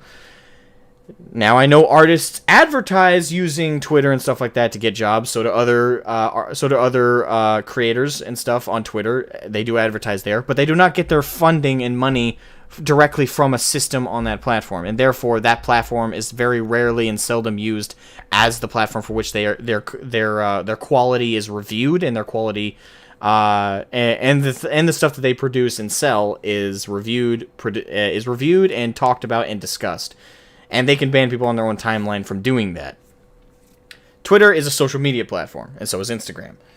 And so is YouTube, but YouTube is also a business. It's also very much different. It's geared entirely different. I'd say a more comparable would be something like Twitch, but on Twitch, I haven't used it in forever. I can't remember if it has a like to dislike. I think it only has a like system. The point is, it's a non sequitur. YouTube has always had the dislike, whereas those other platforms have not always had a dislike ability. They've always had only a like system. That's why that's how that works. They haven't had to remove a dislike. They haven't had to remove people giving criticism. YouTube is removing it. That's the difference. They never had dislikes to begin with. Consider that. Thank you, and I hope you're well. This is so stupid. It's also so thinly veiled why they're doing this. It's for corporations, it's for large creators, it's for the larger entities. It's not for the common day YouTuber. It's certainly not for someone like me. I'm a tiny ass content creator, okay? I'm tiny. I'm fine with that, but I'm a tiny creator, and I'm a good example. I've had videos get more dislikes than likes. Was I embarrassed? No. Was I stressed? No. Annoyed? Yes, was annoyed, but that's as far as it went. This is such horseshit. This is such horseshit. I'm sorry. I hope nobody buys this line of bullshit. I mean, it doesn't look like it. It looks like the vast majority of people are smelling the shit. But this is just... It's worse. It's worse hearing them try and justify it. Just be honest, YouTube. Stop with this cloak and daggers bullshit. Just say it. We're doing this to protect corporations and governments from being criticized. Say that and leave it at that. Just be fucking honest. I hate this cloak and dagger crap. I really do. I hate this cloak and dagger crap so much. I just don't understand it. I really, it's more frustrating and stressful to see YouTube try and justify their crap. Oh my god.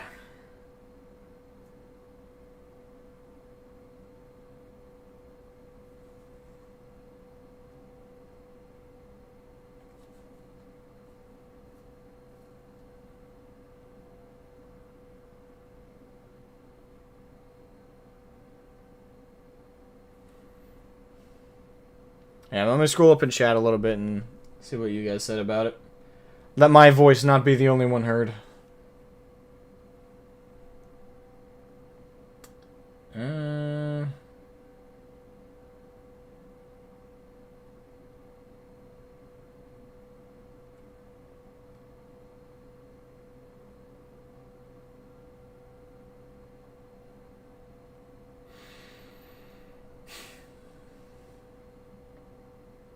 Auto deletes even soft name calling.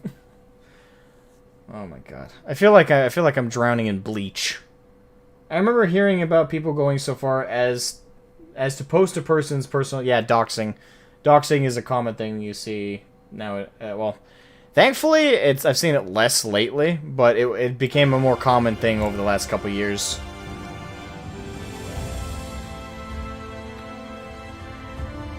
Dislike campaigns exist? Oh, absolutely. They absolutely exist. But at the end of the day, it's a dislike. But that does bring up the good point. The real problem that YouTube should be working on, the real problem. The real problem they need to be working on is false copyright claims, is false copyright strikes, is false community guideline strikes. That system is incredibly sensitive, and to be honest, its accuracy, pretty bad. Its accuracy is dreadful. And they're wasting time debating on whether they should remove the dislike button, which harms no one. You're not harmed by a dislike. Annoyed? Yes, I agree with the annoyance. But it's not a bad thing.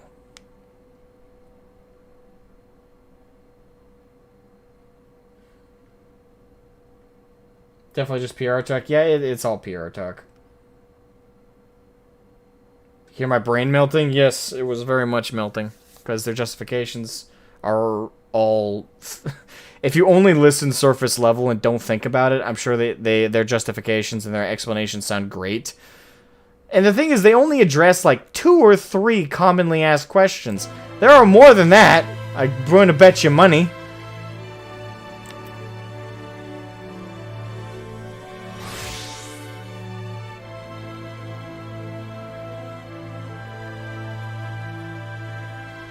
Need a funny cat video? Yes, I need a funny cat video.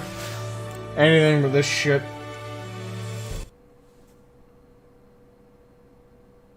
You can judge how good a video is by likes to dislikes often. Yes, exactly. You can tell if a video is worth your time of actually listening and paying attention, usually based on likes dislikes. Not always, it's not universal. But oftentimes that is the instant qualifier.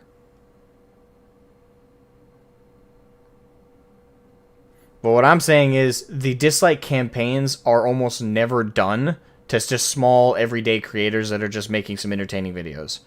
You might, yeah, they'll get dislikes, but they won't get mass disliked. Mass dislike campaigns are reserved for YouTube themselves, other corporate bodies, larger creators that said something stupid or said something that just offended people. And that's usually where dislike campaigns come from. And even then, half the time, they don't get much traction.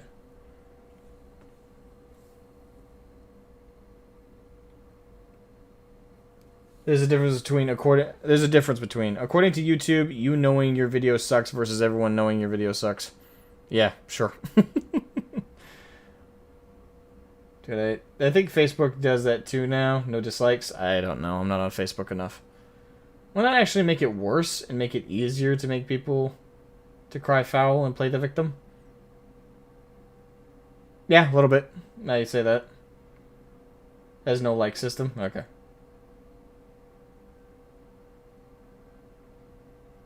Mailboxes? I don't know about that one. What type of things?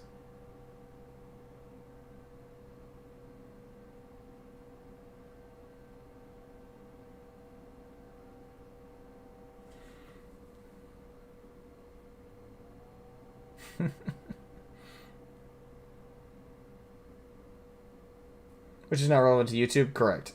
Dislikes are usually used when the video is bad, / stupid, or just lying. Correct. More often than not. Alright, alright.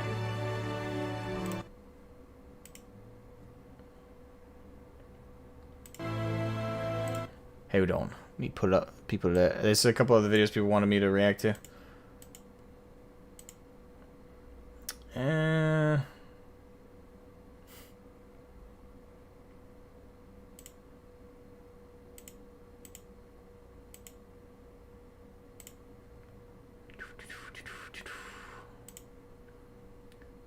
Cats in... Oh, okay. It's actually kind of fitting. Alright, we'll pull that up.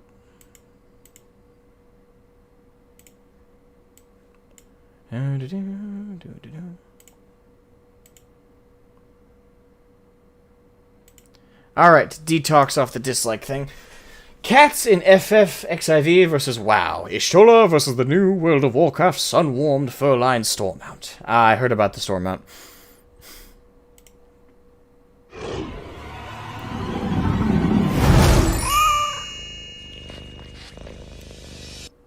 Just as stupid.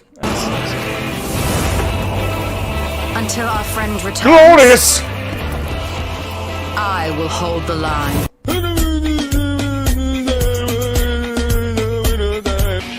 Do as you must then, but we scions will fight until the heavens fall, until our last breath.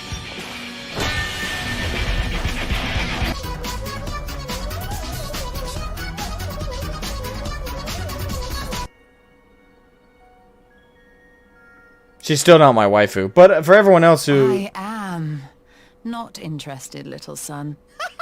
Ooh, ouch. That still was a great moment in the MSQ though. Little son. Anyway, the mount is cute. No, fuck off. That mount is not bullshit. All it is it's a cat. It's literally a fucking house cat. If I want one of those, I got like 3 of them running around somewhere. Oh, good God. That was a good video. That was short though, but it was hilarious. Alright, let me pull up the list here. Wait, why did somebody ask me to react to a nostalgia critic thing? Is it just because it's Atlantis the Lost Empire? Yeah, no. Alright, so let's do this here. When Union Shay speaks in cursive. That's 24 seconds. Talk about short clips here today, guys. Goddamn. My path is unchanged, my creed sacrosanct. This I believe with all my heart. But say, warrior of darkness, and speak true, what dost thou believe? That rendering up the souls of thy world in service to the rejoining will grant it salvation? Nay. What?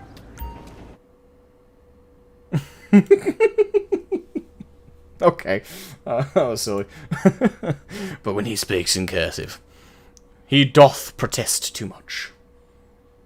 Well, I guess we do. Honestly, it is fun reading his dialogue at the time. Alright. Let's see, those are the bottom two. I think everything else looks like it's longer. So...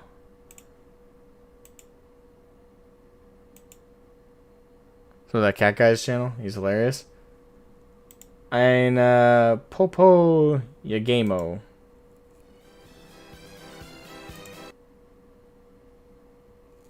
Let's see. Let's just look at the recent uploads. Paternity's End, developer preview, ending of saga. Okay. Building community developers and FFXIV versus WoW. Okay. Apparently I've seen one of his videos before. The Battle of WoW and FFXIV Shadowlands is Zenwalker. Apparently I've seen that, I guess. Huh. I'm curious to see the developer one.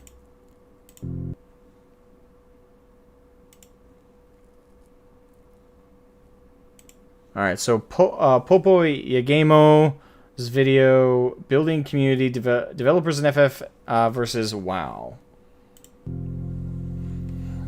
なんかコミュニティってなんか作るものではなくて作られるものだと思っているので、なんて言うんだろう、僕たちが積極的 The frame rate. にこういうコミュニティを作ってくださいっていう働きかけをした多分覚えは全くなくて、なんか人が集まればコミュニティっていうのは出来上がるんですよ、絶対。ただそのコミュニティにどうあってほしいかっていう願いはあります。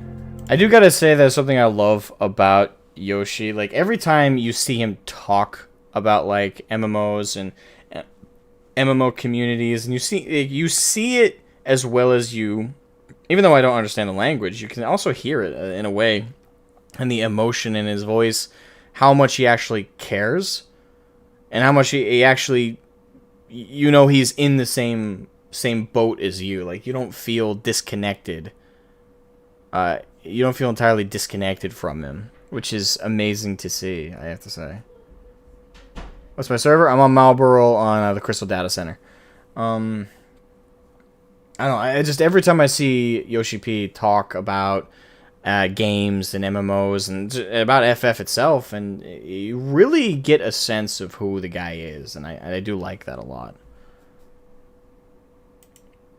I know I'm more or less just pointing out the obvious, but I 今この新型コロ think it's ナ禍で important. なかなか日本でもお祭りっていうイベントが夏には結構いろんな地域でお祭りがやっぱあるんですけど、軒並み今回中止になってるので、エオールゼアの中でハウジングエリアを使ってお祭りをやりますっていうプレイヤーイベントをやってくださってる方たちがいて、まあ、こっそり僕らも見に行ったんですけど、ものすごい人でね、でまあもうよくできてるんですよ、本当に。何軒かで協力してこのストリートを一本お祭り状態にします。和風のいろんな飾り付けをして、いや本当にびっくりしました。昔ウルティマオンラインっていうゲームでプレイヤータウンがあって、そこで夏祭りをやってるっていうのをロールプレイとして見に行ったことあるんですけど、まさか自分が開発と運営をやって総指揮を取っているゲームの中でこれをプレイヤーの皆さんに見せてもらえるっていうのは、もう本当20年前ぐらいに見たのがなんかこうすごい思い出されて、ちょっとなんかこうグッときたので、コミュニティが作るものじゃない、僕らも含めてどうしていきたいかを一緒に考えるものがコミュニティかなっていう気はします。 While I was playing a whole lot of MMOs, I I still have yet to see this interview. I gotta sit down and listen to it properly. You realize that some of them may just come into the game just to chat with the other players. They might just want to tour around the areas, just look at the environments, just admire the view, and that's the only reason why they level their character. Or some of them may be those hardcore raiders that want to go into punishing content, spend hundreds of hours to get that super cool shiny weapon, you know. But then you also have the friend who's like, oh, I love what weapon you got, let me see, I have no idea what content you went into, but that's a really cool looking weapon. And so there's just so many different people, so many different kinds of people playing MMOs. And once you to Popo Yagamo, I know you added that music. You're an evil son of a bitch. You don't need to yank on my emotions already. Like, this is already emotional. It's cheating. It's cheating. Subscribe. It's cheating. You see you all like the those video and people subscribe. there, that's when you first realize that, oh, this world is being shared by a whole bunch of other people. And by looking at the other players, you realize, well, I want to be like them. I want to get stronger. I do want to get better. You know, that weapon is really cool. I really want to go and get it. And it's just, everything is so important. Like, we don't want to neglect people just because they're casual or just because they're heavy raiders, you know. Of course, a lot of the vocal people tend to be the heavy gamers, I have noticed. So I know our opinions kind of get influenced by those louder voices, so to speak. But I think we also have to understand that our world is being supported by not just them, but there are a whole group of other people who enjoy the game in their own ways. They may not be as vocal as some of our players, but you know, the world is not just like me with the heavy raiders and the super hardcore people, but there are different people supporting this world. And so, I mean, I'm greedy. I want to satisfy everybody. I love the super casual solo players, and I also want to provide punishing content for those who want to go in and hardcore raid. So, I don't know. That's the first thing I would say. I want to deliver content. FF14, the home for every type of gamer, in my opinion. You want hardcore raiding? You got the extremes. I still got to try those. It's gonna be a nightmare. I've already talked to some people about that now. How crazy that could be. I'd love to get into that. If you're story driven, oh, you owe it to yourself to play this game. You narrative wise, you owe it to yourself to play this game. It's in my top 2 narrative games of all time. It's up there with Legacy of Kain, the Legacy of Kain franchise, mind you. It's if you're an RPer, there's hardcore RP in this game on certain servers, and people love it. People are dedicated to it. You want to make really cool characters that just look aesthetically amazing. There's so many amazing glams. There's so many fantastic gear sets that you can mix and match, and have so many different amazing sets that just pop your eyes out of their socket. There's that too. If you want to manipulate the market and you want to have just the most amount of gil ever because you just want to have the bragging rights, like, hey, look at how much gil I earned. There is min-maxing in the financial side of things as well. There's so much about this game that welcomes all types, and honestly, it's a home for every type of MMO kind of player, in my opinion. Content for both groups. Honestly. Despite looking for numerous hours, I couldn't find a single clip of Ian discussing his philosophy on community. And that goes in line with what I said earlier in the stream. I have a very low opinion of Ian Hazakostas. I have for a while. People like Preach, and I'm not talking shit about Preach. Preach has his reasons that he got along with Ian and still does, probably. Preach, I think, is friends with Ian Hazakostas. But honestly, I don't know how Ian is as a person, but as a dev, he is god-awful. He is a god-awful game lead. He should be a raid designer. That should be the end-all be-all of his position. I don't know why he got promoted to game director, but they really need to take him down from that position. I know that sounds kind of... I'm not saying, like, advocate for that, no. But if I were in charge of Blizzard, I would remove him from that position. And honestly, through a lot of the interviews I've seen him do lately, a lot of the stuff he said, to me, he's gone full arrogant. He's drinking the Blizzard Kool-Aid. He's drinking the Activision Kool-Aid. He's drinking both. Like, he sounds incredibly arrogant, stuck up, and to me, he's no longer on the same level as the rest of us. He's not a gamer anymore. He's a PR and corporate shill. Like, that's who Ian Hazakostas is. I don't know, and listen, I'm not saying he's a bad person. You can be those things, but in your actually day-to-day living life, you could be an amazing person. He probably is an amazing person to his friends, his family, the people he gets along with on like a daily, day-to-day basis. But as a game dev, he is god-awful, and he really should go back to doing raid design. He had some amazing raids that he worked on. Amazing raids. Ever since he got to his higher position, it's been downhill. It's been massively downhill, and honestly, I get more and more depressed the more and more interviews with him I see and read and watch, and I'm just kind of disgusted with how he's changed. And maybe he didn't change, maybe he's just becoming more overt with some of the arrogance and some of the way he talks about the community and responds to questions and stuff like that. Maybe it's just me reading into it, but as far as I'm concerned, Ian Hazakostas isn't one of us anymore. He doesn't play the game. I don't think he does. I think if he says he does, he's full of shit. That goes with the entire dev team. I don't think any of them play WoW. I don't think a single one of them play WoW. Haven't for years.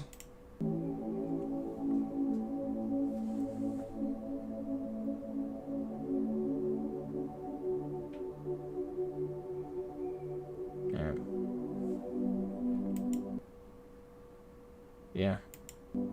That's the other thing. Ian oftentimes sounds like a robot to me.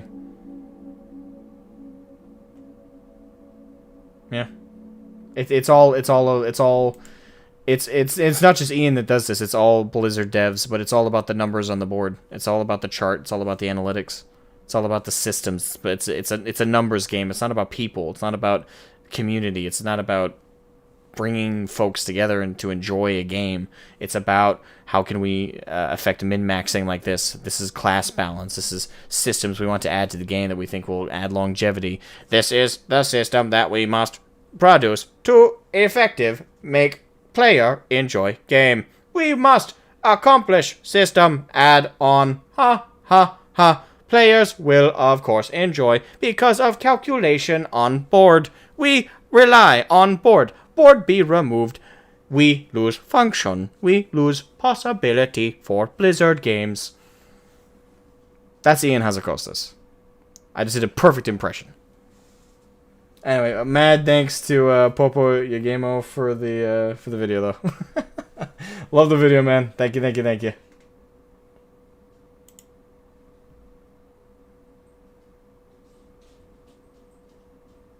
Must add more cried for Skynet. I mean, right, yeah. Honestly. Alright, so enough of the React, Andy. Let's get to the Warring Triad stuff, shall we?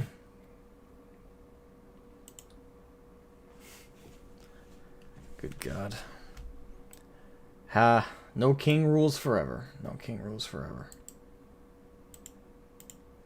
I know, totally original line for me, right? Alright. Now, Warring Triad. Where do I gotta go for that? I don't even know. Triad. Where do I go?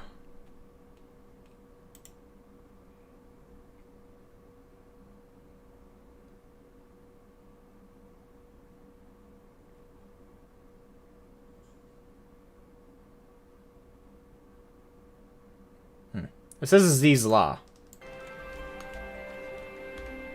Oh, yes, right. Thank you for reminding me. First to Tempest. For the one piece of the glam I want.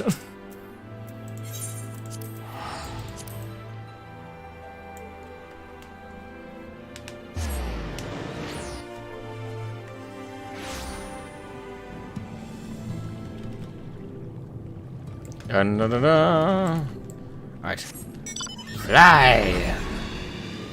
Alright, so we'll do Warring Triad right after I grab that one piece I need for glam.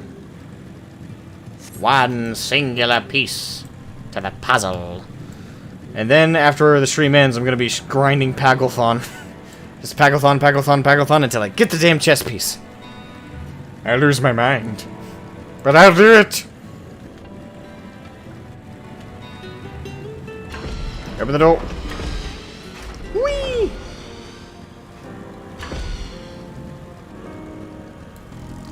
Grenold. Physical DPS. Weathered Dojikiri Yatsuna. And for a temporary glam.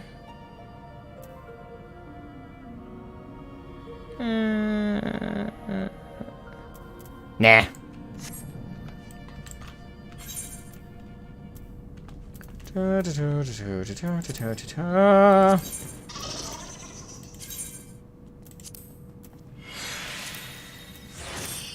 That'll work for the purposes I need. Brilliant. It's shiny.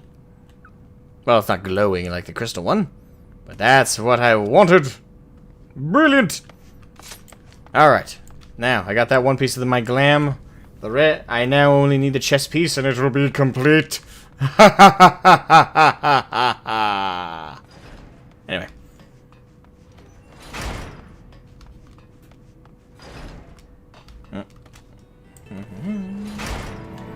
Now. Where were we? Yes.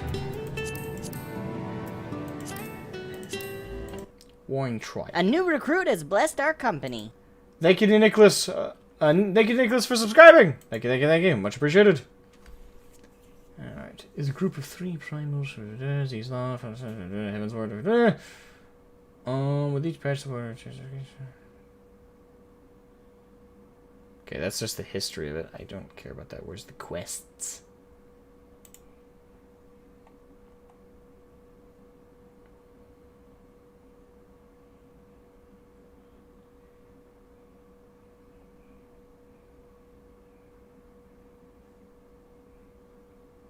Okay. You start the quest line, The Pillars of Ishgard. Ah, okay. To Ishgard!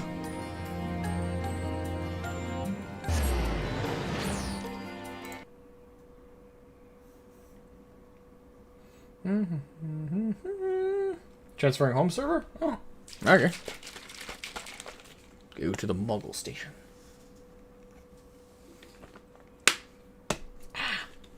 Although you kind of have to worry about transferring data centers is a big thing. Servers isn't the problem. If you're on the same data center as me, we can play together. If you're on a different data center, we can't.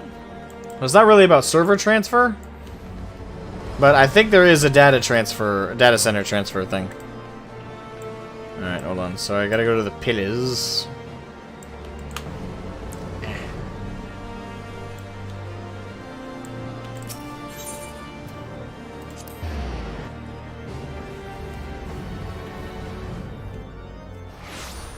Alright, so the pillars. Yeah. I'm assuming it's Sky Pirates? No, Gods of Eld. I think Gods of Eld is the thing. 'Tis the thing! And just to help out with queue times, we'll switch to my favorite tank. I am at your disposal. Gods of Eld.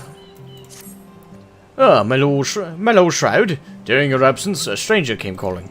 Upon learning that you were away, he left a message to the effect that he wishes to speak with you, and will await you at the Rising Stones. If you have a mind to oblige this stranger, please be careful. I cannot well explain why, but it put me ill at ease to simply be near him.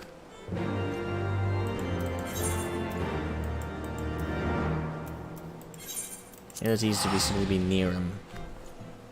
Who could it be? Sky Pirates is the 24-man raid? Gotcha. Pirates! Why is it always gotta be pirates? Bloody hell.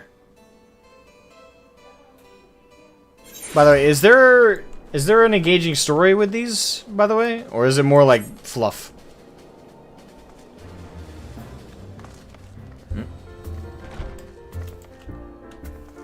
Ah. Wait, no. That's not him. Wait. Who am I here to talk to? Oh, I guess I have to go to the Solar? Yes. Okay.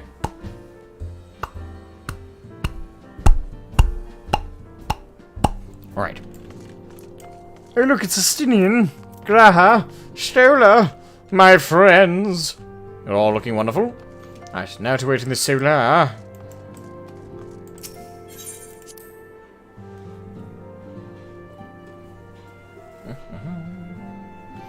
Alright, then I won't get on VC until we're ready for engagement.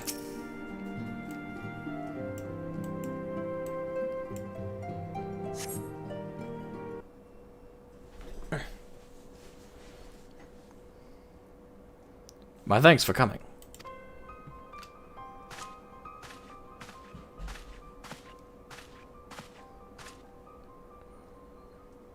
That guard needs to be fired. I don't know what to say about it. He put me at... He made me feel uneasy. Short. Uneasy. Okay. Unokalhai is my... Unokalhai? Uncle High? Unokalhai is my name, and I serve a friend. I sought you out that I might alert you to a rising threat of the beings known as Icons. You are aware of the threat, you say? Ah, but I speak not of the primals, with which you are exceedingly well acquainted. It may interest you to know that the term Icon and the beings to which it refers precede the Gallian Empire by eras. You see, it is the name by which the Allagans called godlike beings, the dark divinity Odin among them, and the Gallians who seek to emulate the glory of ancient Allag have simply availed themselves of it. Pray permit me to continue the tale.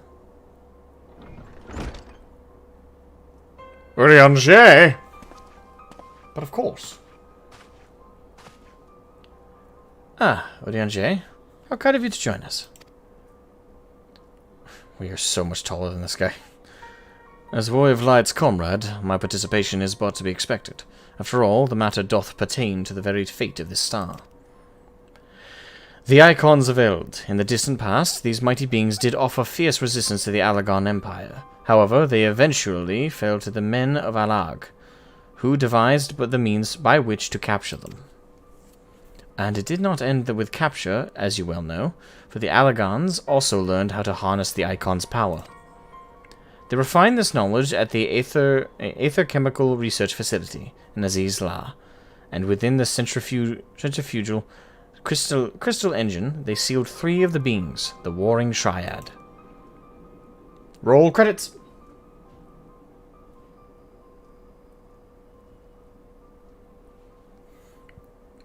"'Twas first and foremost to acquire the infinite power of the Warring Triad, that the Archbishop did seek Aziz La. But in the wake of his defeat, the bindings which confine the Icons were severely damaged. Doubt not but that they will fail completely ere long. Know that we do not condemn you for striking down the Archbishop. You were simply fulfilling your destiny, and yet, were the Warring Triad to be released into the world, unimaginable destruction would ensue. Take heart, for there is hope still. Through swift action we may yet prevent their awakening and see them resealed. But in dealing with this new threat, our first step must be to contend with the old. 2 savage gods are returned, I fear, summoned once more by their worshippers, and at a strength far surpassing their previous incarnations. I speak of the primals Ravana and Bismarck. If left unchecked, they will inevitably seek to seize the power of the Warring Triad. This will serve to feed the confluence of chaos and hasten the Icon's awakening. To wit, we must needs vanquish both their kinds. I pray thee, however, to first focus thy gaze upon the primals, ere we turn our attention to those Icons and their fitful slumber. I shall return to the Waking Sands forthwith, and consider such measures as are available to us. Meanwhile, I bid thee attend to the task of eliminating the primals. Young Unuklahai shall assist thee. Rest assured he is not our enemy, for the time being at least.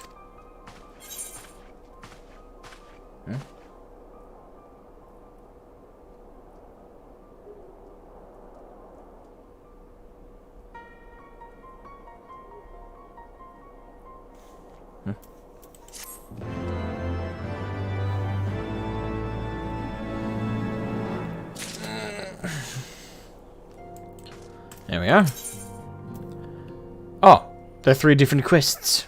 Alright, the diabolical Bismarck.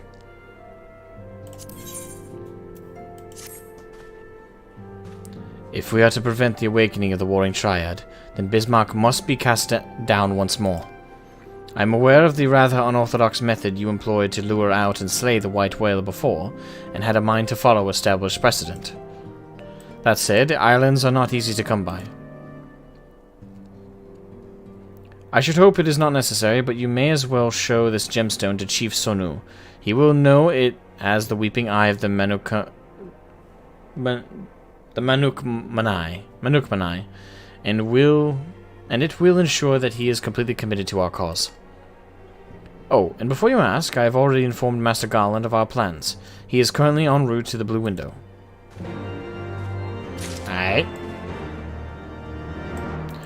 Let's grab the other ones too.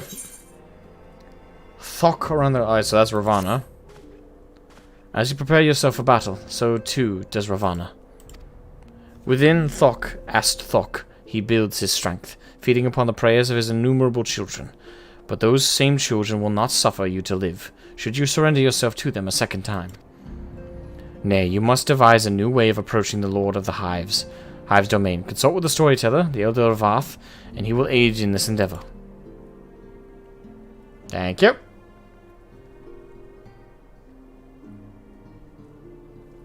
Take this bauble. 'Tis known among the Nath as the Burning Eye of Ravana.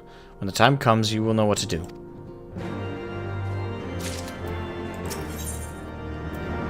When the bow wakes.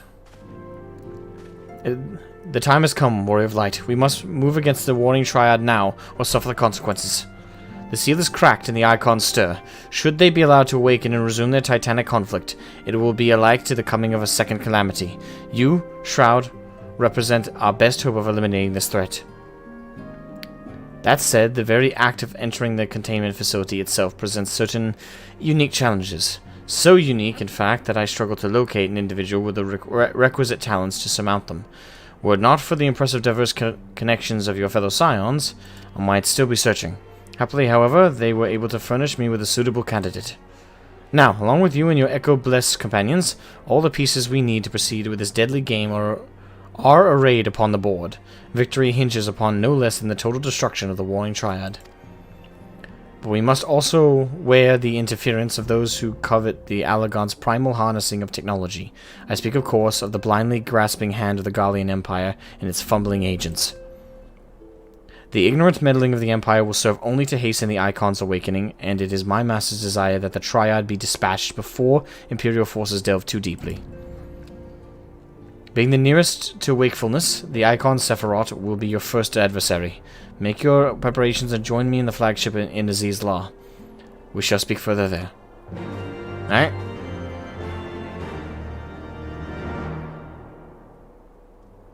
Those are just extremes? Alright. Then we will abandon those for now.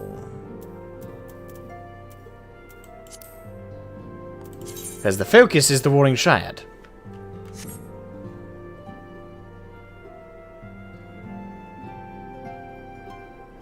Alright, so that would lead us to...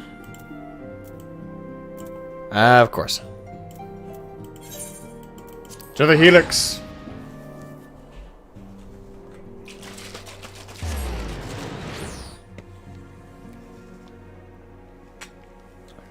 So chat, are you guys more interested in me just getting through them for the story part of it? Or do you guys want the challenge? So the question comes down to, do you want me to play these synced down? Or is it more important just to get through it for the story part of it? If so, I'll do it unsynced with my buds. If you guys prefer I do it synced, I'll still do it with the buds. But obviously it'll take longer. So it depends on what you guys want more out of it. The story or the difficult challenge?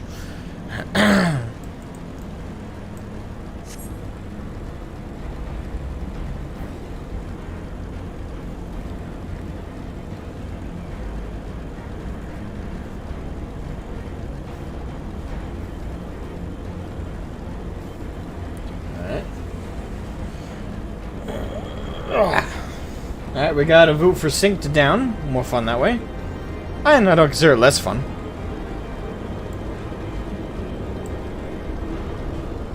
Alright, so sync. Alright. So we'll do them so far, looking like it's mostly going sync. Ooh. Right over with Unukalhai at the flagship. Alright.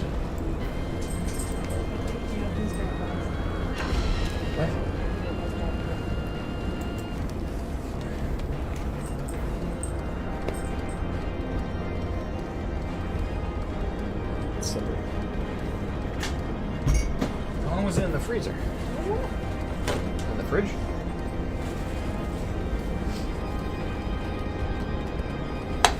Thank you. No problem. It's my job. You're so strong, thank you. It's all about pressure pushing down. I tried. A little bit. Water. That's not here. That's sick. The woes of being a man in the household. I have to open all the jars. Anyway. Where was I? Alright.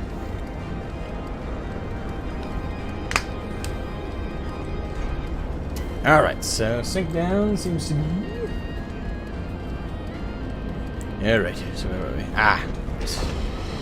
Underwear! Alright. Unukalhai. My hands smell like pickles. This is the place, Warrior of Light.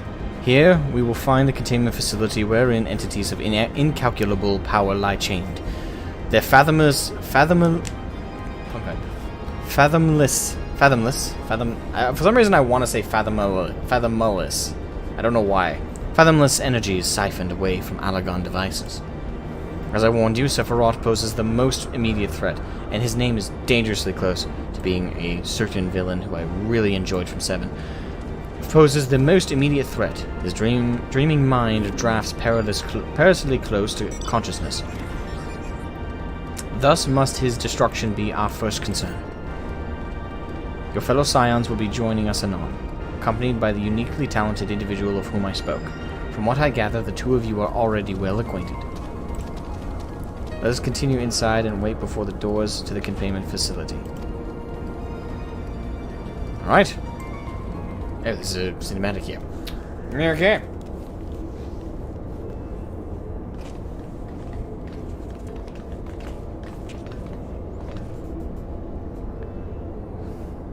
You've not been waiting long, I trust. We were eager to lend whatever cooperation we may to your mission, Shroud.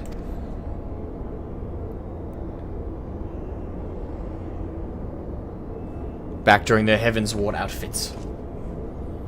It is an honor to meet you at last. As I know of only one Mikote Scion, you must be Archon Ishtola, meaning your diminutive companion is Mistress Kryl of the students of Baldessian, correct? Diminutive? Perhaps there has been some mistake. I assume it was from my knowledge and my stature that you requested my assistance. Ahem. The mistake is mine. My apologies if I have given offense. Mayhap it would be best if we proceed directly to the matter of our objectives. Your adversary is the Icon Sephiroth of the Warring Triad, otherwise known by the historians of Alag as the Fiend. He was once the patron deity to a tribe of tree-like beings native to Mericidia, but was subdued by the Alagon Empire after a lengthy war of attrition. After his defeat, he was imprisoned for use as a source of power.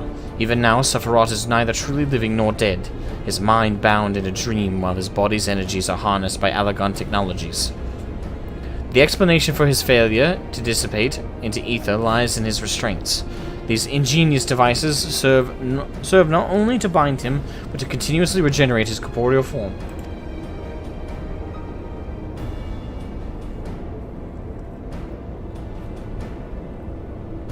Meaning it will all be possible, but it will be all but impossible to banish him while said restraints are in place, yes?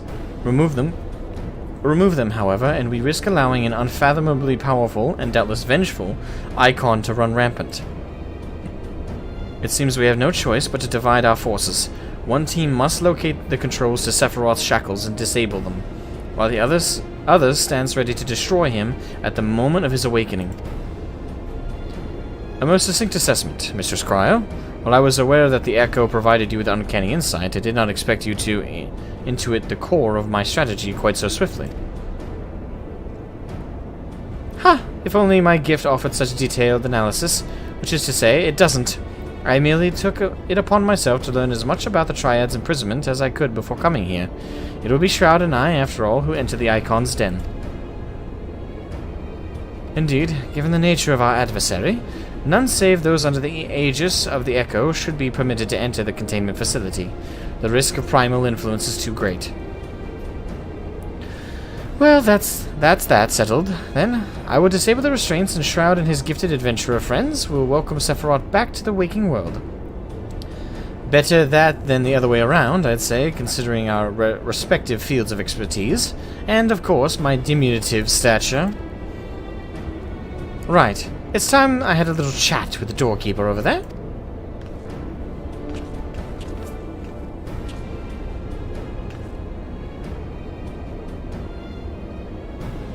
Marlboro like a cigarette, and yeah, pretty much. Malboro. Activate verification systems. Lifting access restriction to Triad control.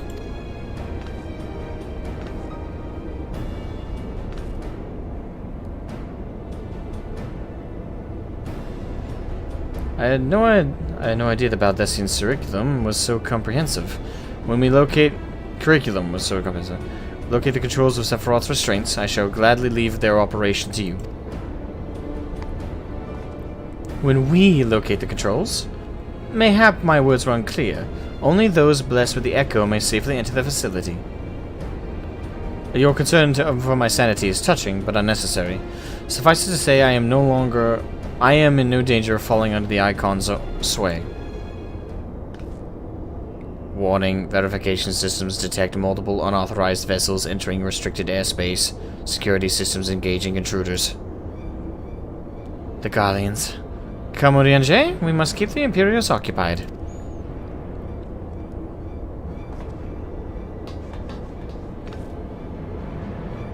Oh, there's an R in there? Alright, we'll take the R out. There you go. It's Marlborough.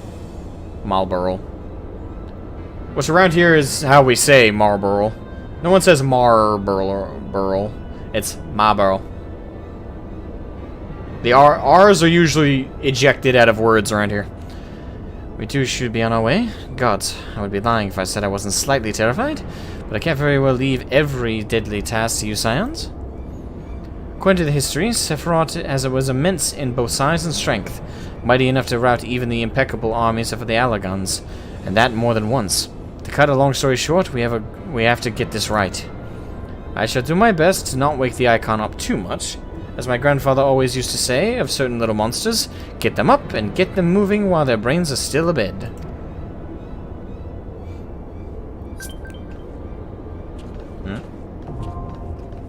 Containment Bay S1T7.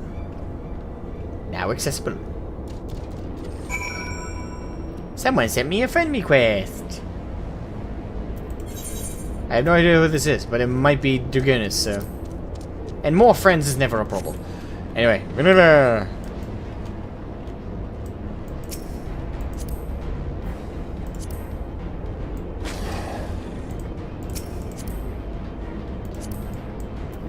Alright.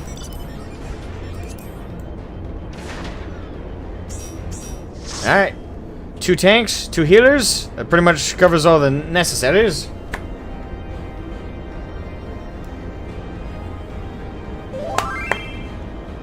Yes, it is me. Okay. It is Jagonis. Alright. So, I assume we're ready to go. Wait. I don't know if he's still in chat, but... I know Drakehedge 2000 wanted in. At least I think so.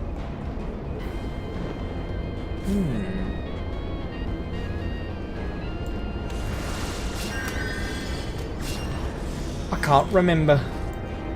We need DPS, of course.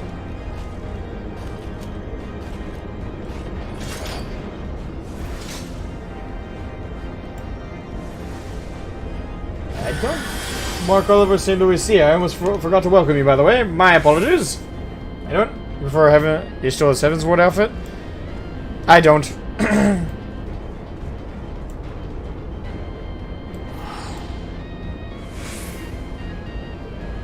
If you're level 66, you're the you're the correct level for this. I would, my friend, but I am currently in a dungeon. All right. Well, then we'll do the first one without you.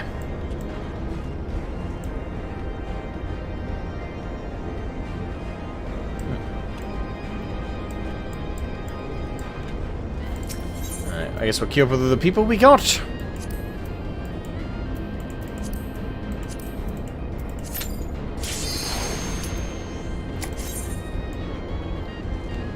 Insta-queue.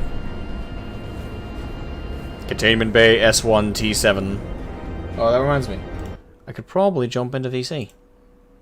Hello, lads. Hello. Fuck me. No! Damn it. I'm trying to lower the volume of the game so I can hear your wonderful voices. Had to mute the stream so I can actually, hear you. I don't know, it had to find us DPS, oh no. Turn up music? The music in this place is great.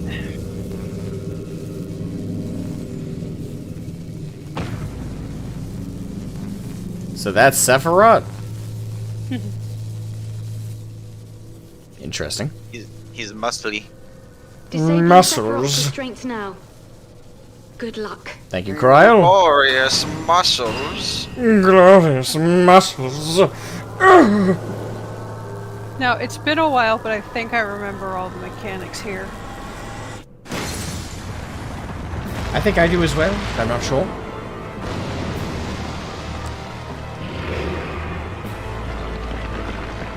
That was a joke. It failed, but I tried. I didn't know if you looked at the guide. Actually, I haven't looked at a guide, but that would be nice. Alright, am I main tanking or you? Take it. Alright. Alright. I'll handle the ads. Alright, I'm going right now.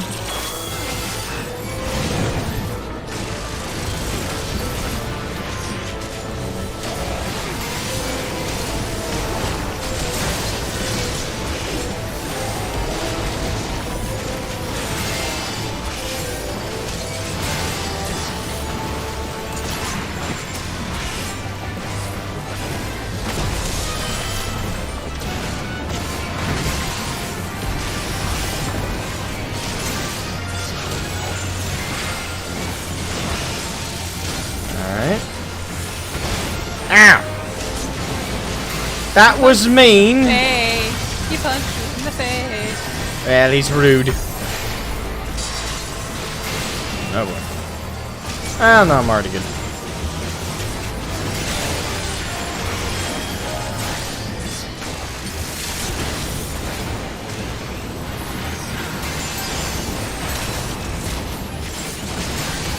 Over here, lad. I'm on. Keep your focus on me. Damn it. He refuses to listen to me.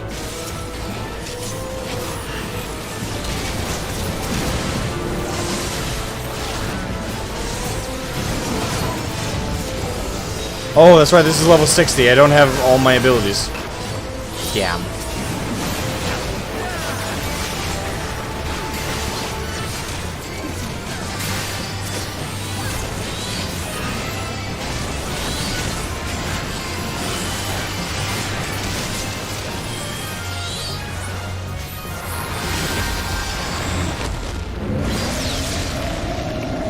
What the fuck?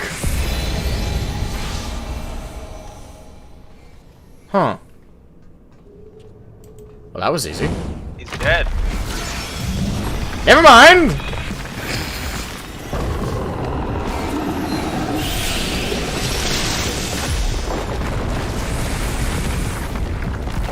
That was rude!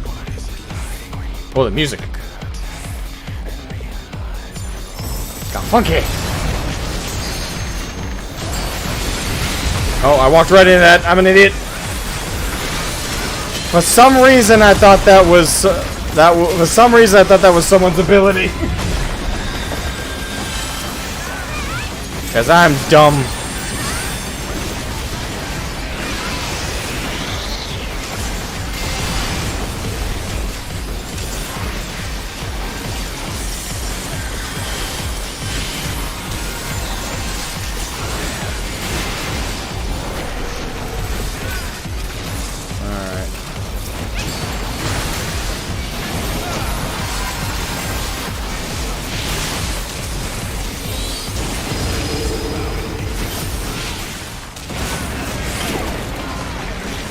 Isn't this the same theme they had for Titan?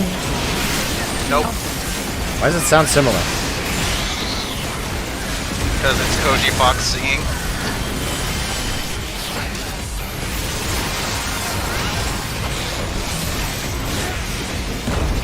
Crap. Whee! Well, you've mastered the follow the crowd. I mastered the what?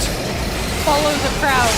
Standing in a place where you can stand in a place. No, I just keep my eye. I keep my eye peeled out for mechanics. At least I try to. Oh shit!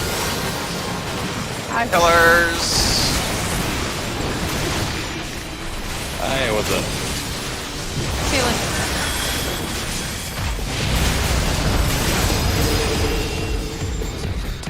Wait, did we win? So much. Yeah. Oh, that was fast. So much for unsynced. Huh. It's more fun doing it synced anyway. I expected that to be more difficult. Sorry. I mean, so much for the item level thing. Minimum item level. I didn't pose minimum item level. I said I posed sync.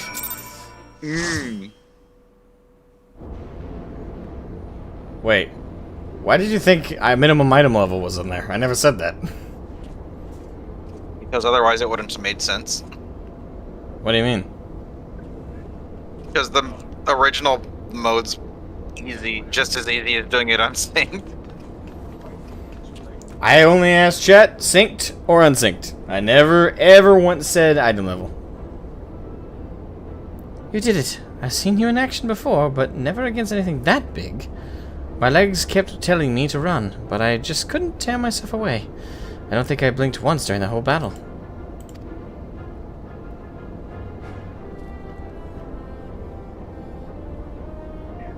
A hero tried and true, if only I had possessed such strength.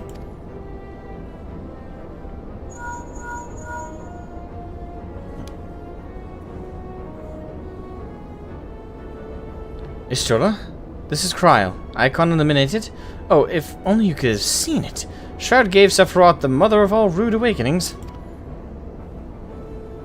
And your distraction was perfect. We encountered not a single Imperial soldier. Yes, understood. Let's swap tails at the Rising Stones, then. On our path to the control chamber, we discovered a number of dormant thralls. It would seem the machines that preserve their forms also hold them in a state of torpor. We need not fear them summoning their deity anew. In short, our work here is done, for the present. At least, let's go home, shall we? Alrighty then.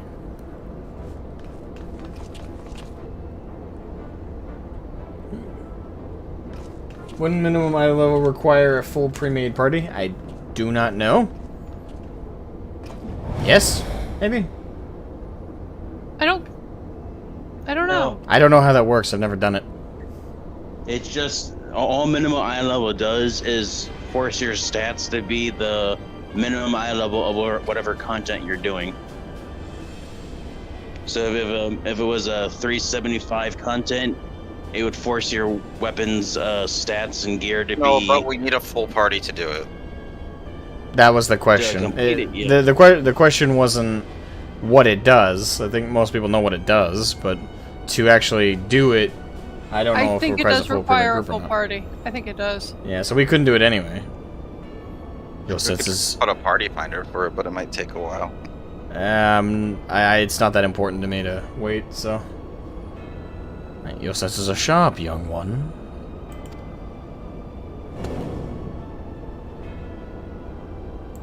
Oh, fuck. I doubt it. You Guardians never learn. You covet the means to enslave primals, but in your headlong dash to control that which you do not understand, you show less wisdom than the very beast tribes that summon them.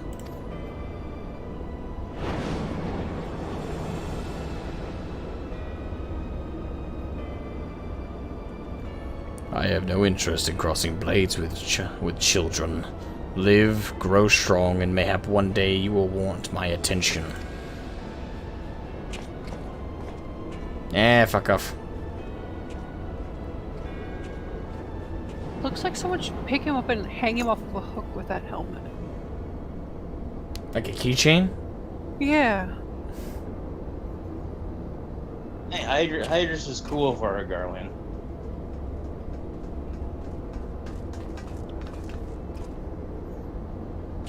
I looked back and you weren't there. Did something happen?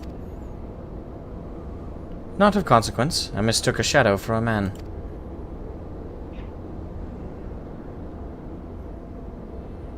Keeping secrets. Naughty, naughty. Just what are you hiding beneath that mask of yours, A longing for hope? An appetite for power? A lingering sense of regret? All of the above? And do I detect a desire to test your strength against a certain hero? Is that what your gift tells you?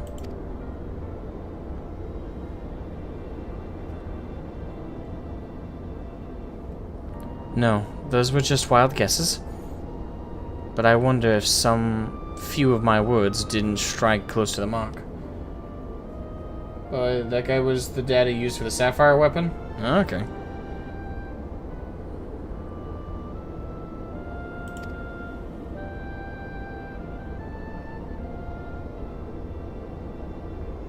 Awkward silence. Or mayhap more than a few. But be at ease, Uncle Hai. I have no supernatural ability to read minds. The echo simply allows me to comprehend, regardless of language, that which a fellow being would have me know. You need not mask your heart as you do to your countenance. That was a performance, then? A ruse to uncover my true nature? I see. I shall have to keep my wits about me.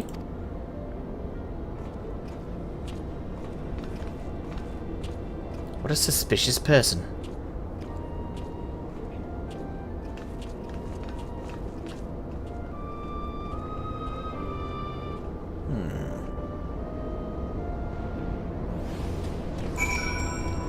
Odd. Very, very odd.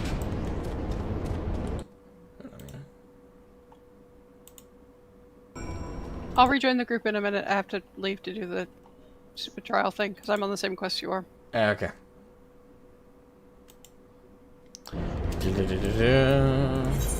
When the bow breaks. The Revenant's toe. Jimboom.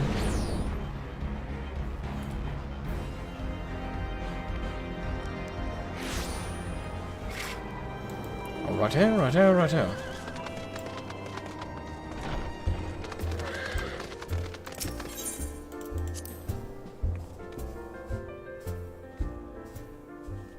Just casual, warm music.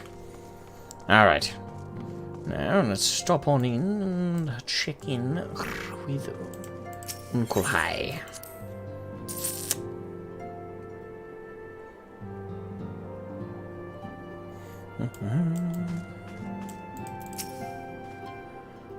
So, Roy of Light, how did it feel to strike down so great a foe? You must tell me more of the experience once our meeting with our colleagues is concluded.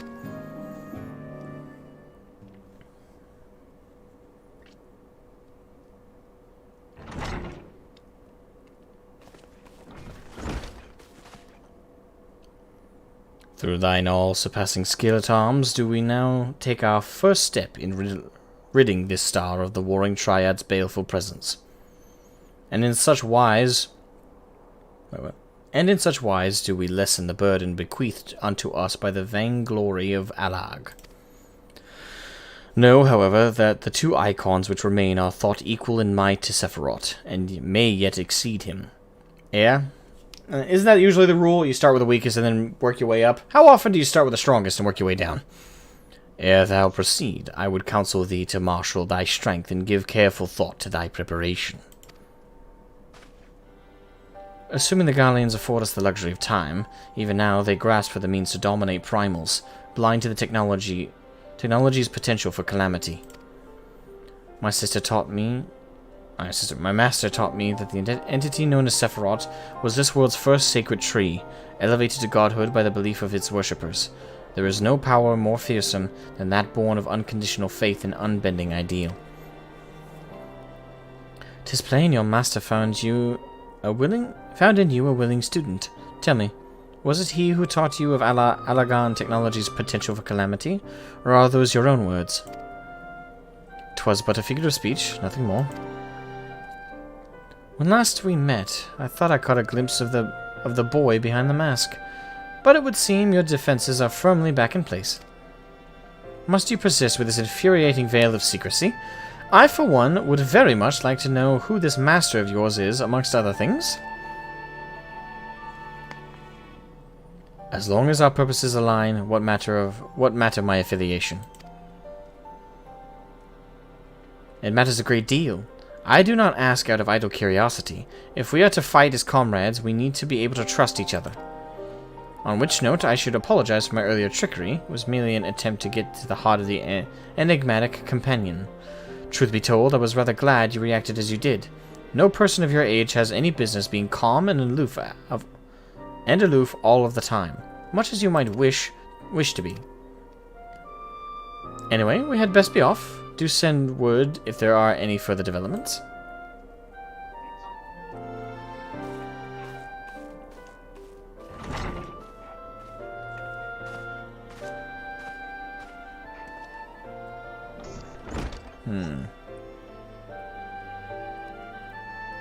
A companion.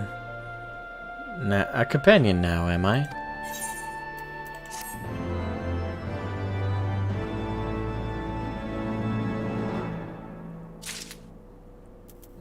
Okay. Like the fate of the stars. Or is it a fiendish likeness?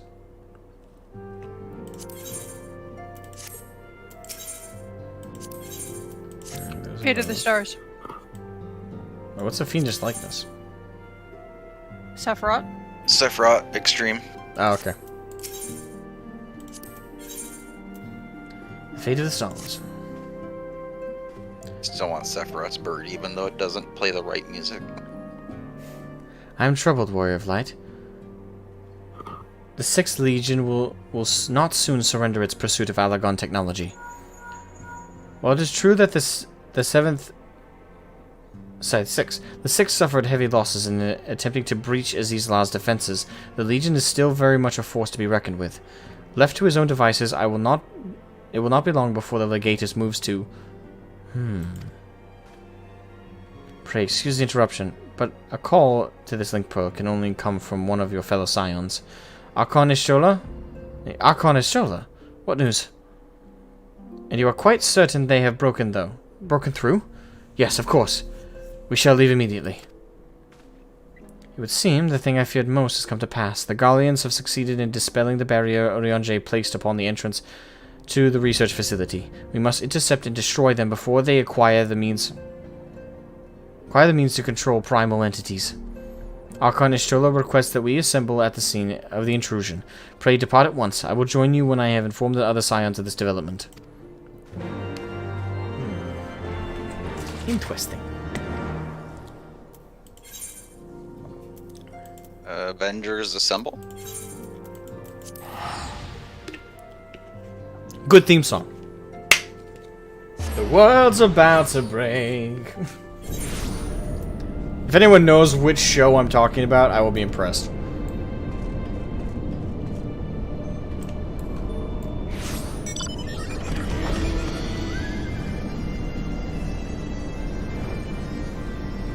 Obviously, it's an Avengers TV show, but that's the most I'm gonna give for, like, information. And that and my hint. The world's about to break, and then I unfortunately did not watch many Marvel animated series. You missed out with this particular theme song. I'd play it if it wasn't gonna get copyright struck. I mostly watched if it was animated, like Justice League Unlimited, stuff like that. I watched a lot of animated shows growing up, so I'd be here all day listing them out. Well, if it wasn't on Cartoon Network, I most likely didn't watch it, so... I don't remember which channel that show was on. And I don't recall it being on Cartoon Network, Nickelodeon, or Disney Channel, so it must have been on something else. Maybe Disney? I don't know. The only thing I can think of Marvel shows are on is like Disney XD, but you have to have like an extended cable package for that. I see we're the first to arrive. No matter. Your colleagues should be here anon. They were wise indeed to keep this area under surveillance. Had the Guardians slipped by unnoticed, I dare not think of the consequences. Archon Ishola set forth for Aziz La. When it became apparent that the Legatus was attempting to breach the barrier, and arrived to find that he had succeeded, we must hope that he has yet to find his prize.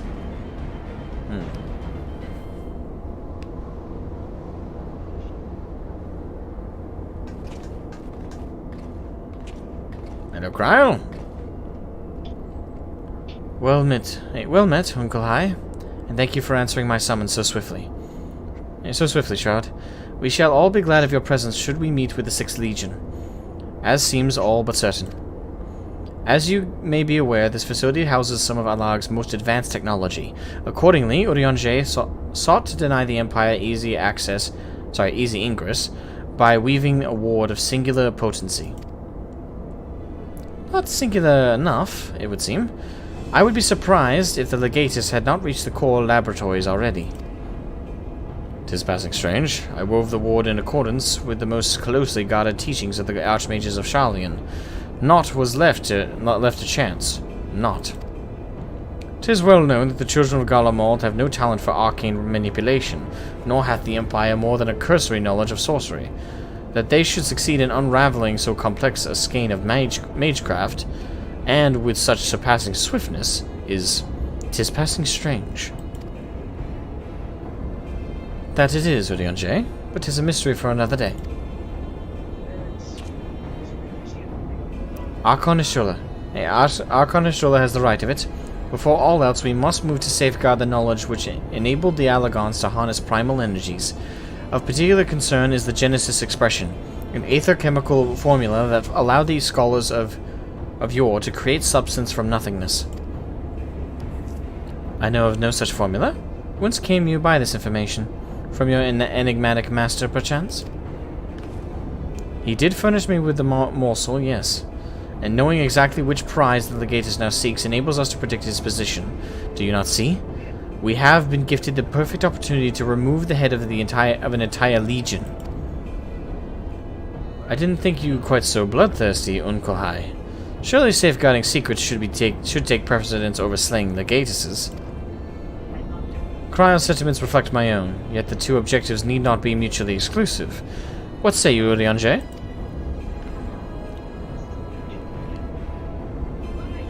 Urianger? Ah, forgive me. My thoughts were bound up in idle imaginings.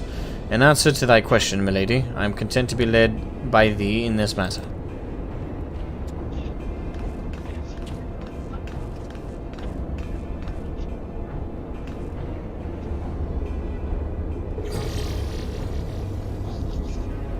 Right, I've enabled the facility's teleporters. Shall we?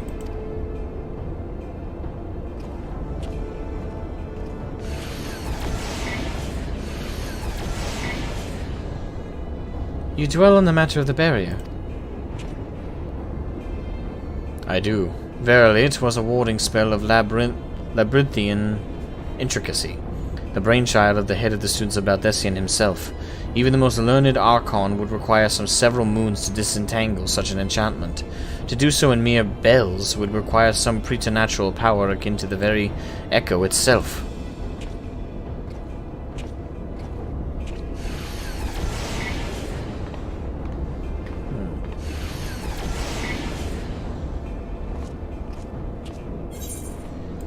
Okay.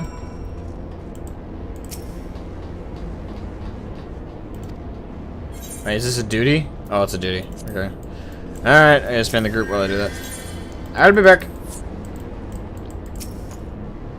Yeah, he said duty. Grow up. No. Such children.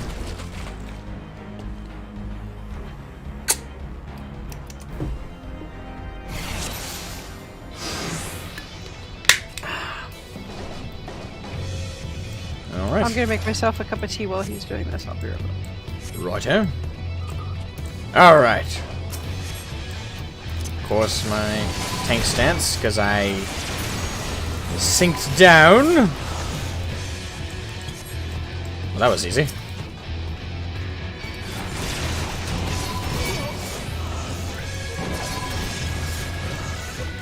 And that was also easy. Well then, this is going to be a walk in the park. Alright, here we are. Okay, I love the one.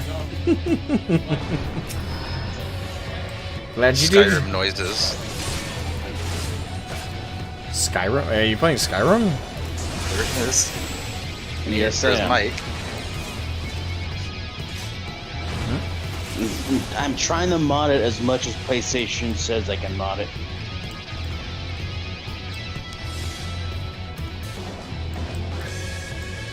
But because Sony has a horrible net coding and more bugs than Bethesda, they won't allow third-party mods.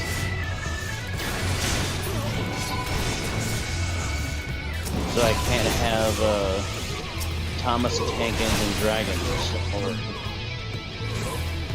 Caillou Trolls. I mean, it was like almost a whole year and a half before Skyrim even got its DLCs on PlayStation 3. And Xbox had theirs for like forever. Well, Bethesda's always had a pocket inside Microsoft, so it doesn't surprise me. But It wasn't an exclusivity thing, it was Sony's coding was so broken that they couldn't function on the console.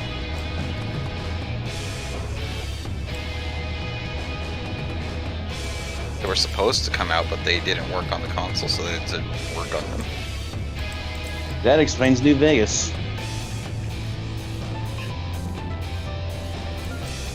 I to this day believe Bethesda paid Metacritic to give them that 84 under the table just so they didn't have to pay the Obsidian devs because they were mad. I mean, I don't put too much stock in Obsidian because look at they made their own game and it kind of sucks. So. Yeah, I have my criticisms of the Outer Worlds. As a game in and of itself, it's fine, but there's it's a like lot of Borderlands and BioShock, except not fun. I think the most insulting aspect of that game is the character creator. I thought it was the enemy design. It all just seems very cookie cutter. Wait, which game are you guys talking about? Outer Worlds. Yeah. I enjoyed that for the first hour, and then, Yeah, like the level design is kind of neat, but like the world just feels very forced. Yeah, I would agree with that. Setting is it's very restricted. I'll say that. There's funny bits to it for me with how they handle corporations, especially. Like, I always get a chuckle when I hear the it's not the best choice, it's Traveler's choice. But no, there's just Obsidian is really good at one thing, and that's fighting. But they are. And then, still they come.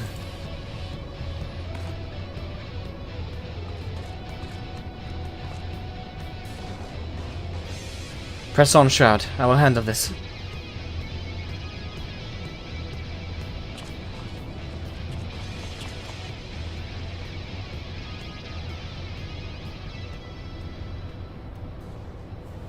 Alright. Time for me to deal with the Legatus.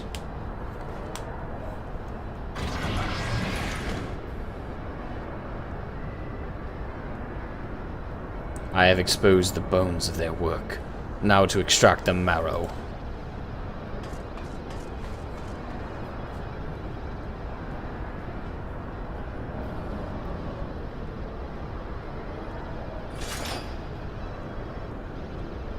Taste my blade.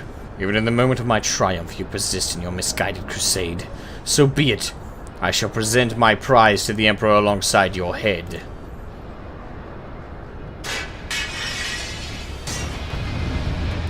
Alright, time to finally kill this guy. Glad I went back in time to do it.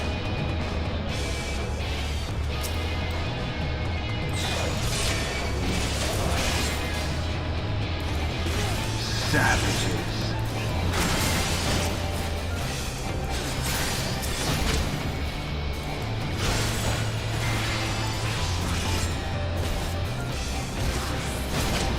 Savages.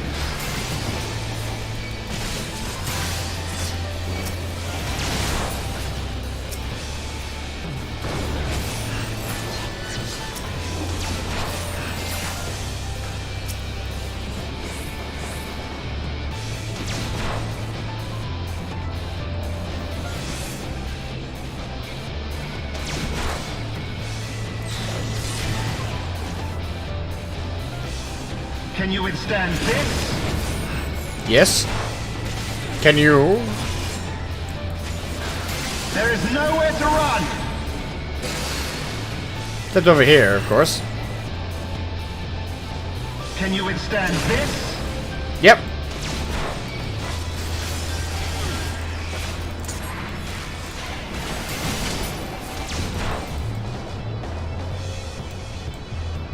My weapons inhibitors exist for a reason. What the fuck?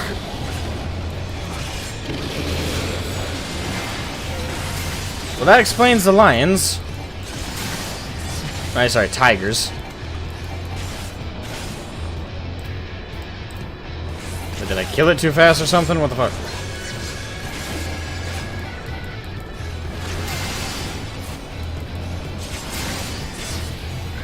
Enough!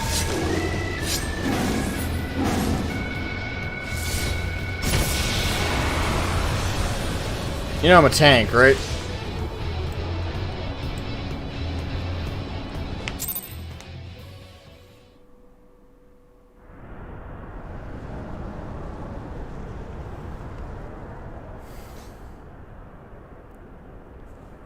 Shroud!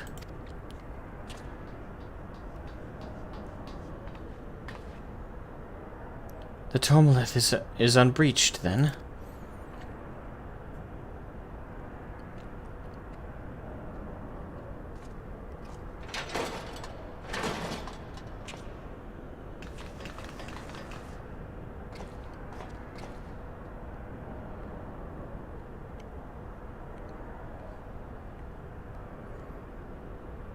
Cryle!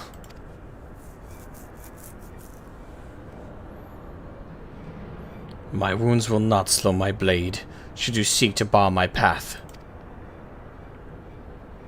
And you would slay me, no doubt, but it would be your final act.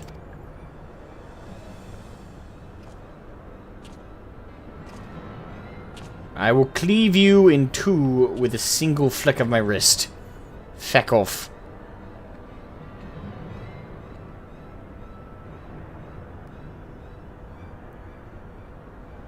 What madness afflicts you, Eorzean fools? The Emperor but desires a means to shackle the Icons and their destructive appetites. Why do you rail against your own salvation? It is not for a man to wield such power. The primal energy your Emperor seeks to contain would be as kindling waiting for a spark. Forget not the White Raven, Legatus. Like thee, he presumed to wield the power of Alag, and invited the calamity in so doing. This star's fate is too important to be decided by any one man, a warmongering savage least of all. Have care, boy. You speak of my Emperor.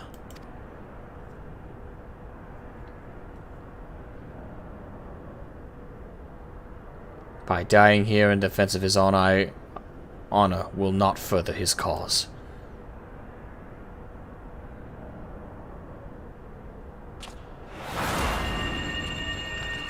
The dude literally flashbanged us.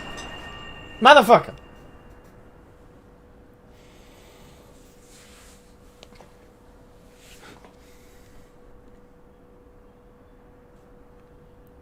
Very well, I appear not to be dead. Ow!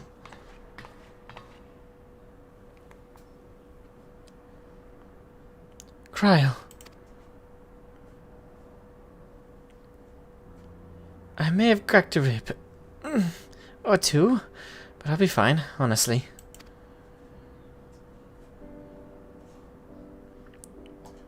Our foes have no quarter. Had Unukalhai stinted in his defense of thee, thou mayest be certain thy hurts would be far worse.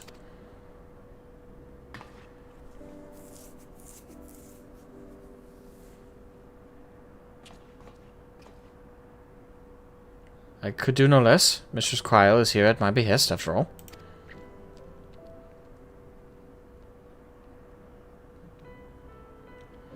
The secrets of Alag are safe for the present, though 'tis doubtful the Legatus will return to Garlemald till the prize he coveteth lieth in his grasp. Now we must redouble our efforts to protect this place. Kryl and I will place additional seals upon the tomlith.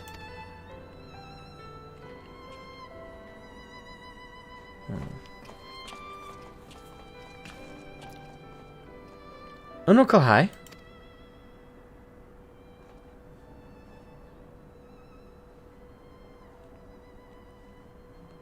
I appreciate you staying at my side.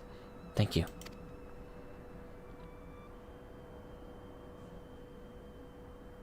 Was not. Oh, please, it was a good deal more than that, and you know it. Now let me help you. When a woman thanks you for saving her life, the customary response is, "You're welcome."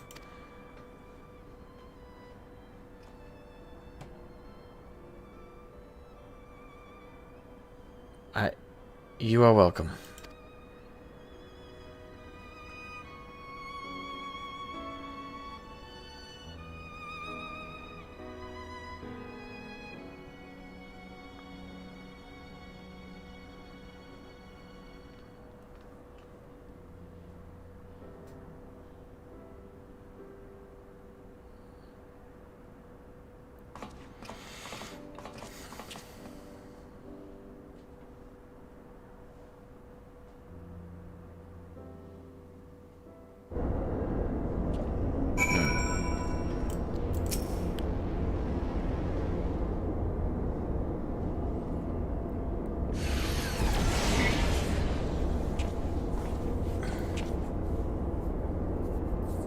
Ah, Urianger.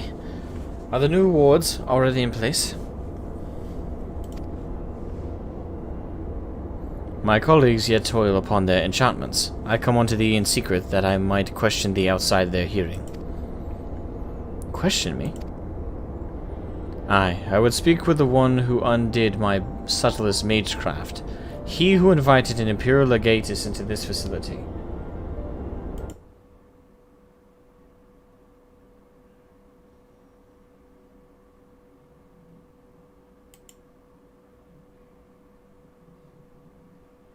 Alright, I gotta turn off the chat box, guys. Sorry.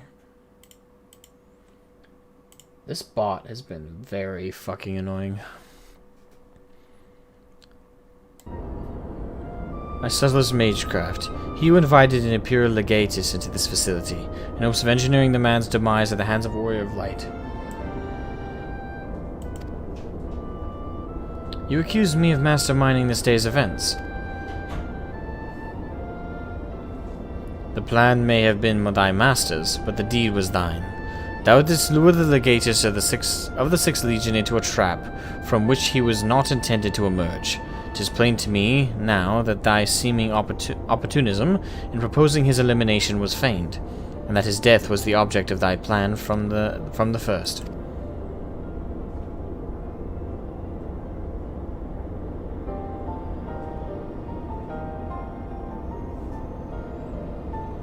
And you have proof of this? Thine own words betrayed thee. Thou didst speak of the Empire's desire to claim the Genesis expression, the existence of which even the learned Mistress Kryl was ignorant. Whence then did the Legatus come by such definitive knowledge? And then there is the matter of mine unraveled ward. None save one possessed of an otherworldly gift could have so swiftly effected its dissolution. Know thee of another blessed with such? Assuming these accusations have merit, what then? Full many times and oft doth the pursuit of truth lead men down darkened paths. I take no issue with thy purpose. 'Tis but thy method I would call into question. In the Gallian Empire we have a common foe. Hadst thou deigned to share thine intentions with Shroud or Mistress Kryl, 'tis like that we would have closed the trap with less risk to life and more success. I sought to use the most dangerous secrets of Alarg as bait. Who among you would agree to such a reckless plan? None, and with good cause. Irrespective thou wert remiss in thy duty to thy comrades, I note with some disappointment that in matters concerning the primals, and those who would control them, that cold rationality upon which thou so pridest thyself is conspicuous by its absence. Know that the salvation of this star is an end too vast for any one of us to accomplish alone. Shouldst thou fail to trust in thy comrades, I foresee thy actions precipitating some terrible misfortune.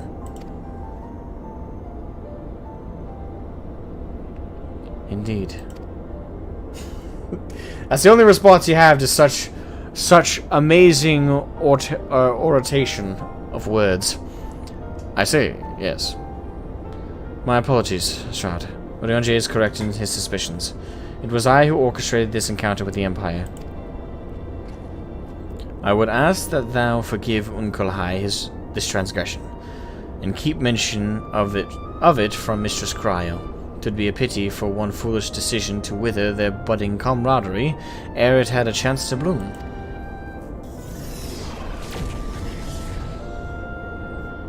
There you are, you rotten idler. When Ishtola realized we were struggling with the wards alone, she was absolutely livid. Ah, never mind the warring Triad. I have awoken Archon Ishtola's tempestuous wrath. In supplicant mood shall I return at once, and there atone for mine indolence.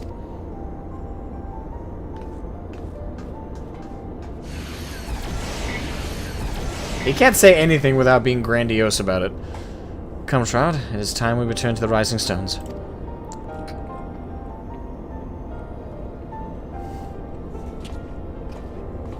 But Grand Mortarian. Alright, so I'm assuming... Is there going to be a duty in between each of the trials, or... Oh, I can make myself in the chat. Before they started putting those after. Welcome back. Alright, so is there a duty in between each trial, or...? I don't remember. We had our own encounter with a bot in the chat. That was fun. Yep. The bot has been consistent. He speaks in cursive.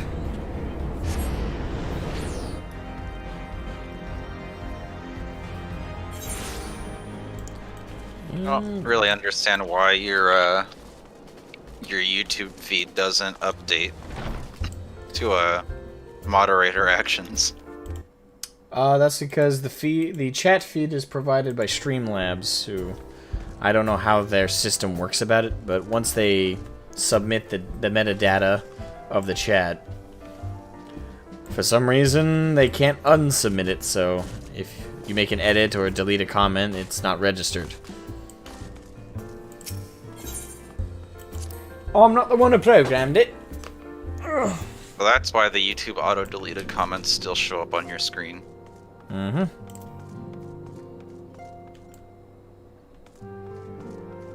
No, there was 2 of them. I banned both of them. Thing is, it's the same. Whoever Same made that service. The same bot made them both, and probably has about, I want to say, a minimum like 19, 20 different variations, if not more, with slight differences in the name of the account of which the bot is operating off of. So that bot ain't going away anytime soon. Yeah, there's tons of anytime I search for a video related to like Escape from Tarkov and I go by recent, it's just a million different accounts trying to sell like ESP hacks, wall hacks, aim assist, auto aim. Once again, I must apologize for acting without your consent or counsel. As a gesture of repentance and a sign of good faith, allow me to share something of myself with you. As Urianjay suggested, I possess the gift of the Echo, though it is of a nature different from yours. Artificial. Regardless, I would use my gift for the selfsame purpose. The salvation of this star, and nothing poses a greater threat to the world than the proliferation of primal harnessing technology. This I know only too well. What I am about to divulge concerns the fate of another star entirely. On this other world, a magic was devised that allowed the realm's champions to use a stone known as Auracite to contain the power of primals. Okay, so this spanned back a ways. So armed, these heroic souls conquered god after god, oblivious to their weapon's fatal imperfection, its propensity to bleed primal energies, and with each victory the heroes transforming at last into fiends of endless appetite. Insatiable in their hunger for aether, they ultimately went to war. War over the star's ever-dwindling life force. And fought until there was nothing left. Thus, as Urianger so astutely observed, when I am faced with those who rush the embrace power unchecked, I lose all semblance of rationality. I know that my master, too, cares deeply about the fate of this star. I am his servant, his instrument, sent here to ensure that the same tragedy does not consume another world.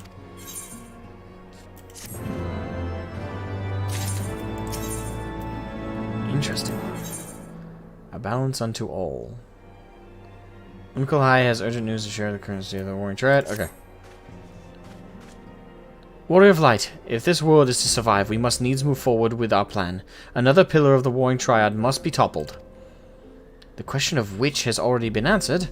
Following our encounter with the Legatus, Archon Eshola detected erratic etheric waveforms emanating from the sector containing the icon Sophia, known simply as the Goddess in former times. Such readings can mean only one thing. She is close to awakening. Let us return to Aziz La forthwith and put an end to this primal deity, lest she rise again in all her terrible glory. Alrighty.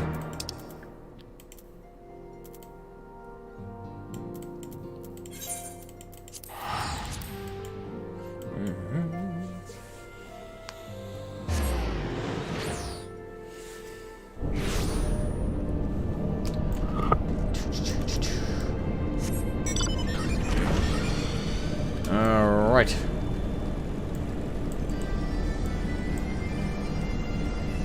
I'll be right back. Righto.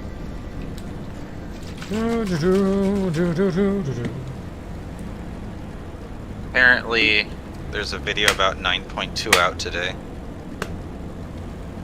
9.2? Or Shadowlands. No, I don't care. I just see a lot of people reacting to it in my feeds. FF content creators? I mean, I know Asmongold is watching it. I mean, of course Asmongold is. And I assume Pyromancer and Preach will check it out as well. If they aren't already.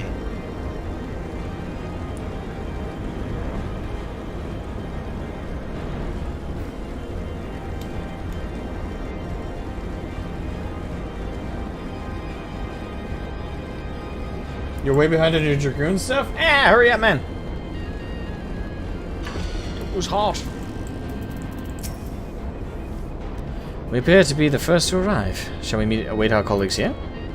As always.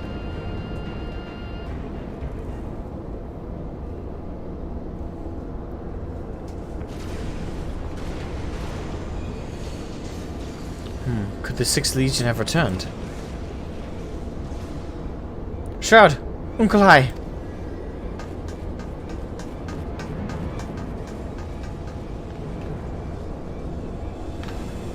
We're under attack. Ishola and Unaje have engaged the foe not far from here.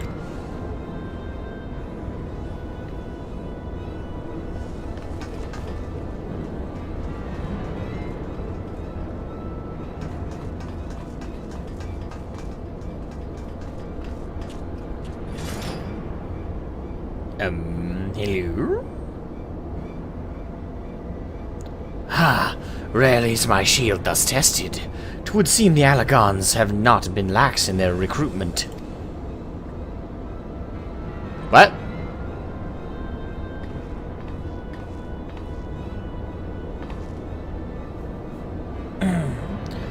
Think you so? Mayhap you armed merely with it whilst you lay idle.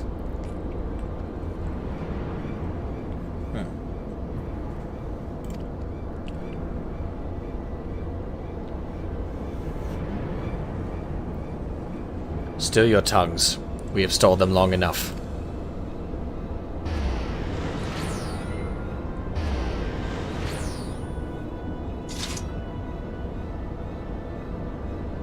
scales in hand, the goddess shall arise, and righteously cast off her cursed pall, that she, with wrathful worm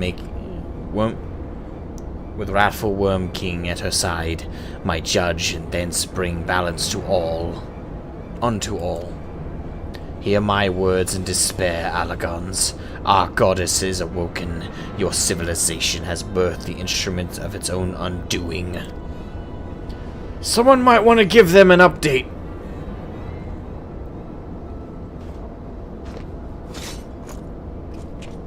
It is well that you are here, Shroud. I should like to know what our assailants were saying. You understood their words, did you not? Oh.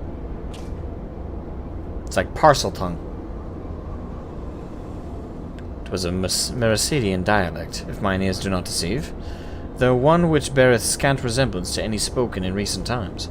As for our antagonists meaning, I do gladly defer to those blessed with the echo. The one with the shield seemed to think we were Alagons. He recited what sounded like a verse of prophecy, then claimed that their goddess is awoken. Is that about right, Shroud? Mania, that about sums it.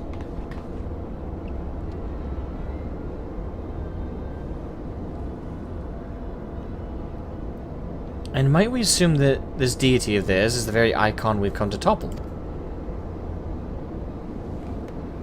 Aye, from their tongue, their words, and their attire, 'tis like that our antagonists were Mercidian, thralls to the goddess Sophia and victims of the Alagons' incursions. If, as Cryo claimeth, that they thought us agents of Alag, 'tis little wonder that they sought to bring us low. You suggest that Sophia's servants have been liberated from their containment? Then we have no choice but to accept word of their awakening as truth. Gods help us. The warring Triad have proven formidable enough. When we've roused them with a fraction of their true strength, should Sophia break free at the peak of her powers, Shroud and his friends won't stand a chance.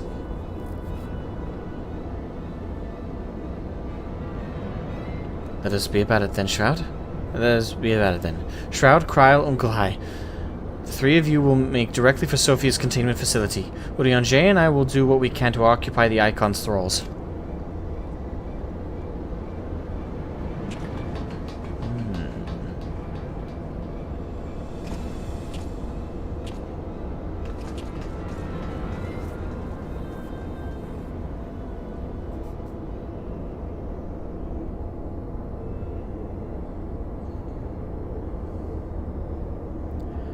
Mistress Kryl, do you perchance recall the words of the prophecy in its entirety?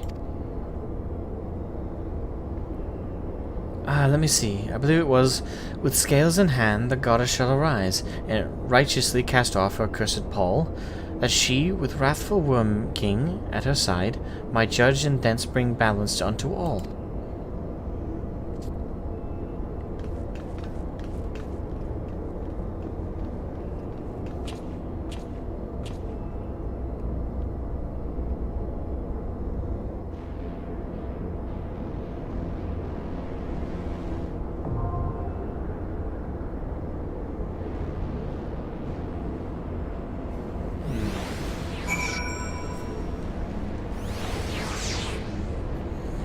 Interesting. Alright. Now I can re-recruit the group.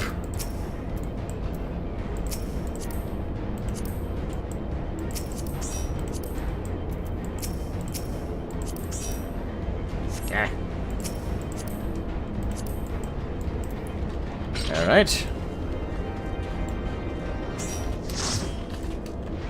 Now we covered the most difficult parts. Let's insta-queue up! Alright, this is 6.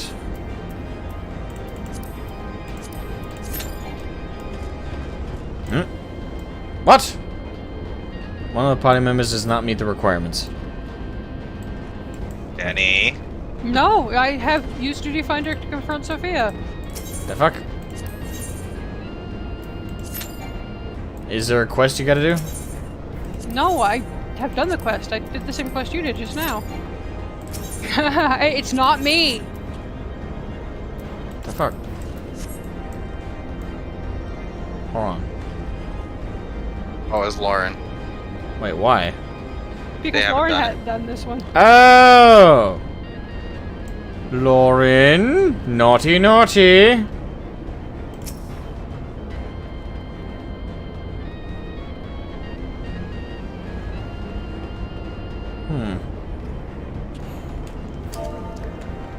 It's okay.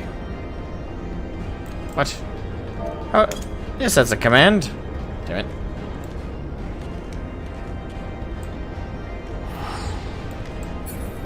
Yeah, I guess we'll have to queue up without her. Alright. I'm the only healer that we know is sane. We're doomed. Yeah, we'll be fine.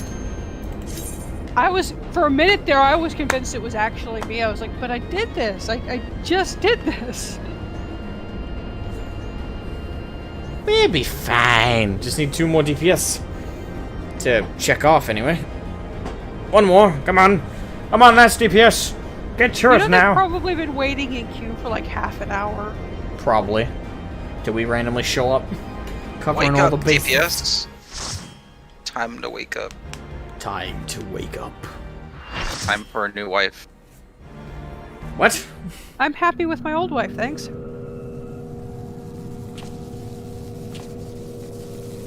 My main's wife is an Omnicrafter. Nice. Containment Bay, PT... I leave the goddess in your capable hands. Just watch out for her worshippers. Yeah, we'll do our best, Kryl. You needn't worry. I love this fight. This is probably my favorite of the Warring Triad. Really? I keep pulling cutscene right now. Well, hello! I can see why it's going to be my favorite now. Oh yes, and the view is amazing.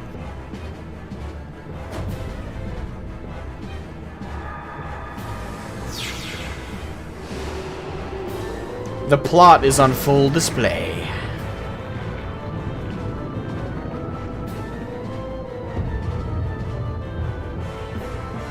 I gotta say it, she gives great head. Anyway. Too easy. Kiwi to make that joke. It was too easy. It was too easy. That's low-hanging fruit of low-hanging fruit. Several jokes, but I've held my back from saying them because we're live. The unenlightened come.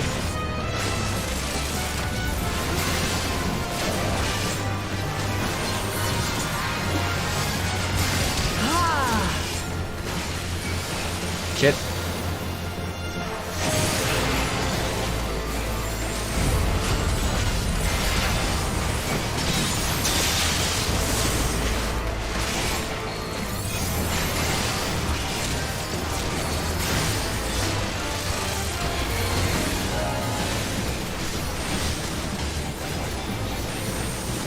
Know you the full weight of death. No more.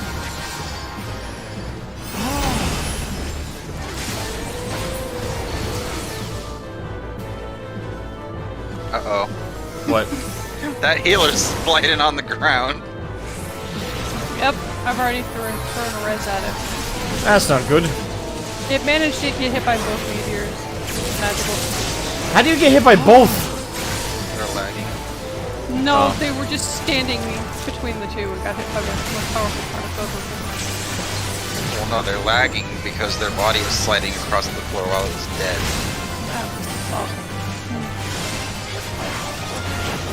They also just said they're lagging. My faithful. Yes, Queen. I mean, okay.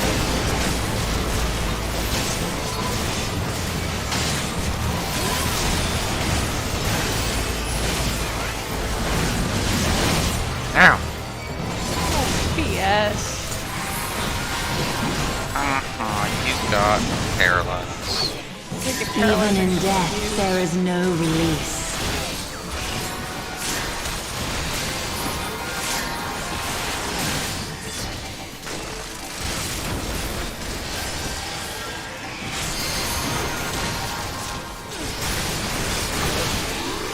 Come forth, scales of revelation.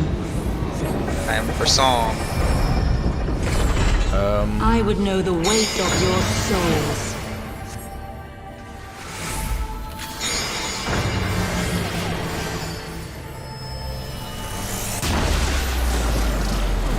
Well, that was rude. Yeah, word toast. Both Can healers are you down. bring And the rest. equilibrium? I shall tip back the balance. Yeah, I'm done. This is when you jump off the cliff because, reasons. Well, flip. The healer's body's still moving. It's like the do little dance, make little love. Boy, Sprout City. There's only C3, and one of them we know isn't an actual sprout. Got this. You can turn the Sprout thing off. I don't know how, and I don't really care. I like surprising people when they go to pull it. I'm like, go ahead, pull more. I'm fine. And they're like, are you sure? Actually, I had a warrior yesterday go, are you sure you want me to wall-to-wall pull this? And I was like, yeah, sure, go for it. It was Malika as well.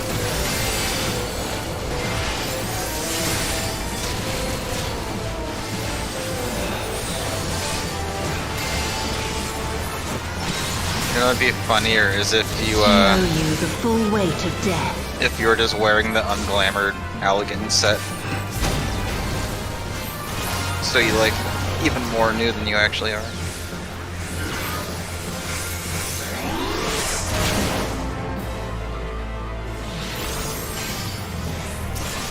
Or had that set up as a glamour over the Exarchic gear that I'm actually wearing. That'd be funny. I'm gonna do that. I'm gonna get the level 50 poetic gear.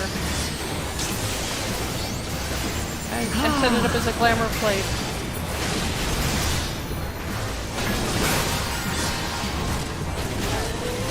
To me, my faithful.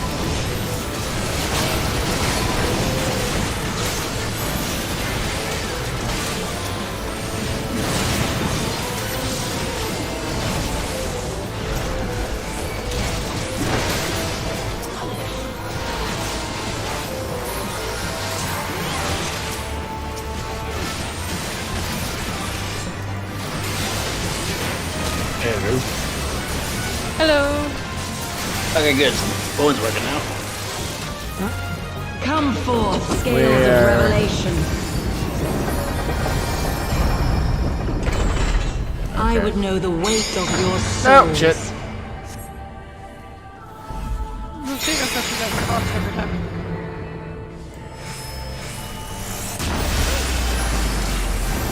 No more guide rails. No more guide rails. Can you All up and bring die. equilibrium? I shall tip back the balance. How did we die? Great transition. No! No! Kiwi, you fool! Are you Why did you die on me?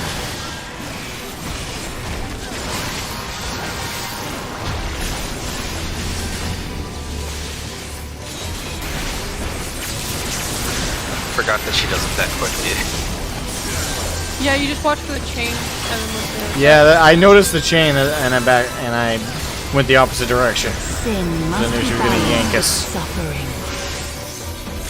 forget which way this goes. Oh, there we go.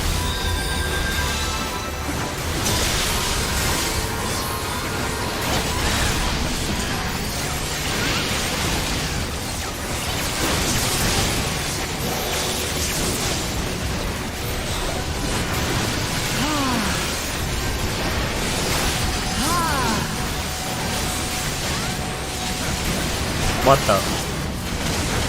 Okay, hold on.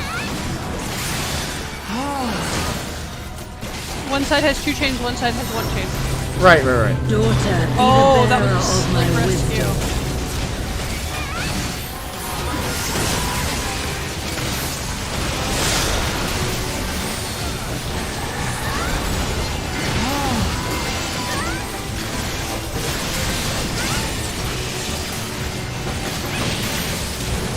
Yeah.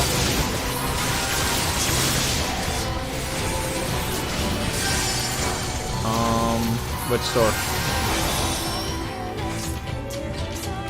Fine, a little bit. Oops.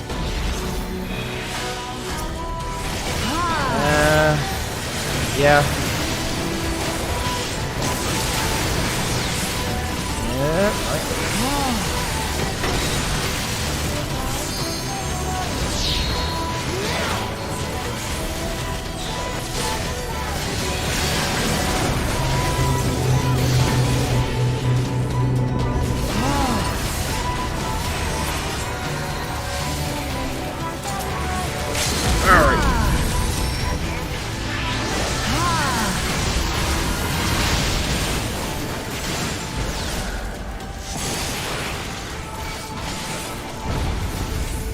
I eat bone stacks for breakfast, apparently.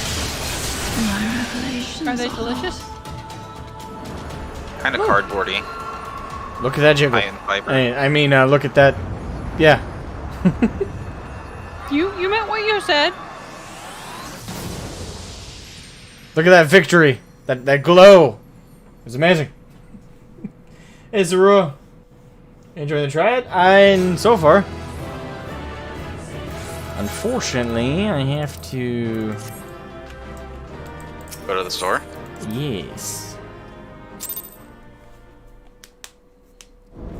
That sucks. At least we got 2/3 of the way through it. Hey, I got a commendation. We can next time. Hey, why'd you get a commendation? Because I slid off the edge of the thing in style. Actually, probably he jumped off in style one time. I see the goddess is no more. Well done. Once Kryl and Unukulhai have rejoined us, we may safely depart. One thing yet puzzles me, however. How did Sophia's servants come to wake from their slumber? I believe we have the answer to that.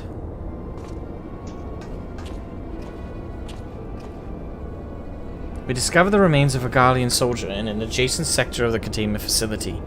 'Tis like that the fool ventured too close to Sophia during the Empire's previous incursion, and was enthralled for his troubles. Another reminder of if any were needed, as to the incalculable threat posed by these beings. The goddess would not even have been conscious when she claimed the man's will, and yet his mistake granted her the means to release her servants, and would have resulted in her liberation had we not been on hand to intervene. I do much wonder that the Icon's pawn was capable of so effectively manipulating the facility's containment systems. How came he by such rarefied knowledge? That too is easily explained. During our investigation, Kryl discovered a subtle flaw in one of the mechanisms which held the goddess in check, a flaw which had plainly been added intentionally. Upon examining the facility's records of the period, we were able to piece together the story. It was a time towards the end of the Third Astral Era, when the peoples of Mericidia faced extinction at the hands of the Alagon Empire. Sophia, a being of incomparable cunning, was said to have communicated certain plans to her servants through the medium of a trusted oracle. Following the oracle's instructions, they duly conspired with the rebel faction within Alag, who, we believe, agreed to tamper with the prison intended for Sophia. And then the goddess and her thralls chanced to be captured, though we suspect that has always been their plan. Indeed, the prison was situated at the heart of Alag, and we think they intended to attack the city from within. They would merely have had to wait for the rebels to exploit the weakness in their confines. But the conspirators dealing with the Mericidians were exposed before they could enact their plot, and all was summarily executed. It seems that the flaw itself remained undiscovered, however, and might have remained so until the end of days, had it not been for the actions of the Archbishop, and subsequently the Garleans. I cannot help but wonder what might have come to pass if their scheme had been successful. Mayhap the answer lies in the prophecy. Kryl hath the right of it. Its words may be deciphered thus.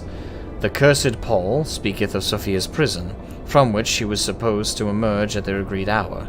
The Worm King, meanwhile, can be none other than the great Bahamut himself. Then yet a prisoner, whom the goddess did intend to unleash upon Alag to set aright the scales of justice. A foolhardy plan had it come to fruition. The two of them would surely have razed the realm. Naught would have been spared the devastation, the Meracidians' homeland included. Their home already stood on the brink of oblivion. Mayhap they've wished for naught else but to purge the poison of Alag with primal fire. The tale teacheth us that even the greatest of man's creations may yet be brought low by a single act of treachery. The Alagons were fools to place their trust in technological bondage. To shackle such beings is but to delay the inevitable. Naught save their total destruction shall free us from their menace.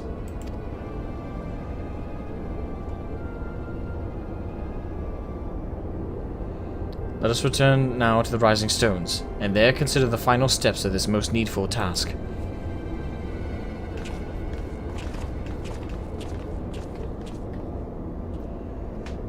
The threat posed by this facility is far greater than you imagine, Urianger, and one not limited to the icons themselves. Sophia's remaining servants must be put down.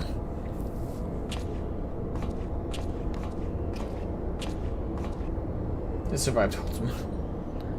Beep boop. Warning, deactivating stasis chamber support systems will result in subject termination. Enter identification code to continue.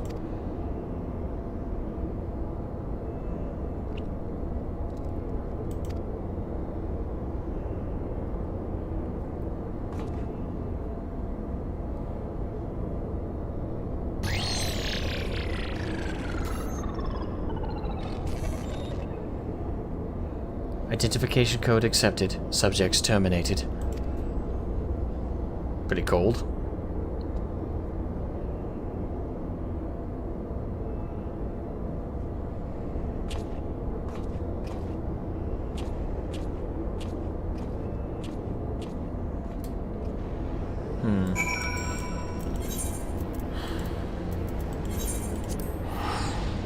I have enough time to turn this in, so I'll do that, and then we'll call it a stream, and the next FF stream will pick up finishing up the Warring Triad. Okie Yay! Alright.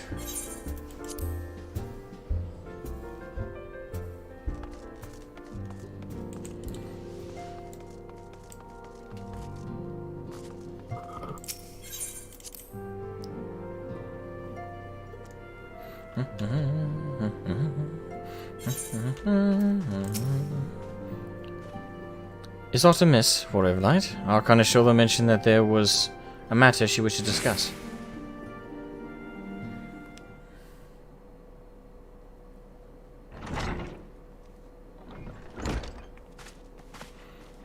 No, I don't, Drakeage. But you have a moment to talk about... Nah, I'm not gonna go there. I've already done that meme too many times. Well, Metroud, you will forgive me if I seem curt, but I would settle an account with our young friend. While conducting a final sweep of Sophia's containment facility, we discovered that all of her remaining thralls had perished in their stasis chambers. This was your doing? Aye, it was. I chose to act upon the knowledge revealed within the tombstone we recovered. The true purpose of these prisons is far more horrifying than we first assumed.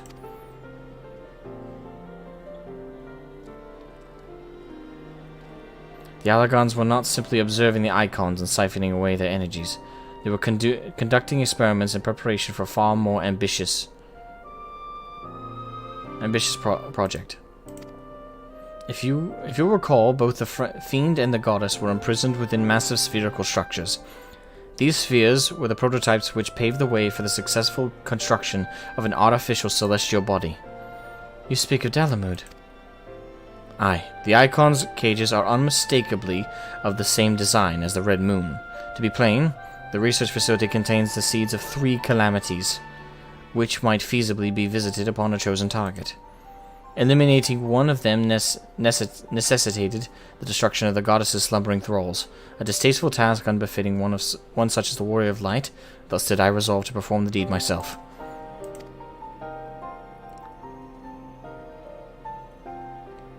You have made your case, and 'tis apparent that we were not in full possession of the facts. Nevertheless, your notion of what may or may not be expected of Shroud is presumptuous in the extreme. When the Warrior of Light chose to join the Scions, he did so in the knowledge that he would be required to face and destroy not only the Primals but also their fanatical servants.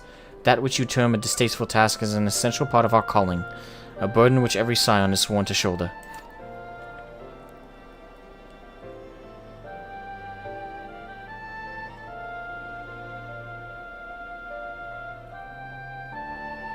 I see. 'Twould seem I misjudged the depth of your resolve. No matter. Assuming I have made myself understood, we need not speak of it again. There is, however, one other subject which merits discussion. You determined that Sophia's thralls were awoken by a Gallian soldier who had somehow gained access to the containment area, did you not?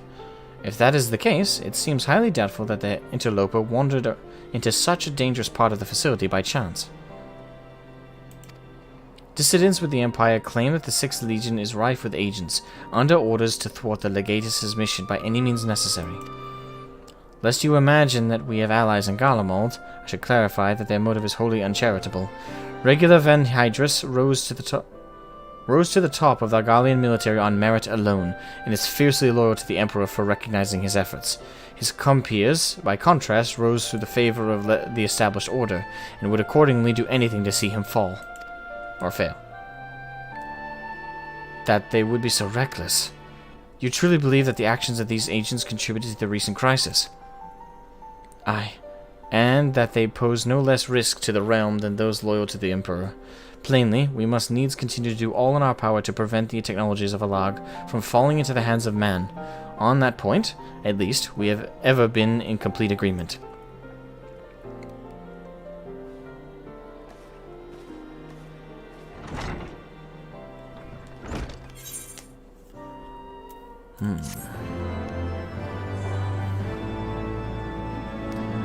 Alright, and that's where we're going to have to call it for today, folks. I hope everybody had a great stream. I know I did, and I will be happy to see you guys tomorrow for some Destiny 2.